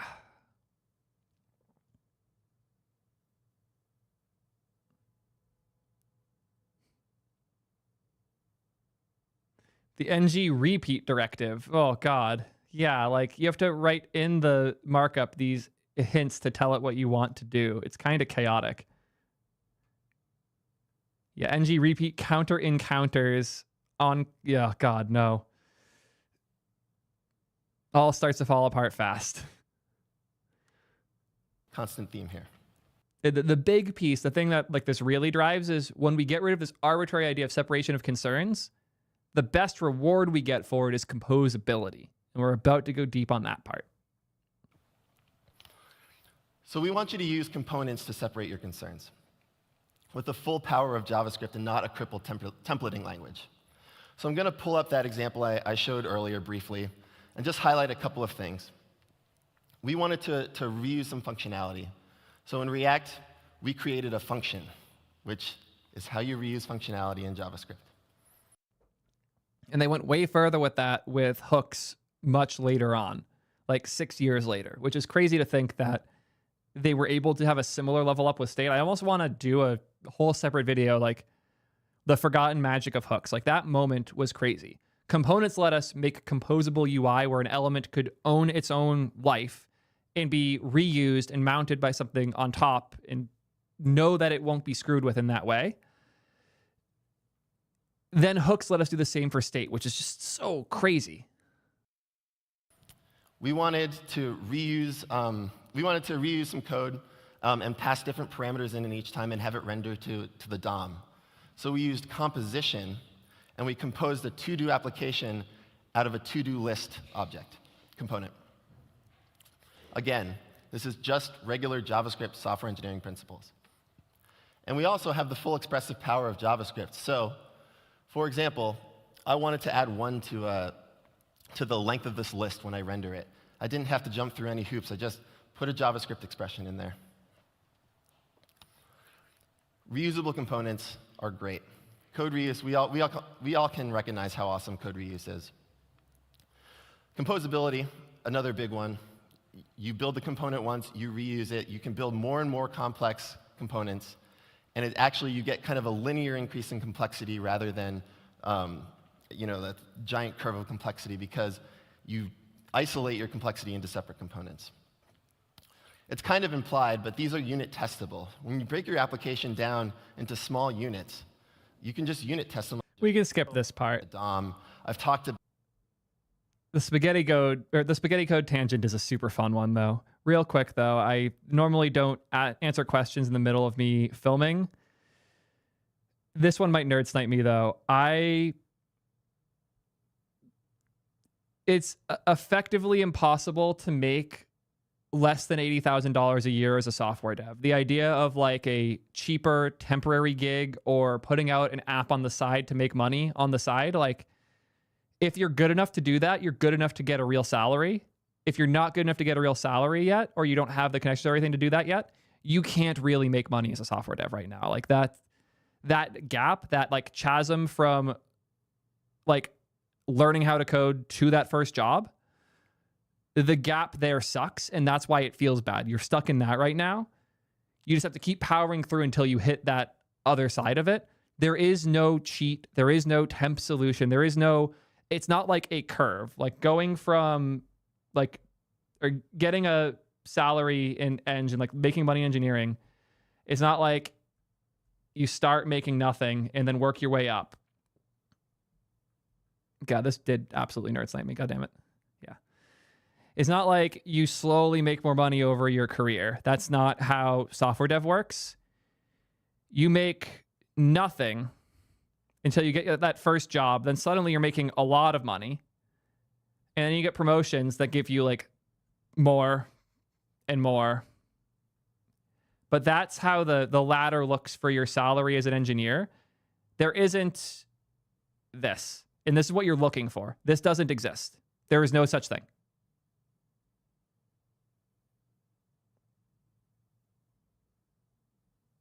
So, yeah. Sorry for the bad news. This thing you're looking for doesn't exist. Anyways, back to the video. About co-locating your display logic with the logic that generates the markup, that sounds like it's going to be a mess, right? To be fair, I've seen some messy code that is only possible because of the flexibility of React, but I've also seen messy code that is effectively necessary because of the separation of concerns and other solutions. So yeah. My answer to that is just don't write spaghetti code. We're software engineers. We can shoot ourselves in the foot, and I'm sure that everybody's taken down something in production before. You can keep your components small because we're trained to do it. We do it all the time with our other JavaScript code. Why can't we do it with our front-end code? Only put display logic in your components. I'm not advocating putting all of your model validation code and fetching and data access in components. You might want to put them in third-party libraries that have some sort of bridge to your components, but only put logic that makes sense in your components. And this kind I will say, like, to this day, I think people screw this up.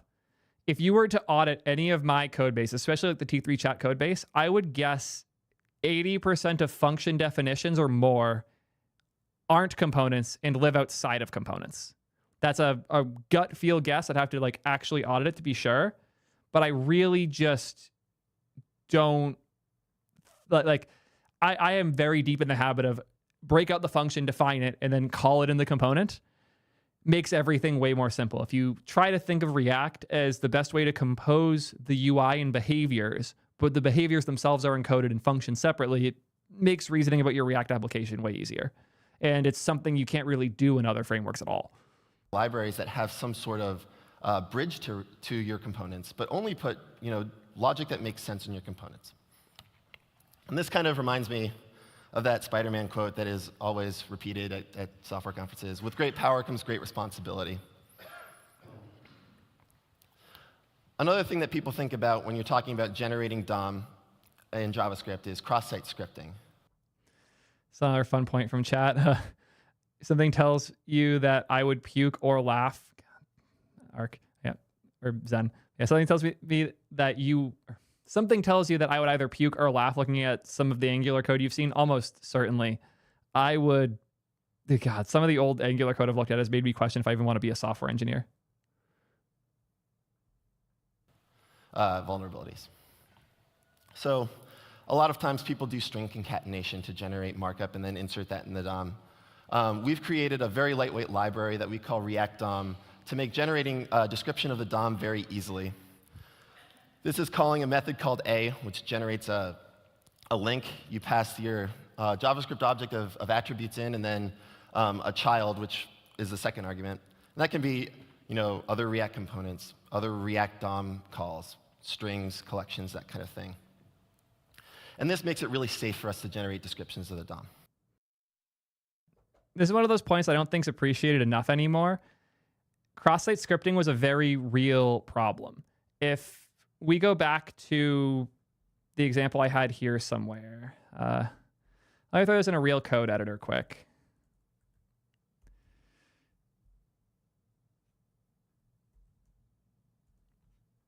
So imagine if instead of this being useState, this is use user data. And this is like a, I don't know, this comes back as a string, like rename this from count to user data, kill the setter. Then user data is something like, sure, name Joe, age 30. Kill the function there, make a quick like div, hello, you are whatever. This all hopefully makes sense to us. User data.name, we render it. User data.age, cool. What if user data.name wasn't something like this? What if it was script XSS? Love that they knew what I was doing. If you assume that the people who made React are clueless, you would be fairly assuming that what this will then do is render as HTML in the page that does this. And now we've broken your React app. Now if I update the database to have a script tag in it for my username, I can hack you. Good old Bobby tables.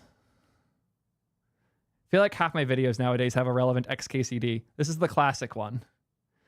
Did you really name your son Robert Drop Table Students? Oh yes, little Bobby tables. Well, we've lost the year's student records. I hope you're happy. And I hope you've learned to sanitize your database input. Yeah. So at the time, that sanitization would often happen in the database layer. So we'd make sure we didn't have script tags or SQL or whatever in a state that it could make its way into the data so it could then be rendered.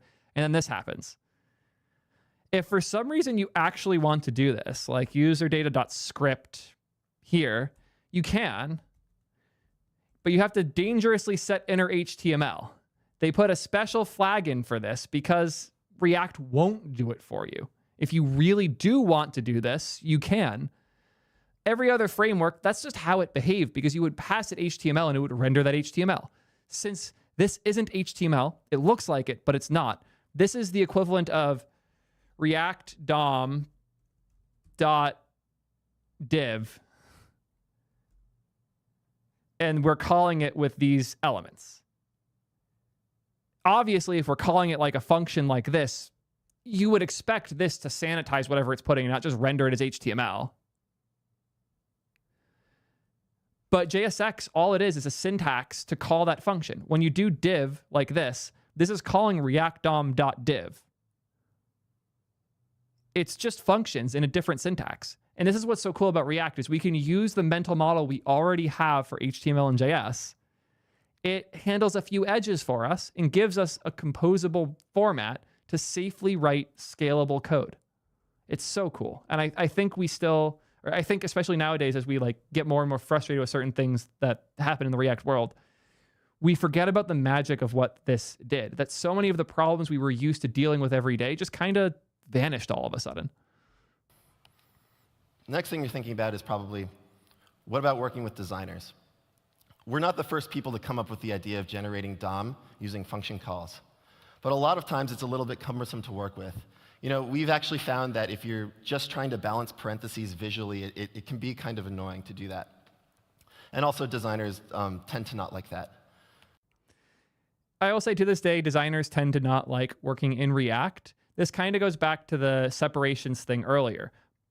It was very common back in the day for you to have designers who knew CSS that would own this part, and the engineers building the feature would just build the markup in the JS layer, fight the services team to get these parts, and then let the design team take over and actually write the CSS for you. That was how a lot of companies worked, and it was awful. So we built JSX, which is an optional preprocessor.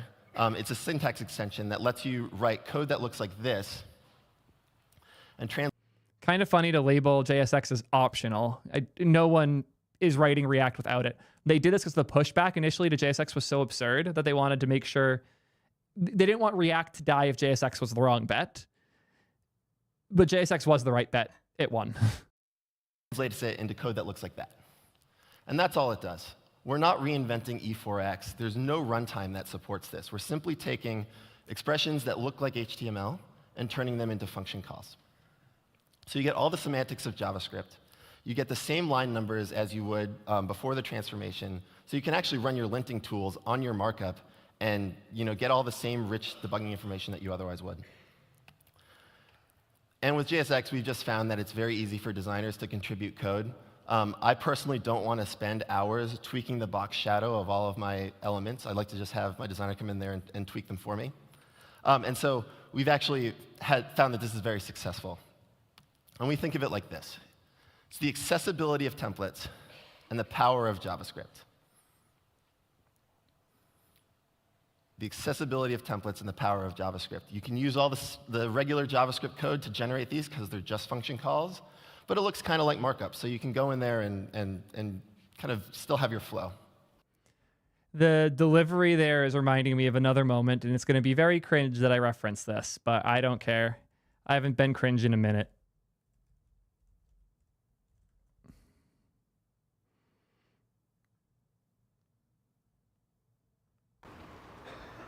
This is a day, internet communications device.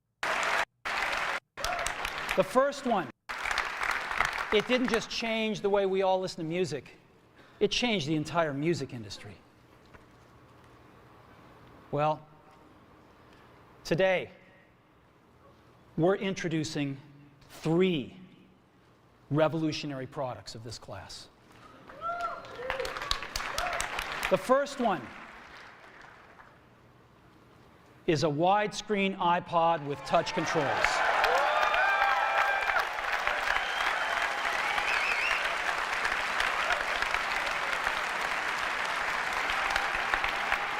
The second is a revolutionary mobile phone.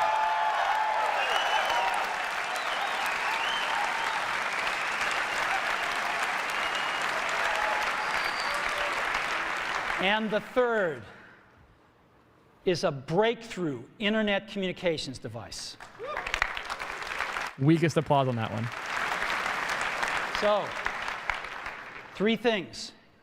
A widescreen iPod with touch controls, a revolutionary mobile phone, and a breakthrough internet communications device. An iPod, a phone, and an internet communicator. An iPod, a phone. Are you getting it? These are not 3 separate devices. This is one device. The repeating of it was, it reminded me of that. I couldn't help myself. I'm sorry. Anyways. So, React is all about components, and it's not about templates, and that's how we want you to separate concerns. Oh boy, here's where the controversy started. If you want even more info on this one, the React documentary is full of it. This is the key design decision of React. Whenever something changes, the whole app effectively re-renders. And that just sounded impossible. Like, JavaScript's so slow. Why would you ever do that? Why would you check everything? That can't work. And it can't, kind of. But I'm sure Pete helps us understand better in just a sec. I'm going to talk to you about what I think makes React awesome. And the key design decision that makes React awesome is that we basically re-render your entire app on every single data change. We all know that building UIs is hard, and that's because there's so much state. You've got lots of UI elements. Designers can't make up their mind. You ship one version, the A/B test comes back, and you want to ship another one. Crazy environments. If the DOM is up for a long time, you may write to the DOM somewhere and forgot that you wrote there, and then you forgot to keep track of it. And we've identified that data changing over time is the root of all evil. Yep. And it's really hard for us as engineers to reason about this. And we're not the first people to think this up. Actually, Dijkstra thought it up first. Our intellectual powers are rather geared to master static relations, and our powers to visualize processes evolving in time are relatively poorly developed. What he's basically saying is that it's really hard for us to think of processes over time, but it's fairly straightforward for us to trace the flow of a program. He continues with, for that reason, we should do our utmost to shorten the conceptual gap between the static program and the dynamic process to make the correspondence between the program and the process as trivial as possible. Now, Dijkstra's advice is that between the program and the process as trivial as possible. Now, Dijkstra's advice is that we should take processes that go over time and build abstractions that make them look like programs that execute in a single point of time. And that's what it was like in the 90s. When we were building server-rendered apps, we'd hit the database and we'd render a page. And let's say it's a to-do list example, because that's another theme of this presentation, I guess. You render the list of items and a count, and when you submit another to-do item, you just select from the database again. Your count and your list are up to date, and you just refresh the whole page. It's very simple. We don't have any of these problems with data being out of date and stuff. So when the data changes, React does this. React re-renders the entire component. There's a certain phrasing that has popped up a lot in the React world, changed a bit over time too. I'm gonna just write it out here and see if y'all know what I'm talking about.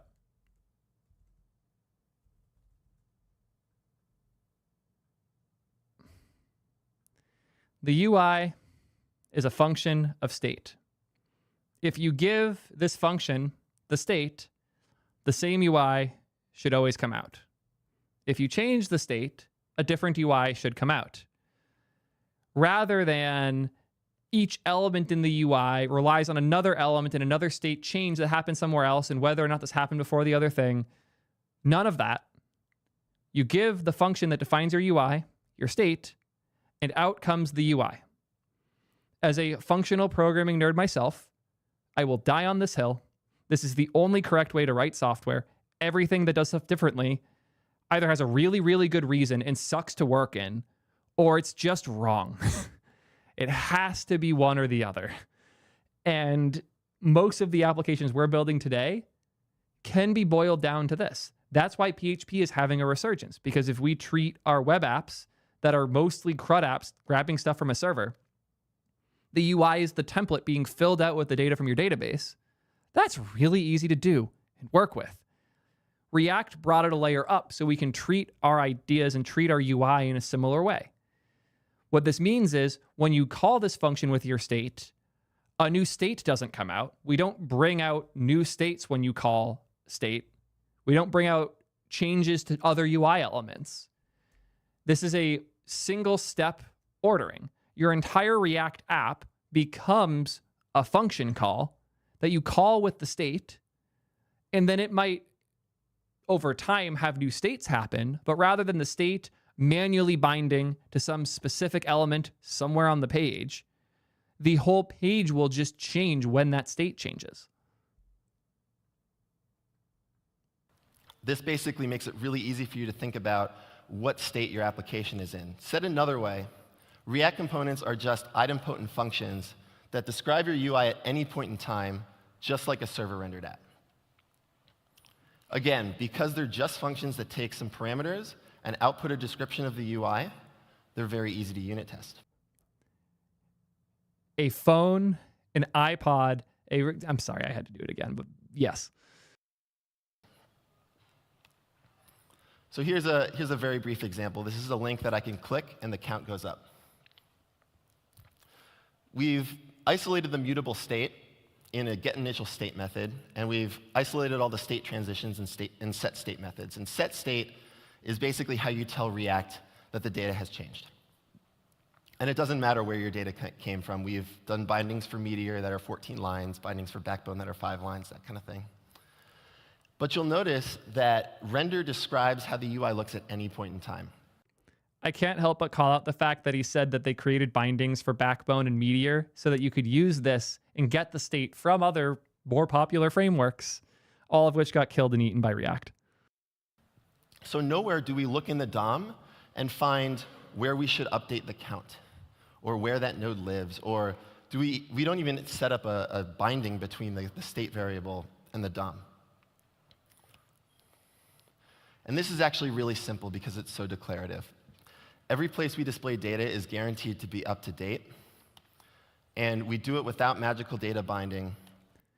If you started working on the web after React, you don't know how big a deal this was. It was so easy to have things in your UI that would not get updated even though the data changed. You would update a variable in the JavaScript and the UI would still show the old value because you forgot to create the binding to that element to update the text. To go back to the jQuery example, I think I might have deleted it. Yeah, I did. Let's just copy paste this again.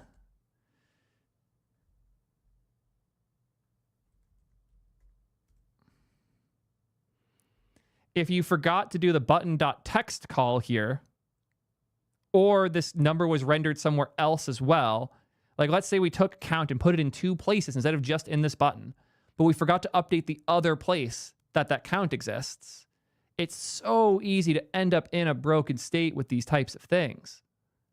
Even if you just copy pasted this code, like I'll show you how easy it is to break this. If we copy paste this, button 2, and we append button and button 2, now when I click button 2, its number will increase. Button 1's won't because we're not updating the text for it. I forgot the 2 there. Yeah.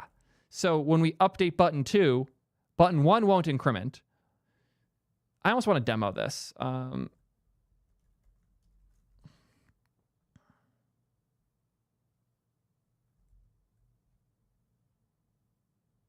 Cool.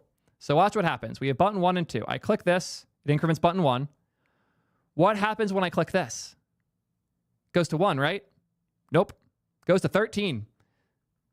Because we forgot to update the other element in their sharing count. So whichever was highest, when you click it, it's going to be the highest value plus 1 and never update properly. It's so easy to innocently make mistakes like this with jQuery. Hilariously easy because the update of the count and the update of the component in the UI are 2 separate things. These being 2 separate steps you have to take doubles the likelihood you screw something up. I would say more than doubles, probably 10x's it.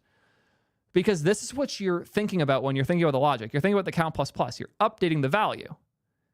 Then the UI has to be updated separately. If you remove the need to do that, the UI is a function of the state, in this case count. This whole abstraction can be removed and the entire class of bugs goes away.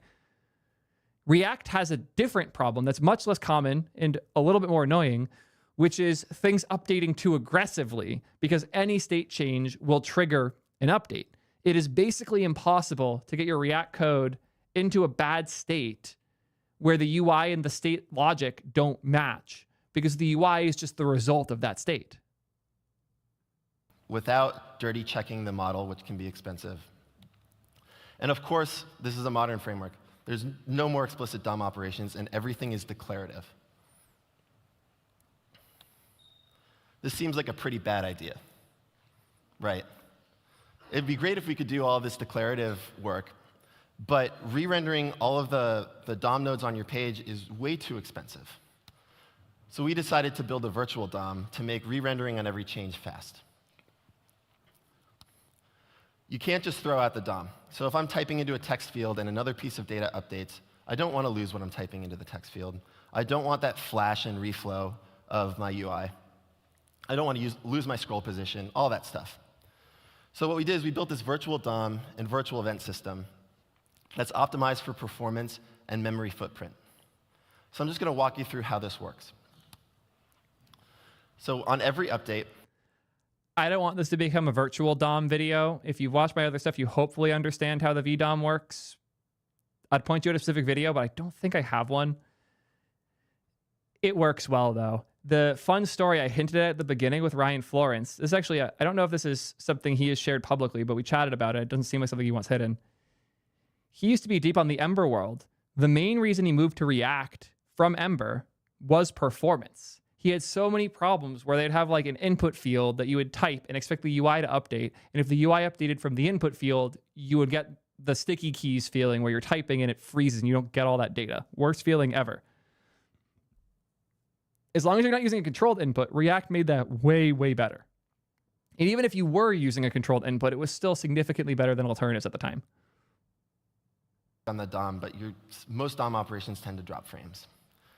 Because we can reason about the global state of your application at any point in time, we can compute the minimal set of DOM operations and use heuristics to do optimizations that reasoning about it at an incremental level you can't. And because you're building components and we enforce a strict lifecycle on those components, we batch reads and writes for the optimal performance. So you're never going to get in a situation. Yeah, it's fast. Yeah, it's fast. We get it. Is there another important piece here? Hooks. Not quite what hooks mean now. Users would use. To React are usually just one line of code. And we've built demos that run at 60 frames per second in non-JIT iPhone 5 web views. And that's the environment that a lot of PhoneGap users would use. The bottleneck is almost never the diffing. It's always the DOM operations.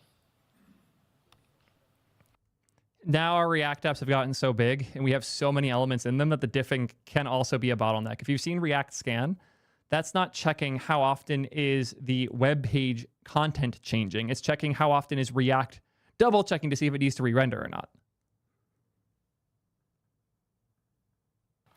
So the virtual DOM lets us do some other cool things. So we can run in Node.js. So this is also a big deal. This is why server rendering and like the whole server component arc we're on now could happen, because the virtual DOM as a layer can update the HTML on the page, but it can also render to string, where it actually outputs a string that you could then use to generate an HTML page. And the workings for that were there 11 years ago before any of this was a thing they were actually building. We're talking about not breaking the web in the last presentation. And I think there was mention of Google not crawling single-page applications that are all rendered in JavaScript. So what a lot of people are doing today is they're running Phantom.js, they're running their JavaScript, and then they're dumping a static HTML file and serving it to Google. This is funny because that's actually what Remix was doing even like 3 years ago. But yeah, the classic spin it up with Puppeteer or something like that, save the HTML output, and then use that as your static page. That was the standard, and React kind of rethought that as well. It's a side tangent. It's way less important than the other things covered here, but it's cool that the groundwork was there day zero. What we do is we can actually render an entirely static HTML page without a DOM on the server. So it's actually really, really fast, and you can serve all of your production traffic with it. So there's obvious SEO benefits here. But we can do some other cool things too. You run the same code on the client and the server, and you send down some markup. React boots up on the client and looks to see if markup is there. If the markup is there, all it does is attach event listeners and initialize itself. So you get a faster page load experience. God, I miss the days where like hydration was considered the faster option. Which is kind of crazy because now people are like going insane saying hydration is the root of all evil and whatever. Funny enough, Mishko from the Angular side, now the Quick side, has made that the war he's fighting when previously it was the big benefit over something like Angular. It's just kind of crazy. I don't even know if they had the term hydration at the time. Users will get the speed and of being able to interact with a static HTML page. And by the time the JavaScript is downloaded, the interactivity will pop in for you. So you could imagine the first page load experience is a static page. You start typing a comment in a comment box. And by the time you're done typing the comment and you press submit, the JavaScript is loaded in the background and you're ready to go. It's completely seamless. There's some other cool things we can do. Because you're building components that separate your concerns and represent your application structure, we have knowledge of what your application looks like and what it's going to do. So your components tend to reflect the structure of your application and the information architecture of the UI you're showing. So we can say, hey, if a large subset of this virtual representation is about to change, maybe we should use a different method of emptying DOM nodes than one for a smaller subset of the DOM.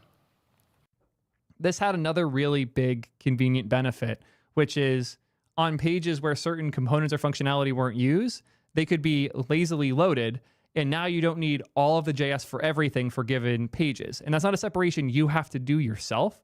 If you had a big JS file that was necessary for some functionality, fuck, I accidentally muted. Previously, if you wanted to separate out the heavy JavaScript part from the pages that didn't need it, you would manually do that and make sure to include or not include the script tag on the pages that did or didn't need it.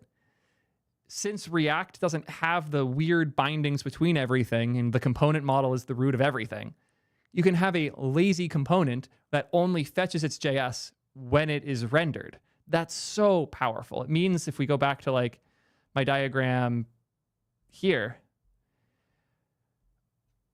if you're in normal Twitch chat, you don't need any of the stuff here. So you can just not load this whole part. And then when subalerts renders, you can load it all then and not have to until then. That's so cool. That was not even kind of viable with these more blended MVC models. That level of separation would have to be done at every single one of these blocks by hand. And that's just gone now. And this is something that you can't do just with DOM manipulation. And finally, testability for cool.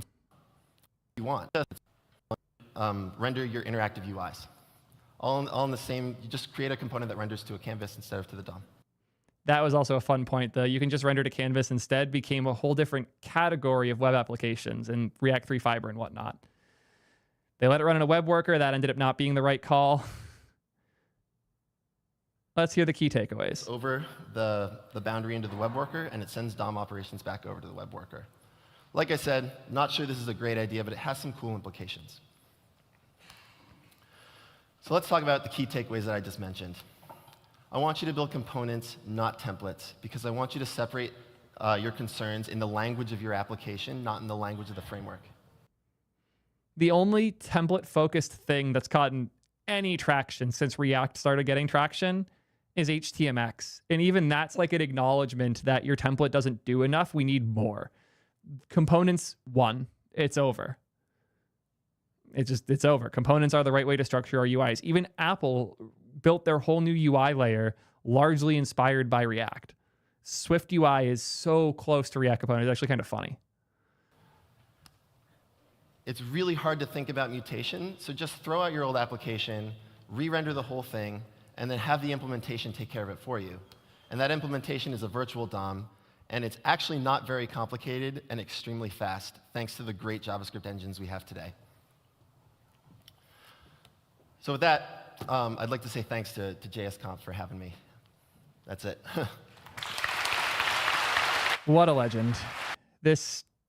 I hope you guys can now understand why I thought this was worth dedicating a video to 11 years later. This isn't your normal talk. This isn't just a, hey, here's React and its features. This changed how we think about web development, if not development as a whole. The component model is something we're still learning from today, and I'm excited to see 10 years from now where we will be. Thank you to Pete, thank you to the React core team, and thank you to everyone who greenlit this and made it possible. The web that I know and love started with this talk, and I'm so excited to see where we go in the future. Until next time, peace, nerds.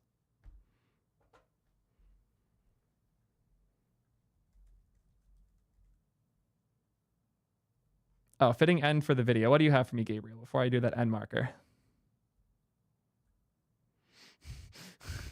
This is a good ending, actually. Trying to decide what's more tedious, dealing with someone who can't acknowledge React was wrong 20% of the time, or someone who can't acknowledge React was right 80% of the time. Then he followed up. It's pretty clearly the latter. I only do reminded of hypermedia web components and DHH. Yep. Good ending. Feel free to put that after my peace nerds phase. I think it'll be funny.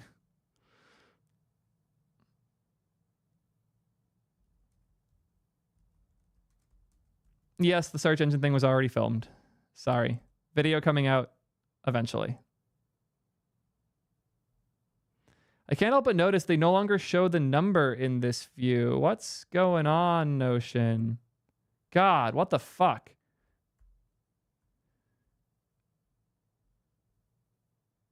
I'm going to be yelling at them a lot later.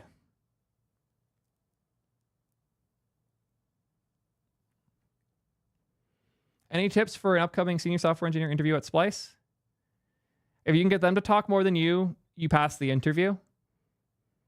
Get them hyped. The most important thing is to make these people realize that you will be fun to work with and talk with every day. So whatever makes you just a fun person to hang with and chat with, that's the move. But like, ask them questions. Try to your best ability, like flip the interview. It's pretty easy to figure out. Like if you were to just graph the amount of time each person talked in an interview, you'd have a pretty good function of whether or not the person got an offer.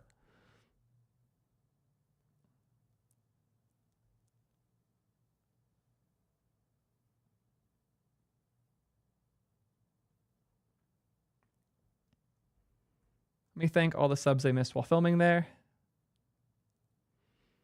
Nikhil, 2 months, 5 months total. Thank you for that. 4 months of Prime from Atomizer. Thank you. Diffuse All, 6 months, Tier 1, 12 months total. Legend. Red Bearded Ninja, 2 months. Thank you for the support. What to film, what to film, what to film. God, not having the numbers here is killing me. It's not the zoom or anything. It's just they stopped doing it. That's so annoying. Whatever the fuck I'm going to send them a long email after all this.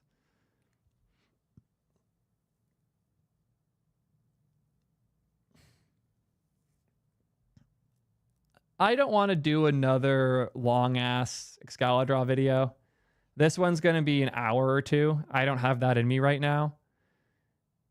These will all be shorter, at least like the other 3 here. Everything else in this list is going to take forever.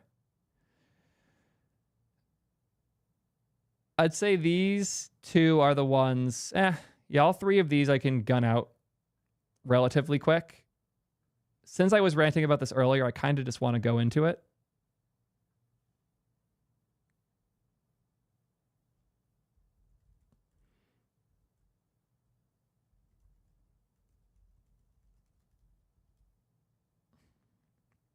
Let's do the junior devs one.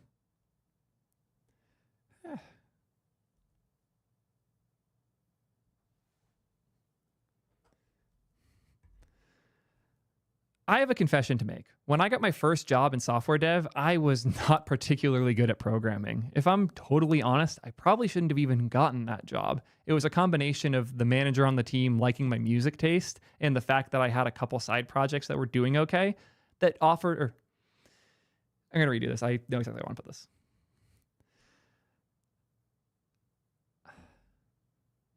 I have to admit something to y'all. When I got my first job as a software dev, I was not qualified in the slightest. I really probably shouldn't have even gotten the job, if I'm being totally honest. The reason I got it was the manager and the other people on the team liked me and vibed with me. In particular, the manager liked my music taste, funny enough. And I had a few projects that showed I kind of maybe could figure out code, but they didn't even give me a full-time offer. They gave me a 3-month contract that I did okay during. And rather than give a full-time after that, I renewed the 3-month contract again to try and finally prove that I knew what I was doing. And it was a grind. That 6 months is within the hardest I've ever worked. I learned a ton. I grew a bunch. And finally, by the end of it, I would say I was somewhat qualified as an engineer. That all said, it's hard looking at the AI tools today and thinking, oh, for that entire 6 months. So why am I talking about all of this? Well, the world has changed quite a bit. The things that made it possible for me to have that job and the value that I provided to that company are all in a weird spot now, especially in the era of AI. This video is unlike my others where I'm actually trying to talk to juniors for once. Normally my content is not that. But if you're not a junior dev, it's still worth watching this because we need to sympathize with and offer paths to success for these junior devs who are getting into the industry right now, because it has never been weirder and arguably harder to get your first gig as a dev. And the bar is in a really, really weird spot. So without further ado, let me open this. Nope.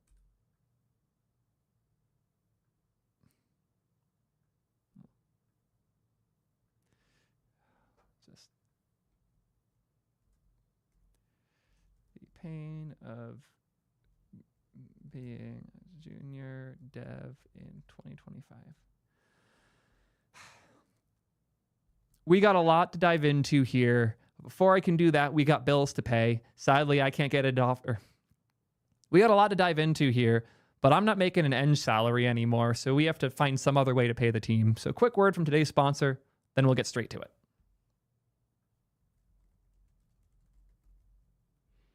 Cool. So when I was getting into software dev, the industry was in an interesting spot. The amount of devs it took to solve a problem was relatively high. The amount of devs available was relatively low. So if we have these multiple functions, let's say we have the first axis here is number of devs per feature. So how many devs and how much time does it take to build something? Second, we have number of devs available for hire. And 3, we have money available to hire them. These 3 axes have been going all over the place lately. For a long time, the trends here were not so complex. For a long time, these trended in ways that benefited us as devs. I would argue now, for the first time, they're not. I'm going to separate these in different text fields so they can all have different colors, because I'm going to chart all these. Do blue, yellow, and red's not contrasty enough. We'll do green. Cool. Sorry to green-blue colorblind folks.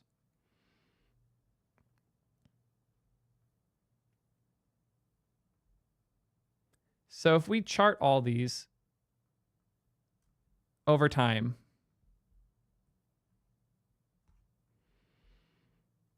the number of devs needed per feature has slowly went down. There are moments where it goes down faster, but for the most part, it's been slowly going down. The number of devs available to hire has been much more quickly going up. And the amount of money available to hire these people, I hope I'm making my point here, it's utter fucking chaos.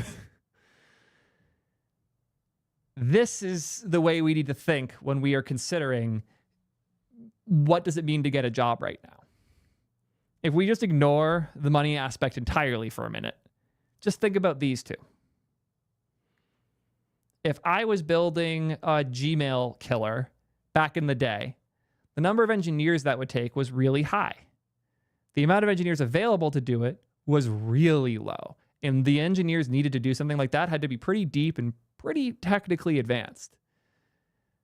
So during this era, early on enough, if you just look at the gap between these lines, it'll all start to make sense. If the number of engines available is low and the number you need per feature is high, this gap, there's a term for this. The term for this gap is leverage. We, as the employees, as the engineers doing the building, making the things, actually providing the tools that created the value for the company, we had a lot of leverage because they couldn't just replace us. There were not enough devs to do it. There were even crazy practices going on that are memed on nowadays, but were very real at the time, where companies would compete by hiring engineers other companies needed. Facebook hired the creators of almost every web framework, not because they wanted them to build a better framework. In fact, most of the React team wasn't those framework people. They hired them so Google couldn't have them. There was competition at these weird, deep levels where they would hire engineers just to make it harder for the competition to get them themselves. That is not the case at all anymore. But that was only the case because of how insane the ratio here was. The number of available engineers versus the number of engineers needed, that gap was insane. Over time, that gap has gotten smaller. In fact, I would make the argument it has flipped the other way, where given anything a company needs to build, if they're a big enough company that they can afford to hire you, chances are that company already has a bunch of engineers that are up to much that they can move over to go do that thing. It is more likely that a company at this point is going to reorg their existing staff than bother hiring new people, because the likelihood that they hired too many people back in the day because they needed them so bad, and now half of them are working on features nobody uses, or they're just sitting around doing nothing, then get reorged. And if they can't, they can get laid off instead. That has fully removed our leverage, where previously we could kind of just do whatever we wanted on this side because the companies needed us so badly it didn't really matter. That has flipped fully, where we kind of have to do what the companies want, even if you have experience in the industry. So let's do a much more like practical real world example here. Let's say I'm working on, I just used an example earlier, I'm building Twitch chat. We have to add a new feature to Twitch chat, and we want to do it in a year. I spec it out, and it's going to take 4 engineers the year to get this done in time. So I have these 4 spots. I already have person 1 and 2 ready to go, but I need to hire 2 more people. Back in the day, I would have opened these listings up on our job board, would have gotten some number of applications, and most of the applications are going to be people fresh out of college, still in college, earlier career people. Maybe we get a couple more senior people, but it's unlikely. Even for a senior role, the number of inbound applications of experienced people was relatively low. So to tier these, I'd say like, okay, the white collar is already on team. We'll say yellow is poached from other team. And I'll say green is hired in. I'll also extend this a bit and say we actually needed 5 people, not 4. I think the number's a little more real. Person 3 very likely could have been poached from another team or pulled in from a reorg or something. But then we're hiring 2 new people. What's funny is this example I have here is exactly how we did ModView, which is a product I helped run over at Twitch. We realized that ModView wasn't a thing we could just build with our current staff. So we grabbed one person from a different team that wanted to be more on the safety side, and then I hired in more people to fill out the gaps. And the result was a team that was partially people who already worked on the team or in that area at the company, a person who moved over, and then 2 additional people that we hired in. This was back in 2020, 2021 era. So not as absurd as it used to be, but still very real. And these roles were competitive. These got hundreds of applications. I did a ton of interviews to get the right people for these roles. One of them was an intern that we had who killed it. So we brought her full-time as quickly as we could. Unreal. Waterloo devs are cracked, and she was, even amongst Waterloo devs, one of the best I've ever worked with. And the other we poached from another company. I believe it was Disney+. So even then, like, one of these had to go through the internship and impress us to get the spot. The other one had to come from another qualified company. And even then, we actually massively underpaid and underleveled this person. And I personally had to fight a lot of people because we brought them in at the wrong level, and I needed them to get a promotion. I delayed my own promotion to make sure person 5 here would get hers in time. Wild experience. But the point I'm making here is this was a realistic thing back in the day. If I was building this today, first and foremost, the number of people has gone down a lot. This is for a bunch of reasons. It's a combination of the tools and technologies we use. It's a combination of the AI stuff that exists now, a combination of how we've learned as an industry to build better. And even the fact that with layoffs, we are focused now on downsizing the product to deliver the smallest possible thing. So the combination of decreasing the expectations for the product, trying to get it out faster and get feedback earlier, plus the tools that we build the website with being better, plus the AI making it way quicker to build, those two roles are just gone now. They don't exist. That's a huge change. The likelihood that the things we're building internally, just for my literal personal direct experience, just a 3 to 5 year difference now, those roles don't exist. Hell, if we downsize enough, we might be able to do this with just 2 people. Now, this person who was on a failing team that we poached, they might just get laid off. So, given these people, even pretending these were junior engineers, which they were not, these were experienced people, where do they go? How do these people get in when the box they're trying to get into has gotten smaller and the space that the teams have and the time they have is harder to justify doing that? Because realistically speaking, the way I kind of think of this is we do have a third person, so to speak, on this team, but it's not person 3. It's person 3.5, Claude. And if this is my team comp, where do I put the junior engineer? They don't fit. And it sucks. It genuinely sucks that there isn't a good spot for these people to come in the way that there would have been in the past. It's a weird, painful reality. And I'm not saying to give up. I'm not saying this isn't your job, or I'm not saying you can't get a job. I'm not saying this is all a worthless journey. I'm saying that we have to think a bit differently about it. And this isn't the only place that we have to think about it. This is just the hiring side. But I want to go to a different layer. I want to talk about getting good as a junior.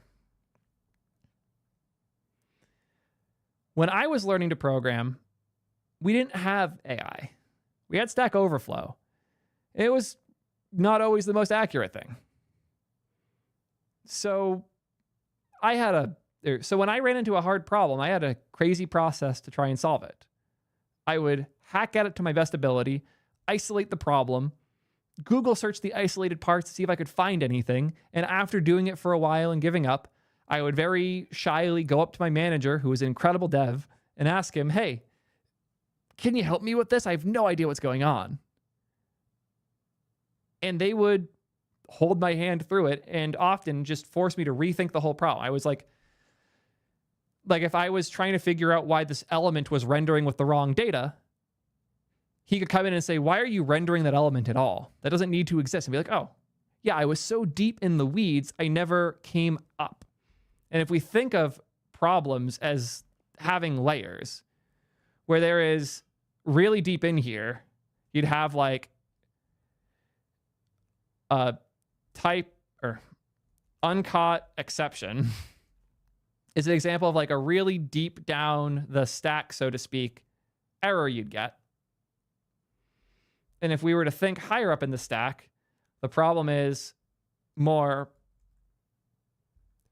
does this need to work or exist? And if you take any given problem, the layer you're thinking about it in and solving it in can vary a lot. And the most common problem I see juniors running into is they're in here when the problem exists way higher up, like it should be here. But they can't stop thinking about the error message in their console for long enough to take the step back and realize the problem exists somewhere else. The key is that I had to. There was no option. I couldn't just hack at this until it went away. I might be able to sometimes, but I certainly couldn't most of the time. The majority of the time, if I was getting a weird uncaught exception in my browser and I couldn't figure out the line of code causing it or whatever, I would have to step up in the like hierarchy of where the problem lives to figure out what layer I can change to fix the problem happening way further down. That's not how it works anymore. Claude, fix this error. This is why I'm scared. Humans don't like doing hard things. They can tell themselves they do, they can act as though they do, but it is human instinct to steer away from things that are hard or painful or bad. It's a basic evolutionary mechanism. If something hurts, you don't do it. If something feels stupid, you don't do it. If this berry smells weird, you don't eat it. It's basic human evolution. So if solving this uncaught exception requires the hard, painful process of taking each step up, and most importantly, each step along the way, feeling slightly dumber, you'll take the easy out. The key to becoming a great engineer is first and foremost to accept and embrace the fact that you're not a great engineer. If you're not willing to feel stupid constantly and live in that feeling, bask in it as you challenge yourself to solve problems and to leave the layer you're in, to figure out what's wrong, to ask yourself, did I just do this whole thing wrong? And be down to humble yourself in that way and challenge your notions, challenge your understanding of things constantly. Gabriel beat me to it. Feeling dumb becomes the best feeling once you learn to embrace it. I am so lucky that I learned this in a very different place. I've done a couple videos where I talk about this, but nobody ever cares. So I'm going to force y'all, trick y'all into hearing it here. There's a certain thing I got into at a young age that has helped me a lot. I'm going to give one more hint to see if you guys could figure out what it is that I'm talking about here. Very, very accurate diagram of my skateboard. I love skateboarding. Not just the cruising around like the streets. I love the challenge of doing things you've never done before, possibly things that no one's ever done before, with this piece of wood with wheels attached. To get good at skateboarding, you don't sit and read a book about it all day. You don't go to class and get told how skateboards work. To get good at skateboards, you have to get hurt. The only way you improve in the world of skateboarding is hitting the ground. You have to go in expecting to hit the ground. You have to prepare yourself and arguably teach yourself to roll so when you hit the ground, it doesn't hurt as bad. And you need to be prepared every time you go up with the expectation that you don't come down the way you want. Because then what happens is a magical thing. You ride away. And that feeling when you jump up expecting to get hurt and you land correctly, that is so magical. And you have to engineer yourself to be prepared for that, to expect the fall so greatly, to anticipate this, knowing that this is the thing you're actually doing, and then surprise yourself when this happens instead. So when you try to build something as an earlier career engineer, you shouldn't write the code expecting to run it and have it work. Because if you go in with that expectation and it doesn't work, now you feel bad. Now you feel like a failure. Now you feel unqualified. Now you feel like Claude's the easy out. Now you feel like ChatGPT will solve the problem. Now you're paying for a cursor subscription before you even gotten paid as a developer. That sucks. And I, on one hand, rely heavily on these tools. Most of the stuff I've been building recently, I could not have built anywhere near as effectively without cursor. It's rewired my brain, but it's rewired my brain that was already wired to solve hard problems this way, to go in with the expectation the thing doesn't work. So I would be forced to reduce the number of things. So if any one thing doesn't work, it's easier to identify, fix, and replace, but also to prepare myself emotionally for this journey and this experience. All of that sucks. But once you push through it, it makes you good at so many other things outside of software too. As I said, I learned this from skateboards. And I would not be the engineer, and I certainly wouldn't be the YouTuber I am today if skateboarding hadn't taught me to think the way I think and to do things the way I do them. And believe me, if I could have just asked Claude to do the trick for me, and it would have looked the same to everyone outside, I'd have Claude doing kickflips over cars without even thinking twice, especially if that was a thing when I was getting into it.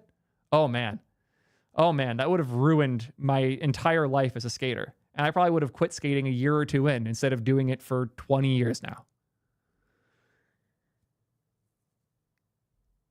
There's one last important thing to talk about here. It's kind of on the expectation setting piece, but it's a weird way of thinking. This is going to be a chart describing your compensation effectively. So going up, we have salary.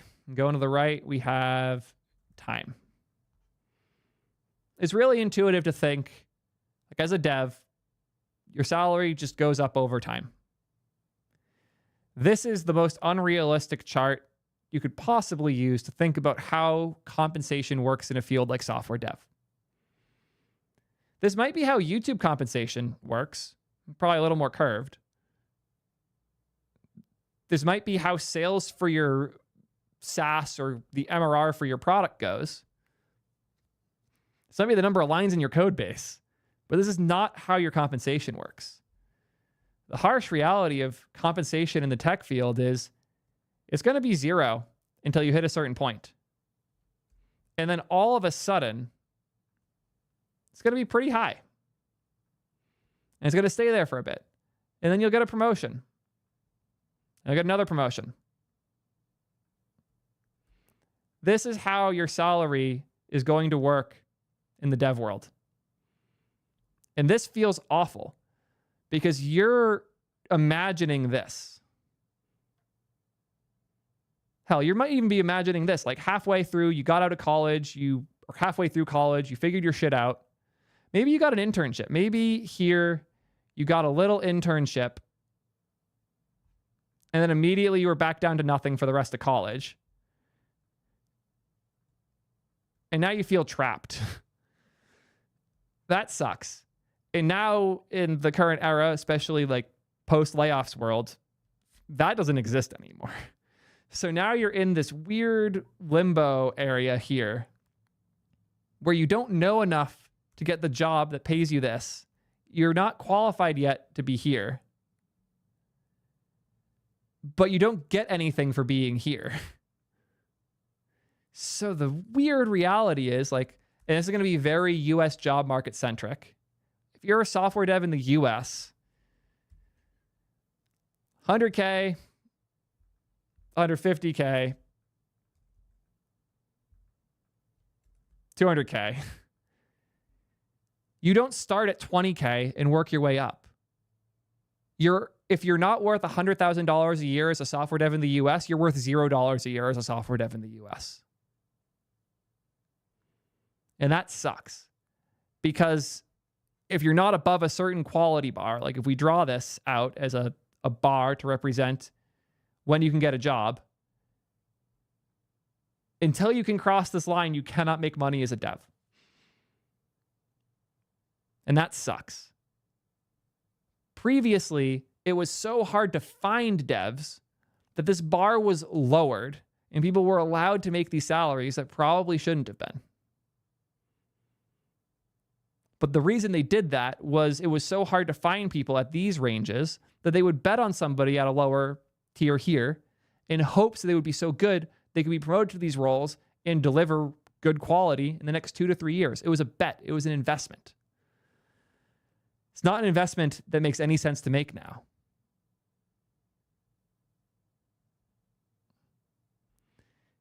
So what do we do? How do we get around this?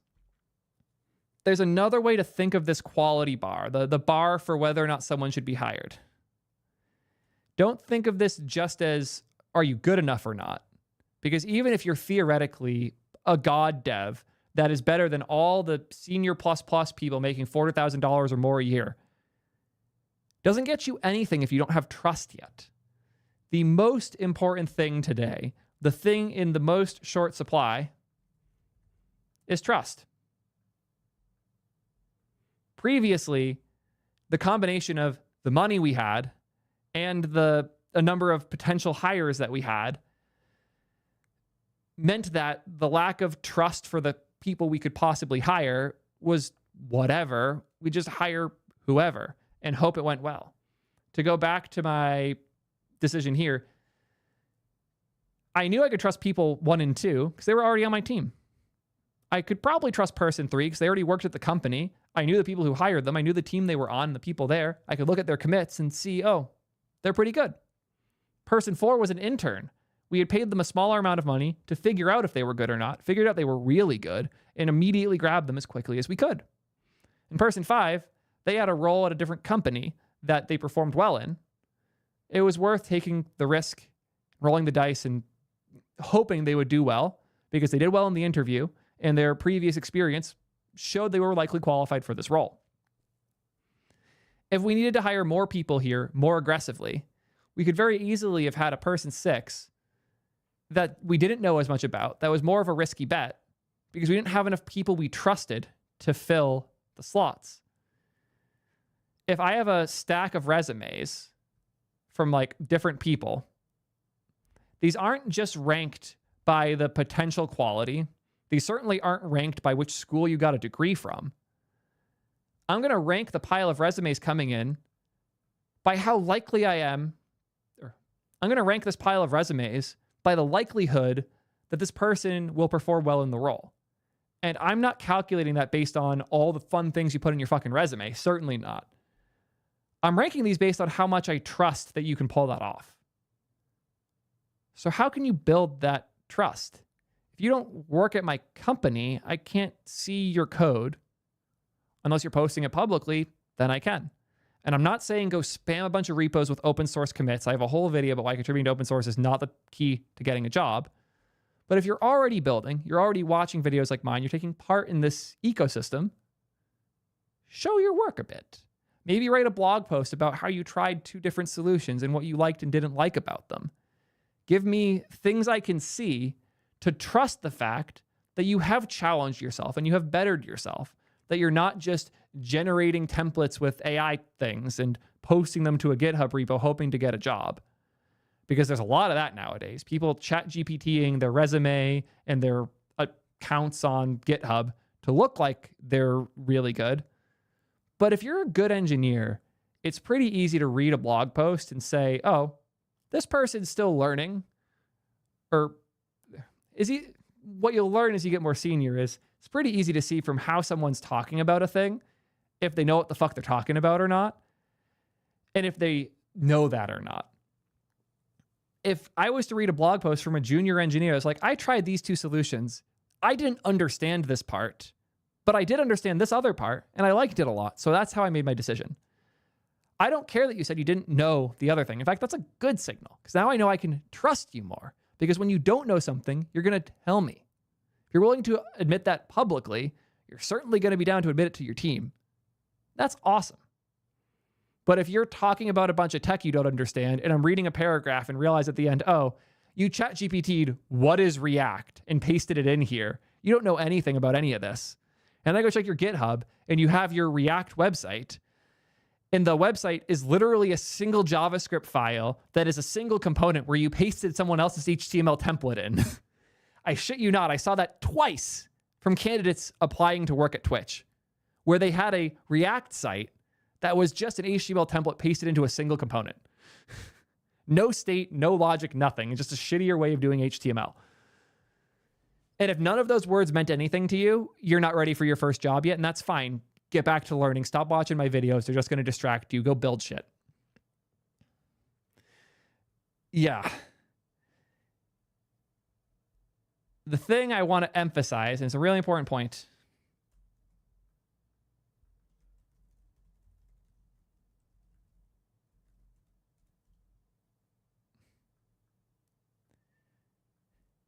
it's surprisingly easy to show that you care. If you want this, if you want to be a good dev, if you want to improve, you want to learn, you want to challenge yourself, it comes off very quickly. I don't think I'm that special in the fact that I could see it. I was concerned as I got more popular that I'd have my chat with hundreds of people watching live, and I wouldn't be able to tell who gets it and who doesn't. But two interesting things happened. Even though I've gotten much bigger, the people who show up here aren't the devs that are pretending they know how to code. For the most part, the people who show up here are the ones who care the most, that want to spend their spare time learning about what's the best solution to these different problems, to talk about the fun things going on in the React world, to go deep on new AI stuff. They're here because they care. And even then, even though the bar to be here in the first place is higher than average, the outstanding people still stand out. And that's a thing that I am so lucky is the case, that I was really concerned about when I got more popular.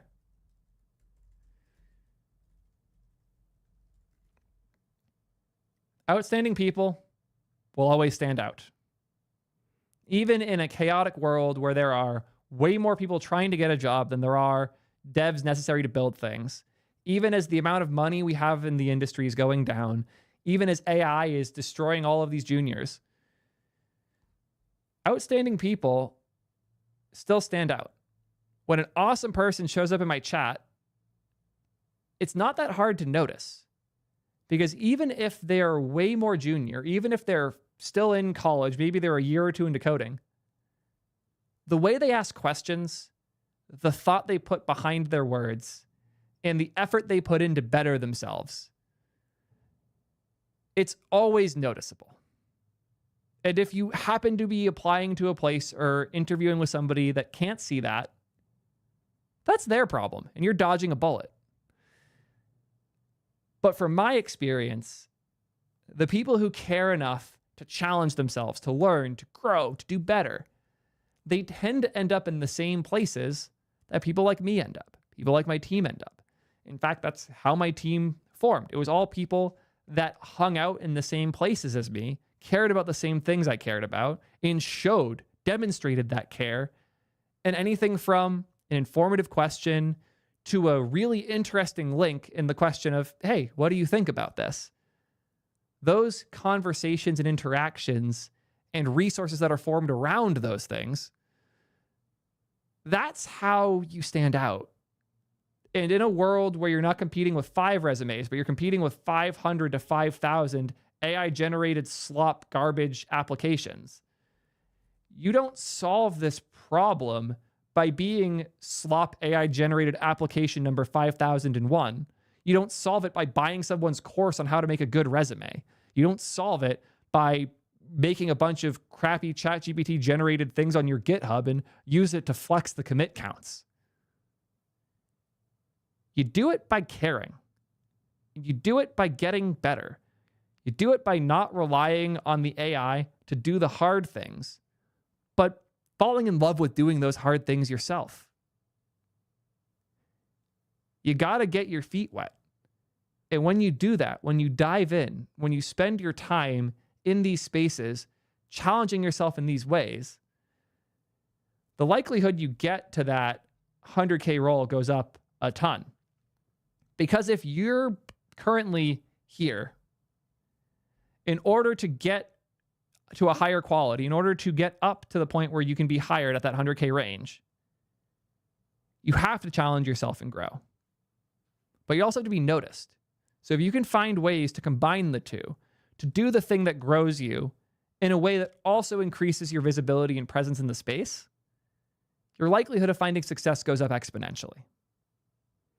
But if every time you run into one of the problems, one of the challenges, one of the details that make you a great engineer, you ask Claude to do it for you, you'll just never hit that point. Because every time you ask Claude to solve the problem, you've robbed yourself of the opportunity to solve it yourself. You've robbed yourself of the opportunity to hang out in the community to learn answers from them. You've robbed yourself of the opportunity to form a really good question to ask somebody who will remember that in the future. And if you rob yourself of enough of those opportunities, all that's left is slop. And if you don't take them, you don't push yourself to take those challenging, important things, you'll never cross that line. It's easier than ever to stop progressing and let the tools do the work for you. You got to do the work yourself. And if you're one of those few people, there are more of you than you think. And funny enough, the people who are like this often don't even know it. I know a lot of people that are here, that are above the skill level, that would get them even 150K plus a year, that just don't know it themselves, or sometimes are insecure and don't trust it themselves. They need to do more of the work publicly so they can, first off, compare themselves to the people around them and know. But more importantly, they can be noticed by somebody who's in that range that will say, oh shit, you're as good of an engineer as I am. Wait, you're still washing dishes for a living? What the fuck? And now you're the first person in that person's head when they do need to hire somebody. So it doesn't really matter where your current level is. If you show up with the honest goal to improve, with thoughtful questions about the thing that you're trying to improve in, and you put in the honest work to do it, you'll be amazed at how quickly people start to catch on to that. I've seen 16-year-olds run laps around people way higher up in the salary range than they could possibly be, just because they cared enough to. And those people will always stand out. You should try to be like those people.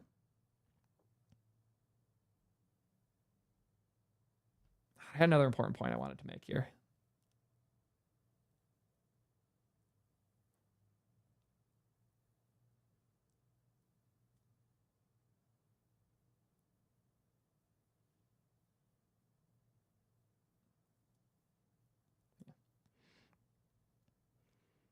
Your goal shouldn't be to hit that salary level. Your goal should be to have conversations with people at those salary levels, to be part of the conversation with them. And I did this entirely subconsciously when I was at Twitch. If we change this to like junior, mid-level, senior, I very quickly found myself primarily talking with people making twice as much money as me because I was just interested in the things they were doing and they loved me. I've had so many conversations in my past that I didn't realize the importance of until much later, where people who I didn't know or even care how much money they made compared to me, I just knew they owned the thing that I was interested in or excited about, and I would ask them questions about these things. And they loved it. If you ask somebody a good question about a thing that they care about, one of two things happens. Either they answer because they're excited to talk about it, or they don't because your judgment was wrong. They don't actually care that much about it. You'd be amazed how well this scales, especially with traditional engineers doing traditional engineering work. I'm a little flooded. I'm tired of all the crazy like essays and DMs I get. Like, pro tip, and I should give this one more often because it annoys me. Hey, Theo, I was hoping I could ask you about something. Here's my life story. I started coding when I was 4 paragraphs later. So what do you think? Should I use X, Y, and Z, or should I redo A, B, and C? This is the format of the majority of the DMs I get. What the fuck? Some amount of these are because of lack of general social ability. I understand that. Some amount of it is because I'm a highly visible person, so when someone who doesn't know how to talk has a question, they end up in my fucking DMs half the time. Here's a better example. In your video about X, I noticed you did Y. I'm a bit confused because I thought Y was for Z. Do you have any resources for me to better understand Z? This is phenomenal. I will remember you if this is how you DM me. Start with the context. Give me a simple, here's the thing that led me here. Show where your misunderstanding is in the simplest, teeniest part possible. And then make the ask. Notice how none of this is about the person. None of this is about their journey. None of this is a story about their fucking life. It is starting with the context that led them to my DMs, clarifying what they're here for and what the missing piece is, and then explicitly asking not for me to personally teach it to them, but to point them in the right direction. The reason they're here is clear. The reason they're in my DM specifically is clear. The thing they need is clear. And the ask is super clear and low effort and low friction for me. This is an awesome DM. Notice how I get none of that here. I have no clarity why they're hitting me up. Are they hitting me up because I'm popular? Are they hitting me up because they think I'm rich? Are they hitting me up because they think I can magically hand them a job? Probably some combination of those, honestly. None of which are reasons I want to talk to somebody. If you're only reaching out to me because you think I can get you a job, I don't want to talk to you. If you're reaching out to me because I talked about a thing you're genuinely interested in, you are struggling to grasp one of the concepts and you want help getting through that tiny piece, and you come to me with the smallest possible ask, which is a link to a thing where you can learn more about it, these couldn't be more different to me. And if you can't see the difference between these two DMs, I'll just say it right. Like, go to speech therapy. It'll help. It'll save your life as someone who had to themselves. The difference between these is an essential thing to understand as a functional human being.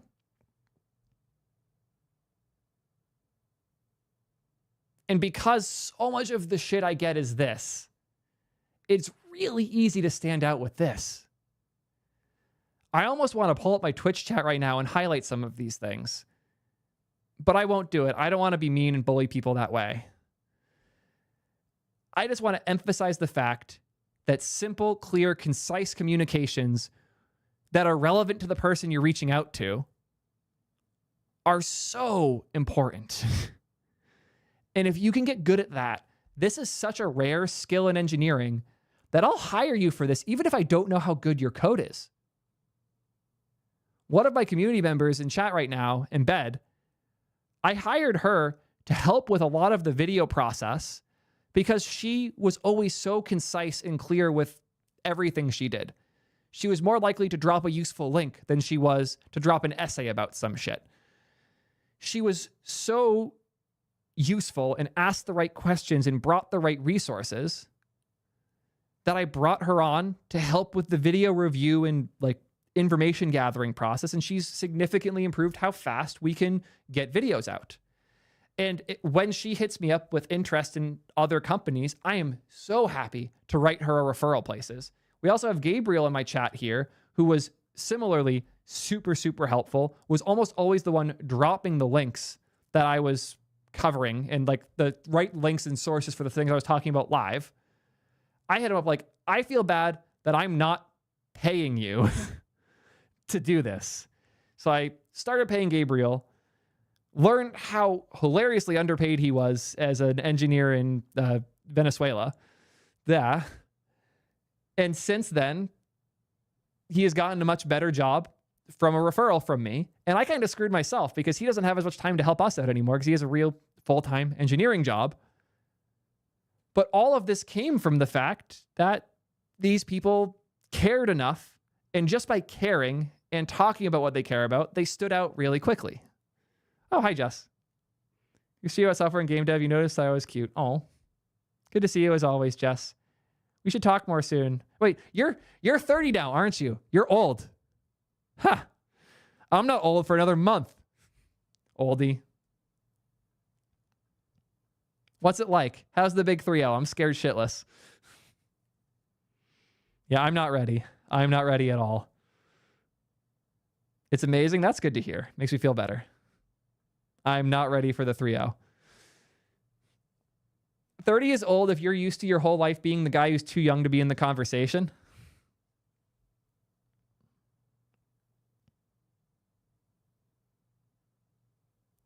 Accurate, Isaac.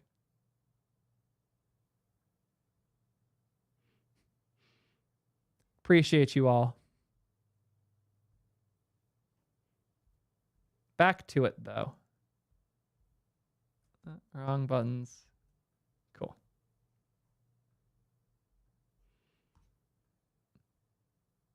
Yeah. Learning to ask good questions isn't a skill you should learn on the job. I kind of got away with that, but also was deep enough in forums and other communities because, like, common problem I would have back in the days of Minecraft server hosting is I'd be using 2 plugins that weren't compatible or there would be some problem.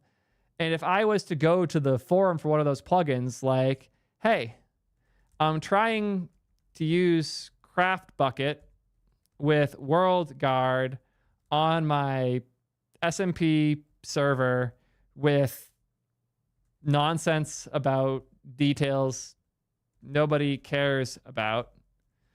How many gigs of dedicated WAM should I have in order to make sure my world edit doesn't crash as I try to... You get the idea.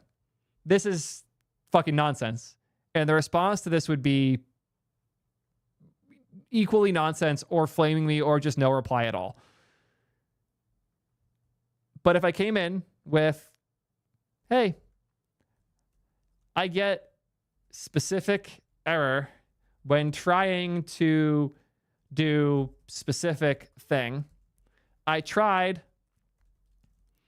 common debug step to no avail. How can I help fix this? Or also, I saw another fun one. I saw 2 other users with this problem. How can I help fix it? Oh man, the response you get here resulted in a dumb 15-year-old Theo contributing to World Guard. Like, it's crazy how easy it is once you realize there's a human on the other side perceiving the thing. And if you treat people like me, if you treat these senior engineers like boxes that you throw data at and hope you get some data back, you're not being a good junior. You're not actually taking the opportunity to learn and grow. You're trying to use the people who are higher up than you. This message is someone trying to use me to make money. This message is somebody trying to better themselves that happens to use my content as a method of doing such, genuinely asking for help improving themselves. And if you want to go 10 times further with this, if I give you the resource for this and it makes something click for you, if your next DM to me is, thanks so much, this helped a bunch of things click for me. I know it's a bit of a big ask, but I wrote a blog post detailing the parts I struggled with. Would you be down to give it a quick look? Oh man, the speed at which I would put this person on my do hire list is unbelievable. God, if that blog post is good, whoo, I'm going to hand you every job opportunity that gets thrown in my direction. I would hope, I'll ask you guys, because I know my autism had to be trained to see this. Is the flow here clear to y'all? Am I insane for seeing such a clear difference between these, or is it relatively obvious?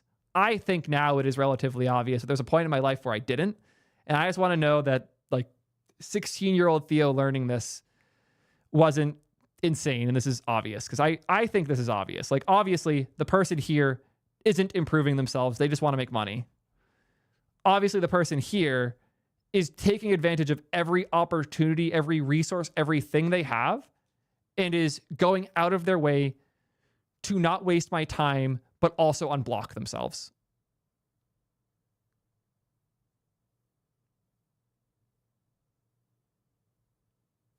Cool. Y'all are saying it's very clear. That makes me feel better. Yep. I agree. It requires a different type of thought, but yeah.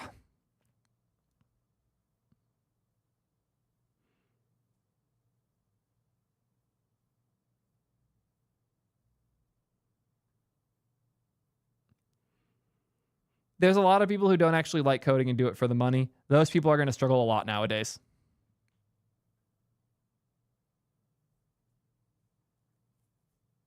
I read YouTube chat. Not the worst idea, Ras. Hope you're doing well, man. I still need to get you the code base for that roasting Theo's code video.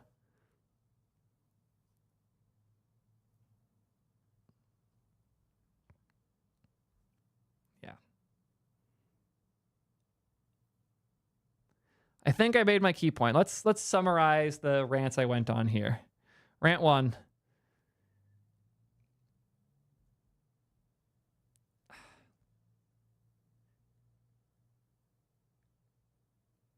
I want to, okay, I'm going to, not for the video phase, don't put this in. I'm just going to like organize my thoughts here so I have them and I can restructure it better. First key point was gap between roles and engs has closed. 2, you have to be X tall to get job. 3, AI will prevent you from doing hard things. 4, be present, be thoughtful, be useful.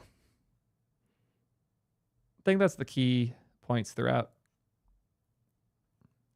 Cool, yeah. I have that as a reference. Cool. So, key takeaways. First and foremost, old materials for how to get a job. The old way is dead. The gap between the number of roles available, the number of people looking for those roles, and all of that means you can't just leak code your way to your first job anymore. That's not a thing. And even if you do, the place you'll end up is going to be shit. You don't want to be there. Thing 2,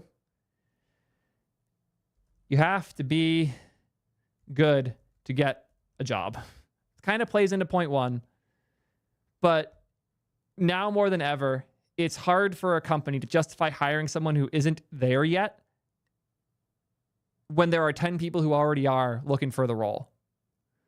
When there were so few engineers, there used to be so few engineers that it was better to risk it on someone not qualified and train them up.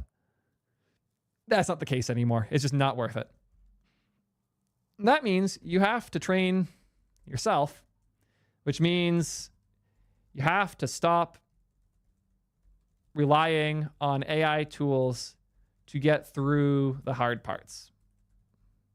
And this is hard. This is difficult because it's human instinct to do that. When something is hard, like when you take a bite of some food and it's too hot, you spit it out instinctively because it's bad for you. It's human instinct to shy away from hard things, especially when you're given an easy solution.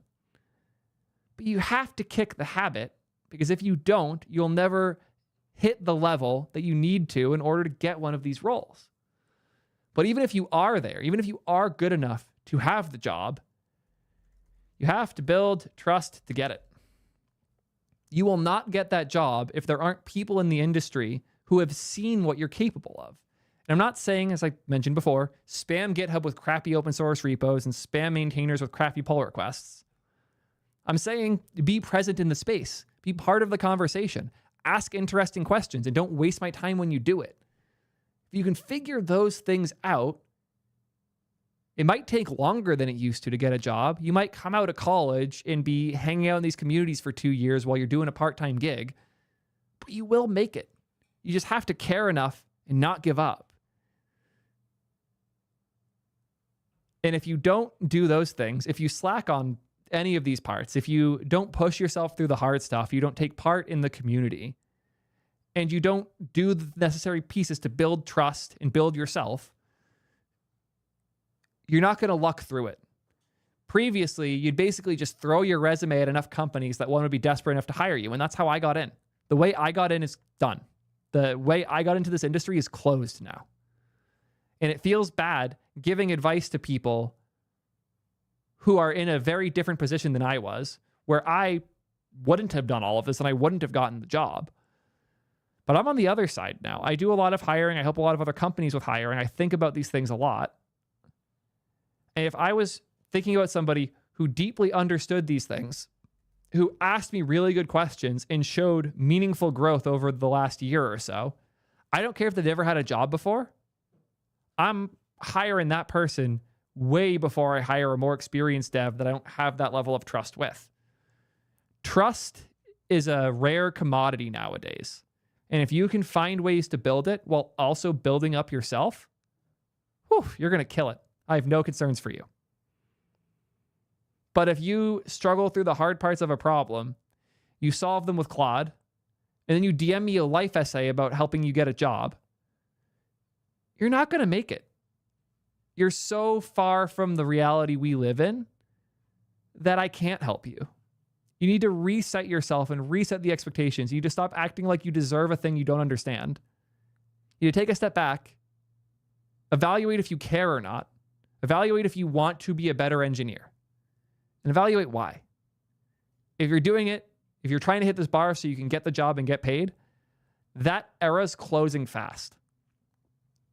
But if you're doing this because you played games as a kid and were blown away with the magic of seeing code turn into things moving on your screen, if you're doing this because there's applications you use that are frustrating you and you want to fix them, if you're doing this because you have a genuine love of the craft or curiosity of the technology, if you're doing it for those reasons, keep doing it and keep showing it.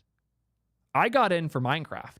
I was playing with code much younger, but I started taking it seriously because I wanted to host Minecraft servers. And one last thing. Stuff I am not saying. Because when I do these rants, people love to fill them with things that I did not say at all. So let's put a couple of these in. I'm not saying don't use AI tools. There's a lot of great things to use these AI tools for. Don't, hey cursor, solve this error for me. Gonna self-plug a little, go to T3 chat. Hey, I'm running into this particular error. What might be the cause? Error pasted here. Awesome. Using the AI to improve your understanding of a thing. Awesome. Hell, I'm struggling to understand how React rendering works. Can you give me simple breakdown? I do understand how Unreal Engine rendering works. Maybe use that as a comparison. Awesome. Great use of AI. Using it to better yourself, not to avoid bettering yourself in order to better your code. Awesome. A+. Once you've built these skills, using the AI to solve problems that are, I don't know how to say it other than beneath you. Like, if there's a problem that I know how to solve and I don't feel like it, AI is awesome for that. If there's a thing I don't know and I want to learn about it, AI is good for that. If there's a thing I don't feel like learning, AI will make it so easy to never learn it and never actually improve. And finding that balance is key. And if you're struggling with the balance, that's fine. Throw away the AI tools, revisit them later. But if you can understand this difference, using AI to help you be better, not to help avoid getting better. That can be good. So I'm not saying don't use AI tools. I'm saying don't use AI tools instead of improving yourself. Another thing I am certainly not saying is give up. It's not worth it. Now is a better time than ever to be an engineer. On one hand, getting that first role is harder. On the other hand, climbing up, rewriting everything around you, bettering yourself in the industry, and making real impactful change at scales unimaginable is more possible now than ever. Some of the most impactful people I met made that impact 6 months after their first gig. People like Shadcn, as far as I know, didn't have a full-time engineering gig before working at Vercel. How crazy is that? That the lead architect behind so much of the craziness with Shadcn UI and V0 was just a guy working on shit. Don't give up.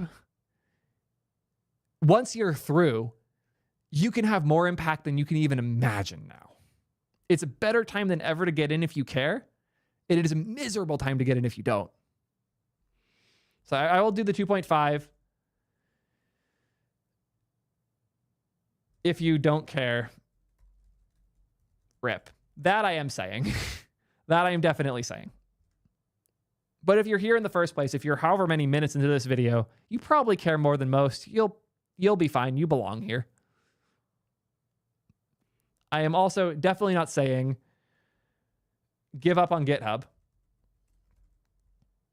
I'm saying don't expect GitHub to be a magical thing to get you a job. I'm not saying don't contribute to things you use.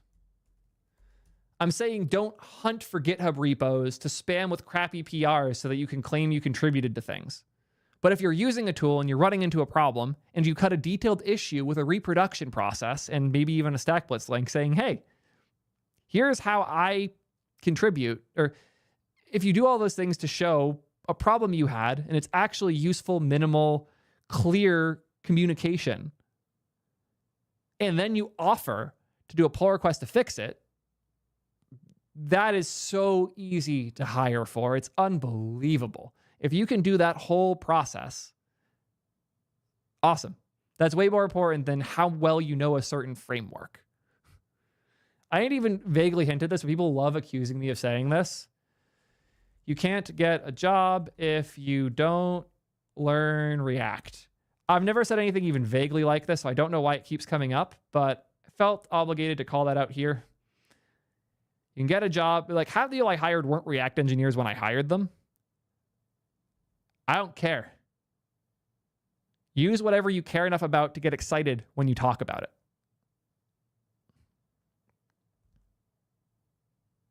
I am also, last thing I'm not saying, certainly not saying spam random famous people in the space with your dumb questions. Absolutely not saying this. If anything, my little section here shouldn't, I would hope, I know it won't do this, but I would hope that this results in me getting fewer DMs. I know that's not how it's going to work, but I can dream, okay? I want to make sure people like myself are treated as a last effort resource where you put the effort in to solve the problem yourself, and you come to me when there's a missing piece you just can't close the loop for in your head. That's awesome. But don't find someone to spam with every single question as you're going. Do your best to take advantage of the resources that people like me create. And when you've reached the limits of those resources, very calmly, kindly, and thoughtfully reach out to the right people to do it. But the restraint you use for that outreach is as important as the quality of the outreach itself. The way you hit me up is as important as me being the right person to hit up. If you're hitting me up because I'm famous and rich, fuck you. If you're hitting me up because I'm the only person who's talked about this particular thing you care about in a way that's exciting to you and understandable to you, and you don't know anyone else that you could possibly ask about the thing, you've already looked through all your resources and can't find anything, and you come to me with a really clear, small ask, awesome. Do that all day. I'll do my best to respond to all those. I still do. I'm always behind on DMs, but I've replied to people with 0 followers far more times than any of you would imagine because they hit me up with a really good question. Or one other fun thing, hitting me up with a solution to a problem I have. Yoav here created a really, really cool plugin. Pretty TypeScript errors. Because the formatting of TypeScript errors in VS Code was garbage. I would complain about it a lot. Others did too. He hit me up on Discord with a, hey, big fan. I noticed you were fighting with TypeScript errors in your editor. I do all the time. I built this little plugin that makes them look like this. Screenshot of what they look like. Link to the GitHub repo. It was like 3 sentences, not even. I looked at it, I was like, wow, that is way better. I went in and installed it, and this is the VS Code extension I always struggled the most to move on from. I need this at this point. And I almost immediately rushed out a video on it because I was so blown away. And I have given Yoav here every possible job opportunity I think even vaguely makes sense for him because he solved a real problem in a super practical way and communicated it incredibly well. I don't think he's a native English speaker, but he put so much effort into every word of his DM to me. I don't care. It's clear he can communicate well and show value while also providing solutions to real problems.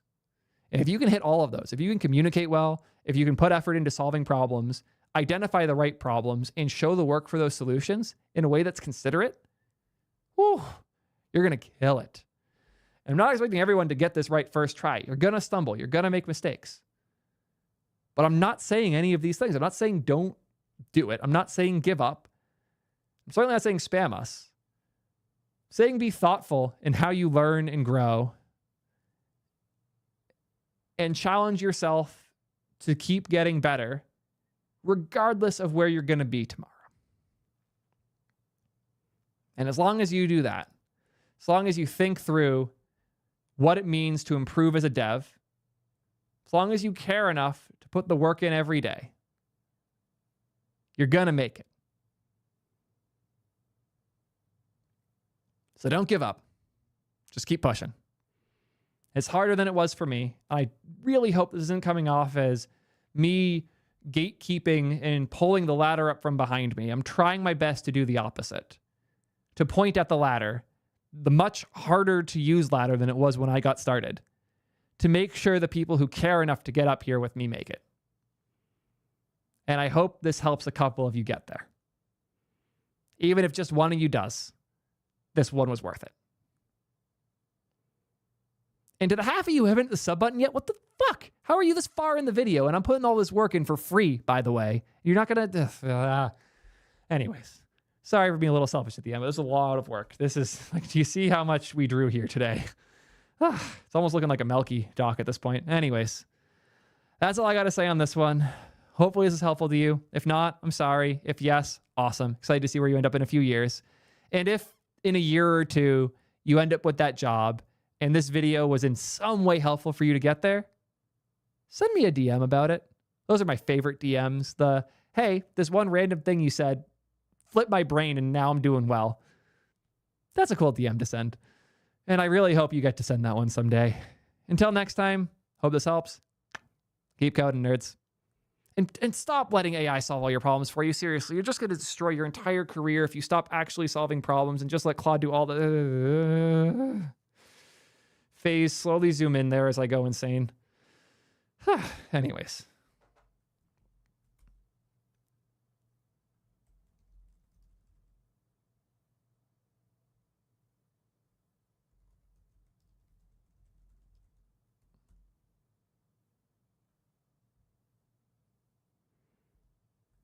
I think I did a good job with that one.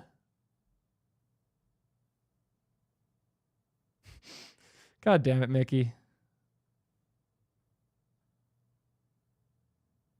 Oh, God. Stop. Don't go any deeper, Yash. Stop where you are right now. Let me thank all the subs that I missed. I should move that video over first.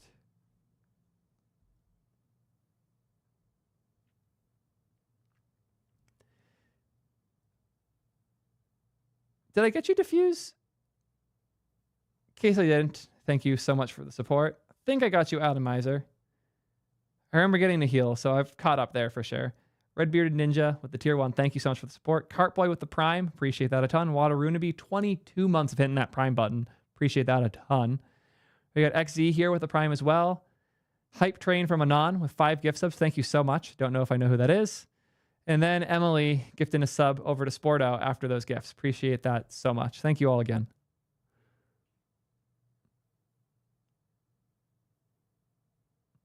Those saying they're hyped on Tanner's new project.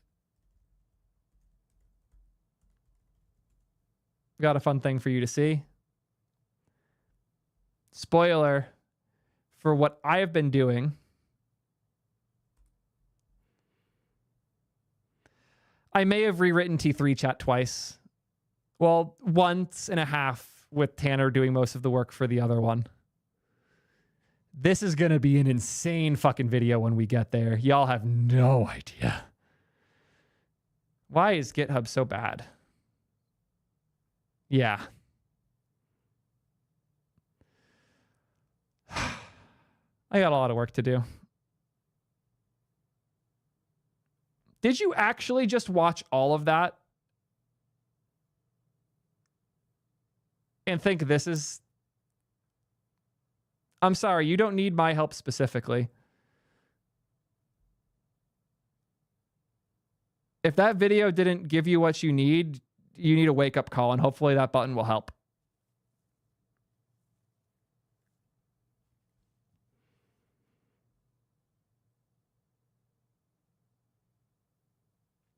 If that was bad judgment on my part, send me the 2-sentence or less DM with the specific question you have for me on Twitter, and I will see it.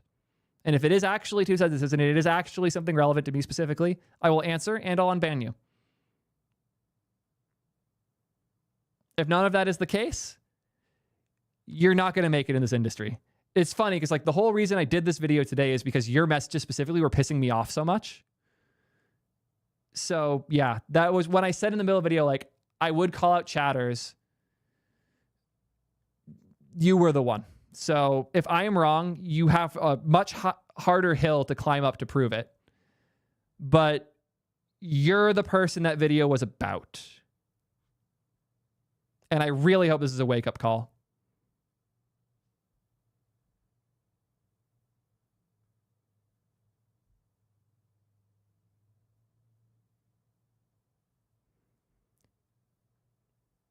This name is freaking me out because that's how FaZe Style is his name. You're screwing with my head, Ras.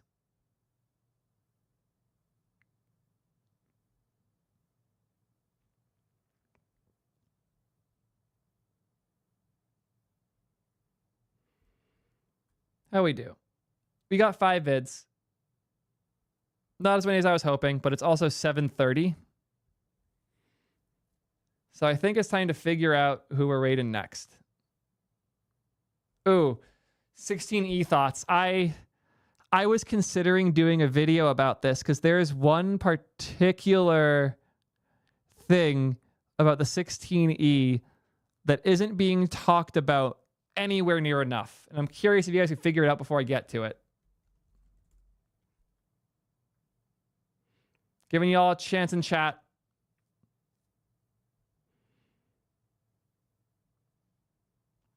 Figured out fast. The new modem. Am I annoyed that doesn't have 6E or 7? Yeah. But as annoyed as I am mostly thankful that they finally got their own phone modem. This is a huge, huge thing because this is the start of Apple not relying on Qualcomm. And that means we get better Wi-Fi in all the devices and we get better 5G. It's part of why the battery life on this phone is the best of any phone they've ever shipped. It's like 28 hours of video playback. What the fuck?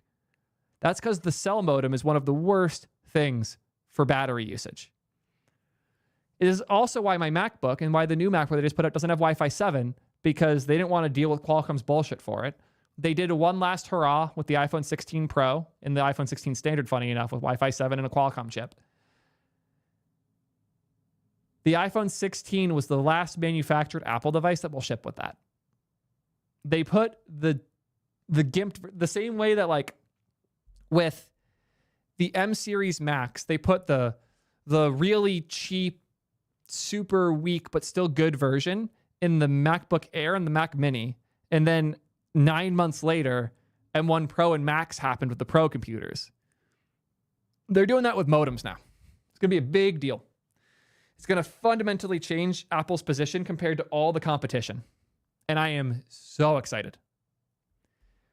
Why didn't they start with the 16 and 16 Pro? Because they've been trying to do this for 8+ years now and are only now getting close to doing it confidently. And they're doing it in the cheapest, lowest consequence device because they want to make sure they get it right. The reason it didn't happen is they weren't ready yet. Is the 16E just an excuse to test out C1?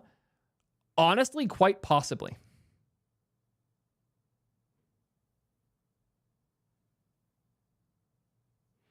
I do a lot of stuff like this on my other channel on Theo Rants, but I haven't been posting on it as much because we've been barely keeping up with this one and I have a company to run. Yeah. I had my fun. Let's figure out who we're raiding.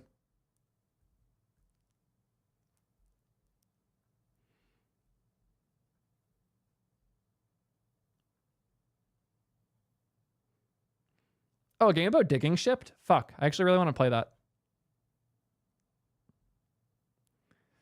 I raided Gappy recently.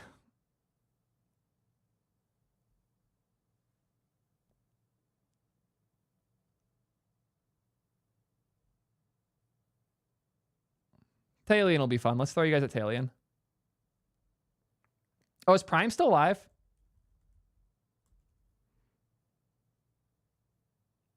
He's been going for 6 hours. What the fuck?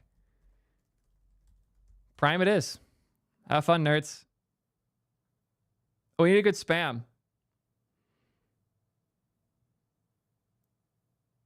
So I heard you're moving to React. So I heard you're teaching Devin React.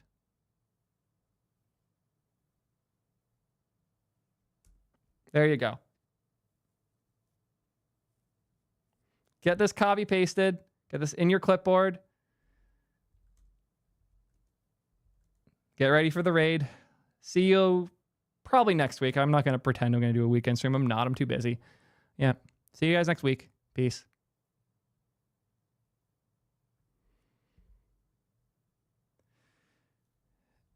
And goodbye to YouTube